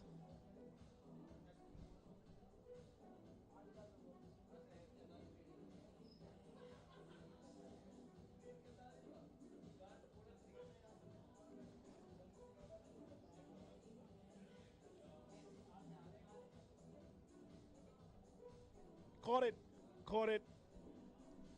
There's 1 wicket gone again, and they can't afford to lose wickets continuously. They need to have a bigger partnership with some high-scoring overs.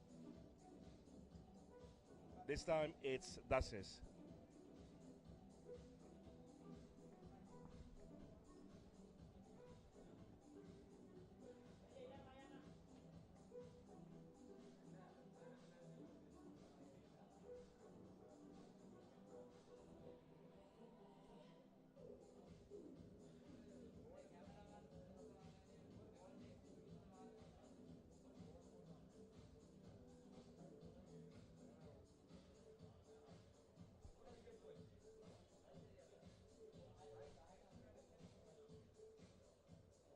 Royal's win is like slowly drifting away. Is there anyone, do you think, can make a change? Take the momentum back to Royal team? Well, Royal has Surya Peruma yet to bat. Pasindu is a class batsman, but they need someone to build a partnership and then do what Jayatilaka did. I think the last 2 overs were way too costly, I think. That shifted the momentum towards St. Thomas's. Until then, Royal was on the driving seat. Especially in this short format, the momentum is the most important thing in the game.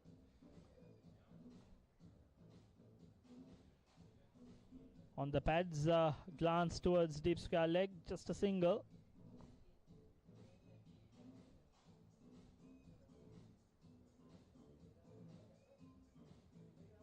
I can see the Thorbians are very proactive on the field. They know the momentum is with them.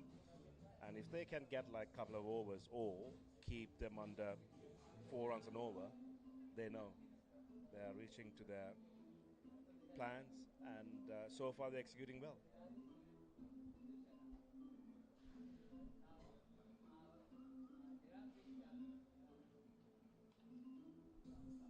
Nicely played on the back foot.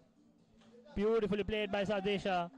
Waited for the ball and cracked it towards Sweepakawa fielder. Mahit gave a valiant chase, but to no avail. A boundary to end the over.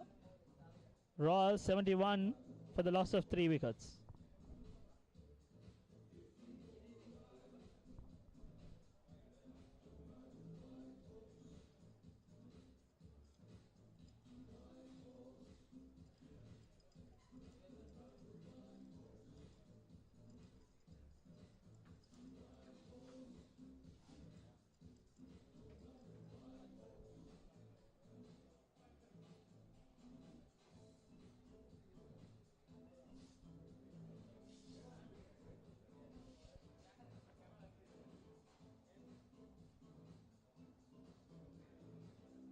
It's getting darker.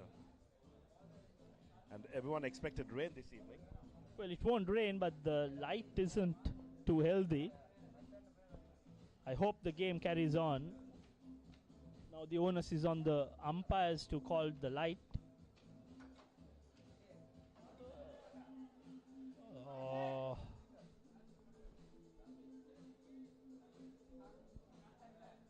Bowling with a squarish arm, Sashrika.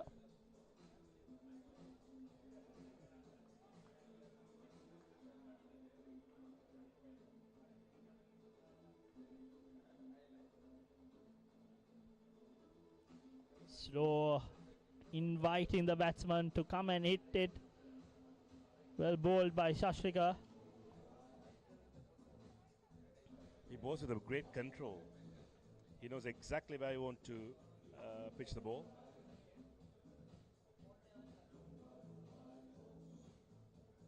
He's keep asking questions from the batters.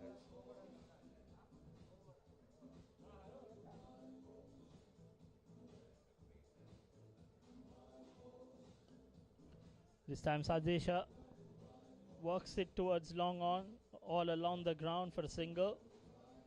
Looks busy out there, Sadesha Rajapaksa. Plays the ball on its merit. So far, Royal need him to play a big innings. Lost 3 key wickets. That should be called a wide. Yes, umpire calls a wide, and it's wonderful effort by Kalana.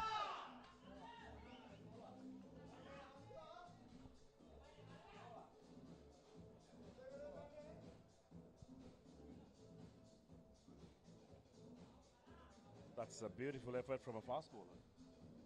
He hasn't had much of a bowling out there. Contributed with the brilliant fielding effort. This time slows it. Again, Kalana's in the thick of action. Runs across and cuts it for a single.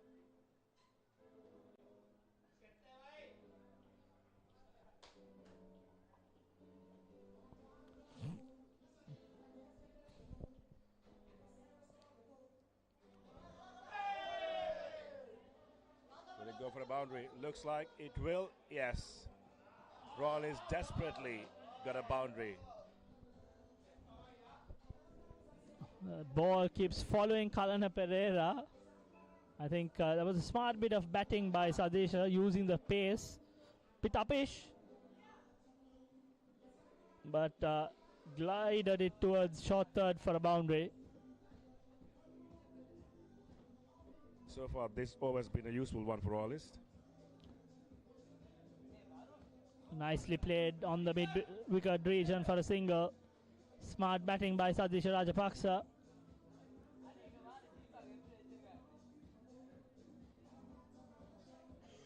$82 for 3, end of the 9th over.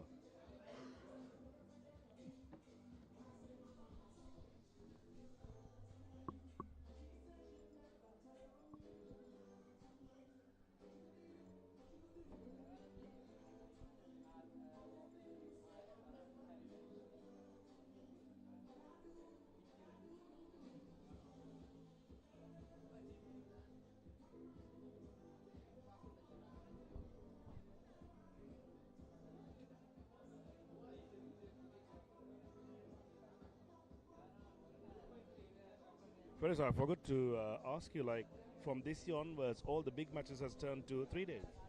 Yes, I think Thurston and Isipatana was played last week, and Thurston came out on top.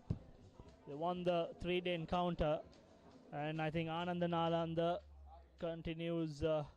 Today is the last day of play. I think that's heading towards a draw, and even the Battle of the Maroons, or is it the Prince of Wales versus Sebastians? That too. Maroons, that's between now and Ananda, yes. So that too is heading towards a draw. Beautiful shot, beautiful shot. Absolutely gorgeous shot over the bowler. That's a crispy, clear shot.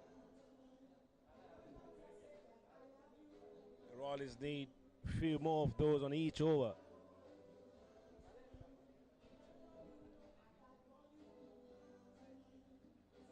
Yeah, coming back to 3 days, I think it's a great opportunity for cricketers and also people who are traveling from abroad to have extra day to, spend some time with your friends and watch some quality cricket.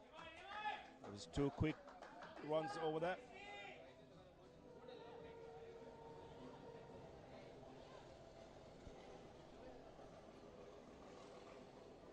I think good batting by Rajapaksa, hitting it towards the gap. A slight misfield enabling him to get a couple of runs. Again,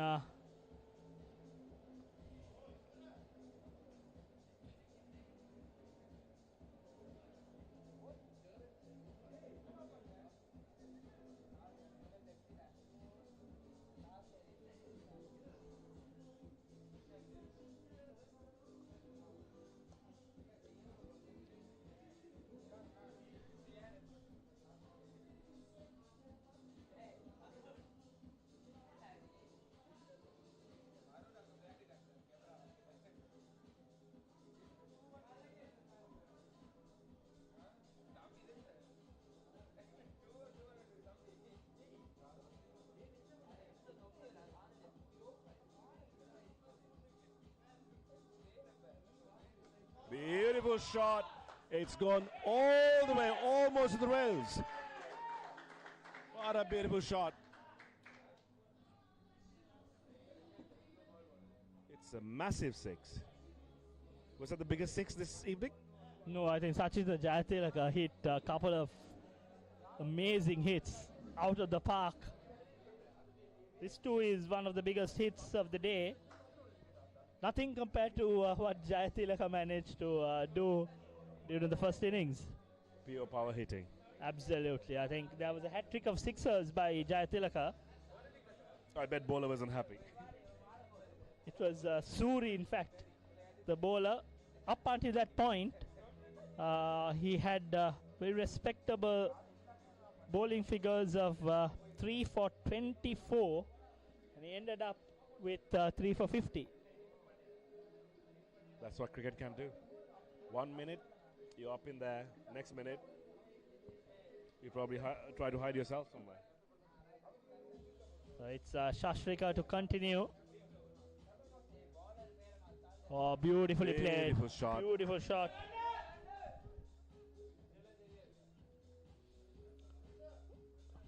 Slightly short, but not a bad delivery by any stretch of the imagination, but it was pure good footwork. Gave himself room and pierced that offside region. Couple more runs for Rajapaksa. Oh, this time fortunate that it didn't hit the stumps. Tried the same shot, gave himself room, tried to use the pace of the bowler, missed it completely. From where I'm watching the game, it looks very close to the off stump, almost brushed it.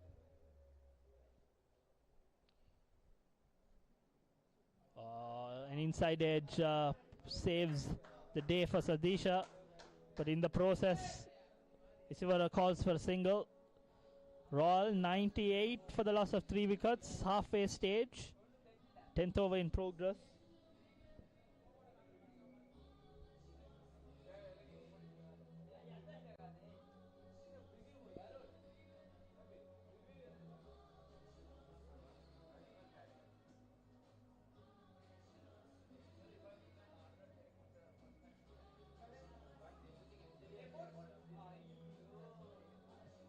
Quick thinking by the wicketkeeper. He almost had it.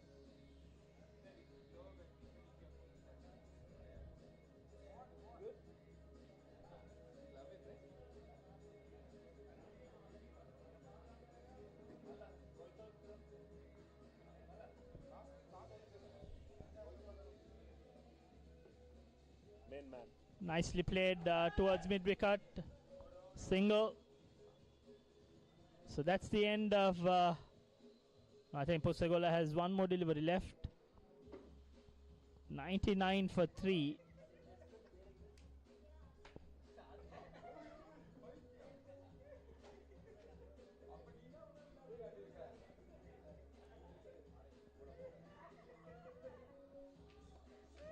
Again, nicely played towards mid-wicket.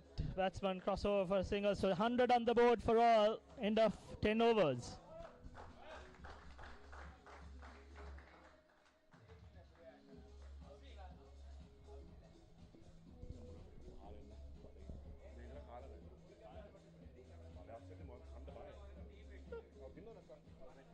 No, go. That's okay.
Are they bringing enough? Oh. So I think it will be Sachita Jayatilaka to bowl from the pavilion end. Had great success with the bat.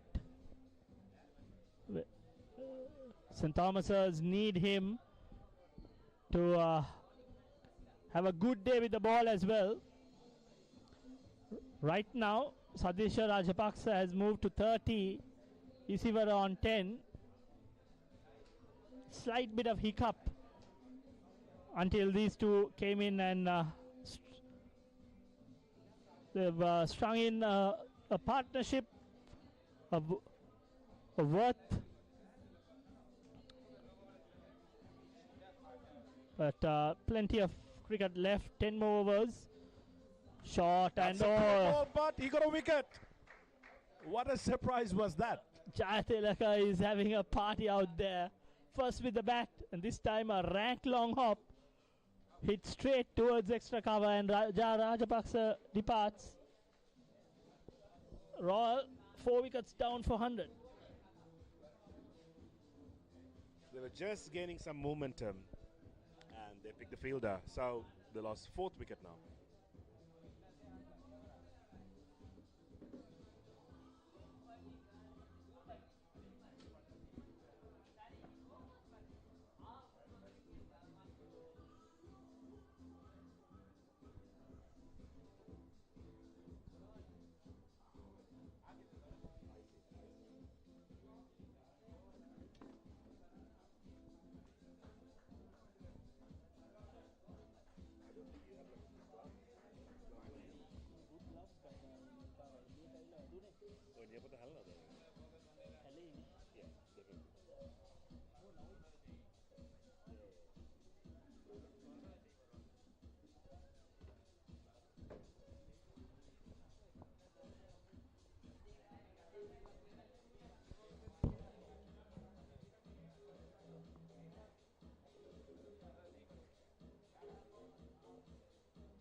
Passing at the crease, one of the star players last year during the first class cricket in Sri Lanka.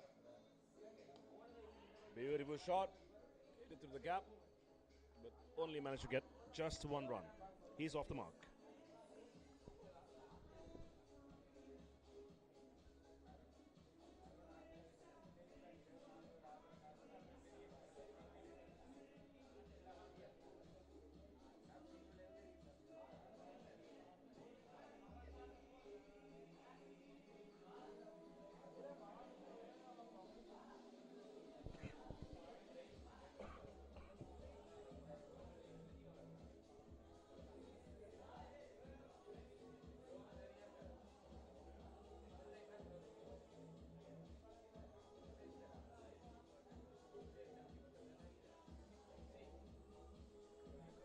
Quick run there. It was quite a risky run.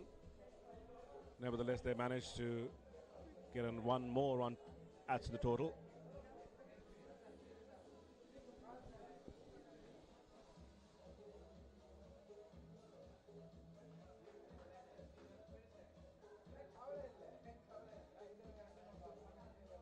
Another short ball.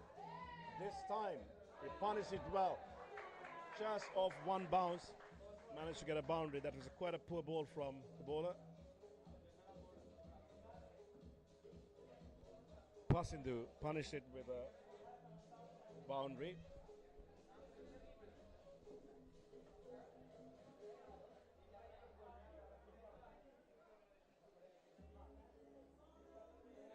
They need to have few good overs in order to get the momentum or try and put some pressure on the Thomian bowlers. They have another 9+ overs. Someone needs to come here and make that change.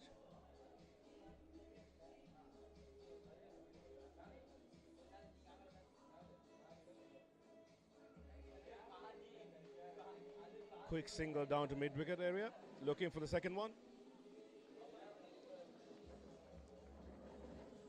Passing was so adamant that there was it a 2. End of the 11th over, Royal is 108 for 4.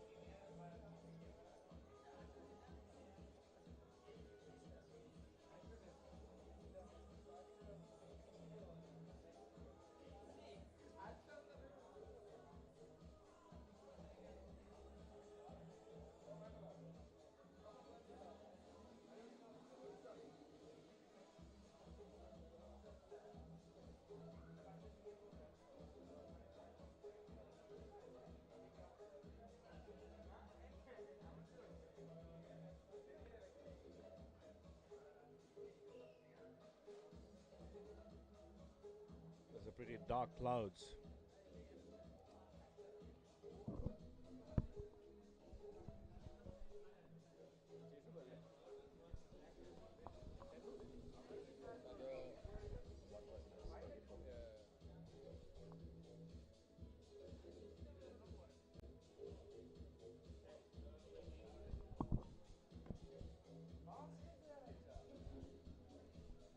Good afternoon, Harun. Very good afternoon. Or should I say good evening? It's got really dark here, Totta. Mind you, thick dark clouds hovering over the St. Thomas's grounds here at Mount Lavinia. And they've opted to take a fast bowler, that's Kalana Pereira, to operate from the opposite end. Isiwara Disanayaka and Pasindu Surya Bandara. The platform is laid for the Royalists to chase this somewhat of a stiff target. 185 is what Royal is chasing. And even the Royalists, they have a great start when they were in the field, but they have some missed opportunities. Thomians, they capitalized it, and they put up a really good show. And they managed to get 84. But in here as well, like Thomians being a bit cheeky here. Light is quite dark, and they decide to bring one of the best bowlers they have, Kalana. With that pace, it's going to be a bit of a disadvantage for the batters. That's how I feel, but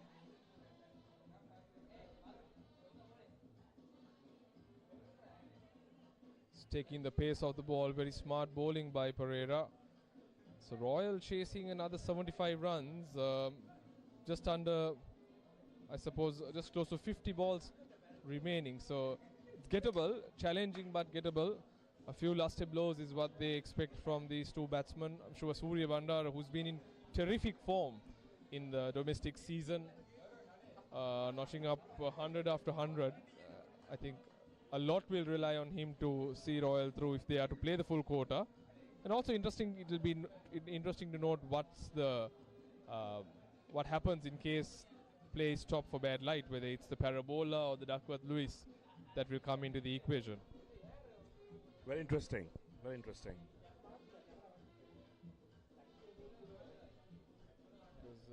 The screens might be misleading, but from up here it looks really dark. Not easy, mind you, facing Kalana Pereira, someone who clocks 130, 135. But the fact that this is just a friendly encounter, I think both schools have decided to continue playing. 1-1-1 for 4 Royal. Nelson.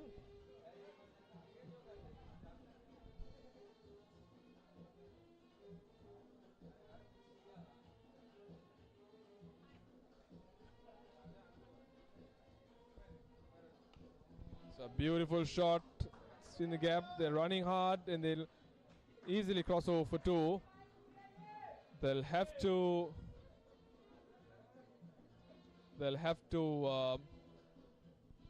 make sure they convert the ones into twos into threes, because the field is widespread. Pereira is taking the pace off the ball, and as the ball has got older, it's not coming onto the bat as how the batsman would like it. I think Thomians have used the surface really well for their advantage. They've never given any chances to any batters to settle in, and they will always keep asking questions from the batters and not bowling too fast. Pereira will have to bowl that one extra run for Royal. They would take everything that comes their way. We said 71 more runs after this over. Just the 8 overs remaining. That's 48 balls. So the gap between balls and runs is widening with every ball that's been bowled. Hence, the need for Royal to look for a couple of lusty blows. Every boundary and over is vital in pursuit of this target of 185.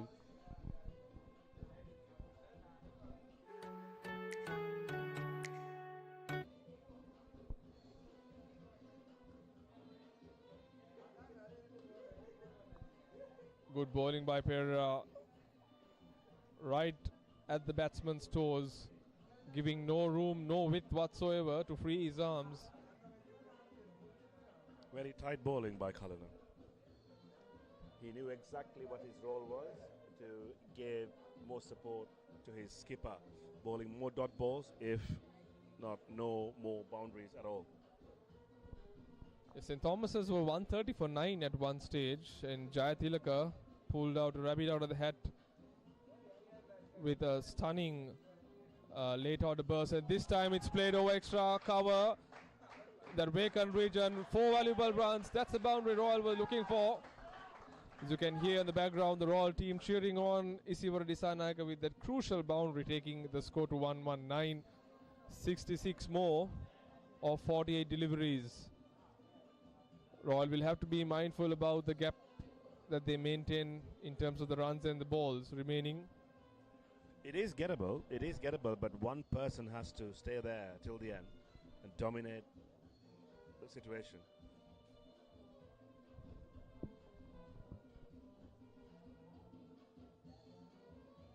But I'm a bit worried about the light out there. Of course, the concern of the safety. And if they keep carrying on with the fast bowler, that could be a concern. Absolutely. Spot on, Tota. Can be a friendly game, but safety is the number one requirement. Jayatilaka bowling his quickish leg spin doesn't turn the ball at all. The ball goes on with the arm more often than not, but is a bowler who is very difficult to get away with. His bowls a very flat trajectory. It comes at a decent pace, and nor does he give any room. That's a weird thing. No matter what, he's a leg spinner, but the wicket doesn't give any support to turn the ball. But as a batter, it's always in your mind when you see the wrist and the fingers. You always have that doubt in your mind. Oh, is it going to turn? Is it going to turn? So you have to make a judgment call. So that's where... shot, and that's 4. That's 4. Isivara Dissanayake getting 4 crucial runs. Great start to the over. Just the second ball. Royal have accumulated 5 runs in this over. 61 runs away. 46 deliveries.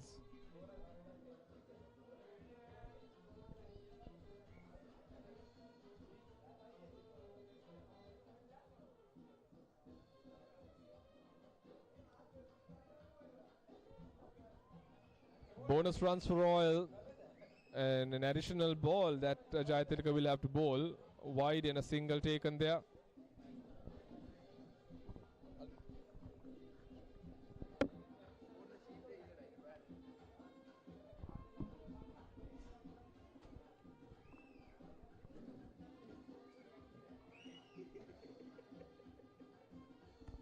Once again short, pulled away the ice protection in the deep.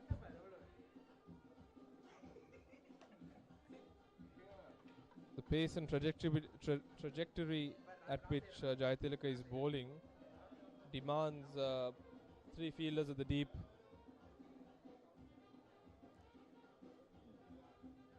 So Royal have managed to accumulate 8 runs in this over. This time beautifully driven. Ratnayaka running hard to the ball. They will comfortably cross over for 2. Excellent batting by both Dissanayake and excellent running by Dissanayake and Surya Bandara. 2 batsmen that recently passed out, probably in the last 5 years or so. They're in touch, very much fit. Once again, short. Hurrying on to the bat. An excellent over for the Royalists thus far. They've managed to get 11 runs off this over. Isawara Disanayak at 25, Surya Bandara 12.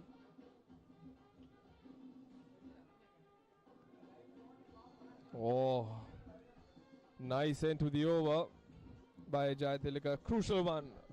Nonetheless, 11 runs for Royal in that over. 130 for 4, chasing 185.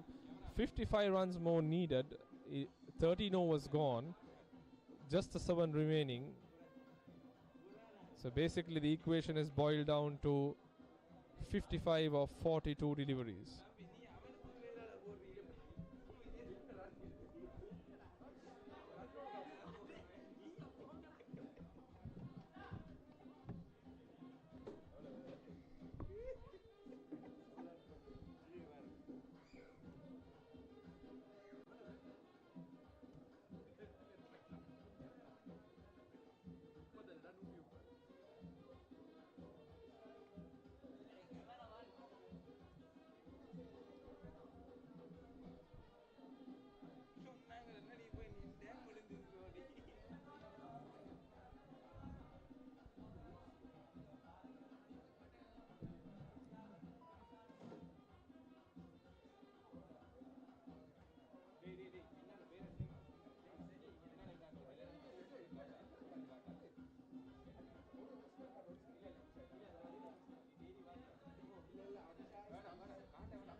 It's got really dark here, and we see Disanayak handing over this helmet.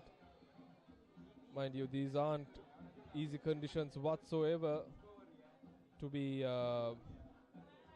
batting with. Really gloomy, a thick cloud cover hovering over the STC Mount Lavinia grounds.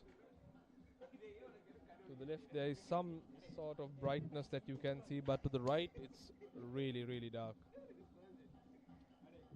This time short, cut away, no chance of a run. Isivra will be kicking himself because that was a rank long hop. Missed out an opportunity to get some runs. Royal can't afford dot deliveries.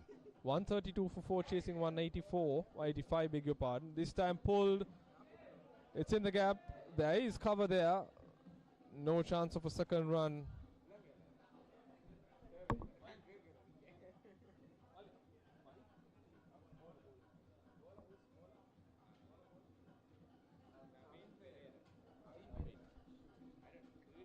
So the veteran Navin Pereira, captain of the 2006 team, operating from the end opposite pavilion this time, darting that in. No chance for Surya Bandara to get any type of leverage to go over the bowler's head. A very good over thus far, just the 3 runs coming off it. This time played over, extra cover, fabulous shot. Excellent shot by Surya Bandara. 4 runs. 137 Royals score. Just the 7 runs though, mind you. It would have been a good over had he not conceded that boundary. Navin Pereira. 14 gone, 137 for 4 Royal, chasing 185.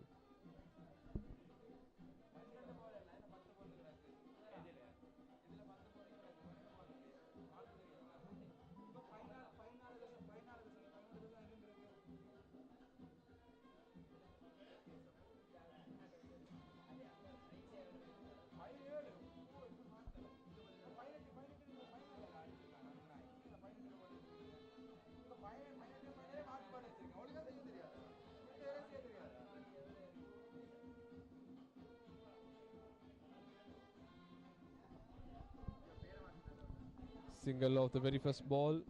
Jayatulika bowling a new over from the pavilion end.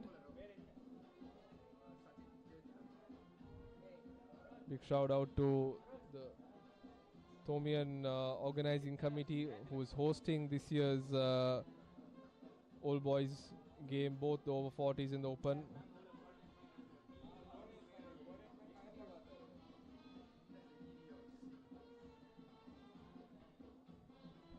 So the facilities here top notch, from the pavilion to the grounds to the pitch to the scoreboard. Great infrastructure here at St. Thomas's. Oh, good ball. Excellent delivery by Jayatilaka. Foolish. Going on with the arm. The required run rate is climbing with every over. It's nearing 10 runs per over. This time cheekishly played. That's running down to the boundary. It should stop or slow down, but no chance for the fielder at Shorter to cut that one out. Isivara Disanayaka getting crucial boundary. A timely one, mind you, taking Royal past 140, 143 for 4. This is the 15th over in operation or in progress. 42 required, and at the end of the over there will be 30 balls remaining for Royal to get this. Once again, beautifully chipped off his legs, but excellent fielding there, deep square leg.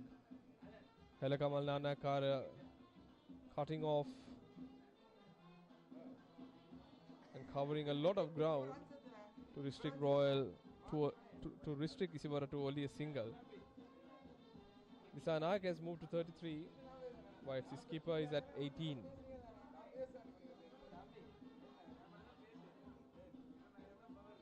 Running with the shot, Disanayaka looks tired. He's finding it pretty challenging in spite it being very gloomy conditions. Mind you, they've been running for every ball, so the physical fitness is in test. 145 for 4 at the end of 15.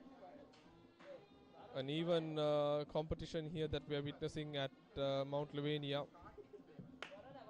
Royal needing 40 more runs, just 30 deliveries left.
Beautifully cut away. That's running to the boundary. 4 runs.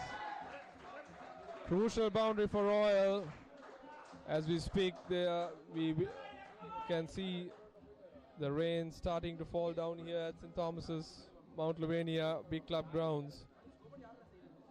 It's not a drizzle. It's something relatively heavier than a light drizzle. Heaven's Gate has opened. But Royal have motored along to 150 with these 4 wickets, and the next ball is flicked away off the pads. That too is running down to the boundary. 4 runs, 154 Royal, just 31 runs away. So the gap has narrowed pretty fast. It's 27 balls remaining, just 31 runs.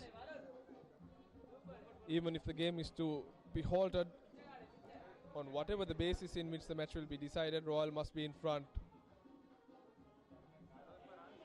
This Sivara Disanaka is a tired young man. He's got to 41, batted very smartly. He's used his batted in a very mature way. It's taken Royal to 155. Umpires have spoken to each other now. They deem the conditions unfit for play as we witness rain here at STC Mount Lavinia. It's not a heavy downpour, but it's heavier than a slight drizzle. But an excellent chase thus far by the Royalists. They've just lost the 4 wickets, got to 155 courtesy Sivara Disanaka's 42 not out. Batted brilliantly to take Royal to where they are. Royal-Thomians had a pretty poor start in this chase, conceded 50 runs in just the 4 overs, and then came back very strong, taking wickets at regular intervals. They managed to capture 4 scalps in this Royal unit, and in the 17th over, mind you, they conceded 10 runs, helping Royal to get to 155. Highly unlikely that any play will be possible after what we are witnessing here. So the rains have started to pour down pretty heavily now,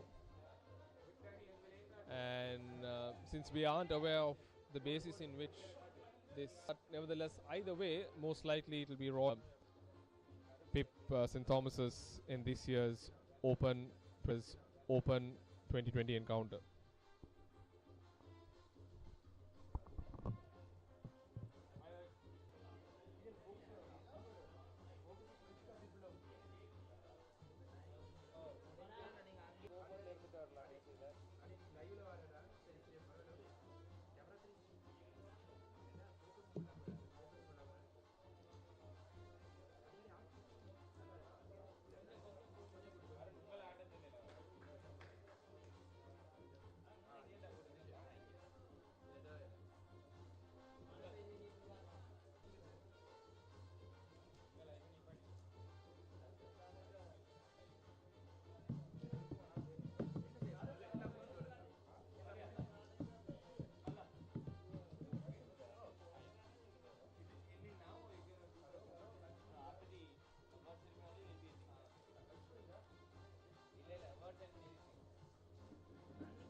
Of the match, it's none other than skipper of the Royal over 50 All Boys team, Jehan Mubarak.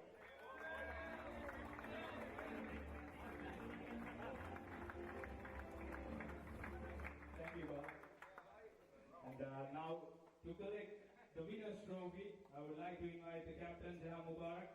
And if there are any team members, please come and collect the trophy. So give a round of applause for the Royal over 40 team.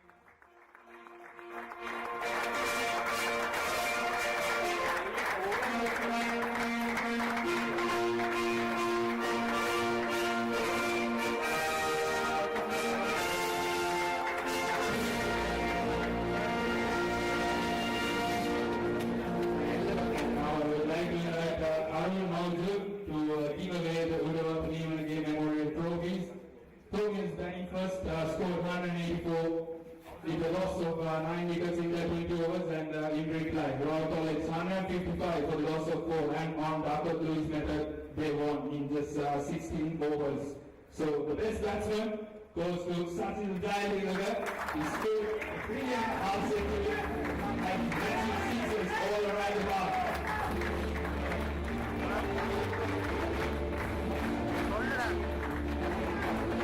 Next up for the best bowler award goes to left-arm spinner from Royal-Thomian, Dijan Dalasuria.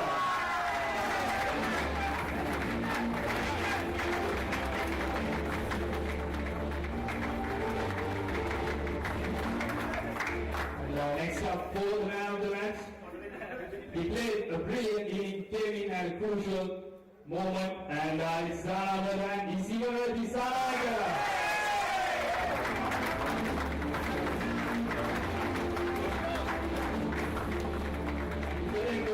I would like to call upon the skipper of Royal-Thomian, Pastor Shubir Bandara, and the team.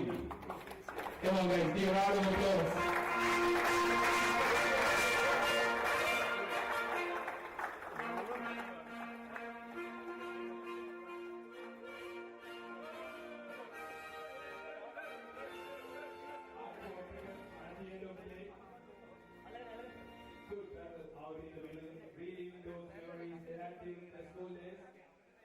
Finally, I would like to thank our main sponsor, Oxford College of Business, and all the other co-sponsors, TX Logistics, Pontera, Distributor, Power, Team Express, and our official clothing partner, Silong Cleaners.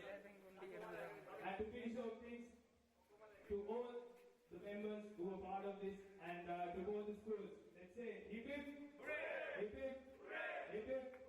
Thank you. I'm just informed there's a social event at PSC, so you can have a watch and join in for a break.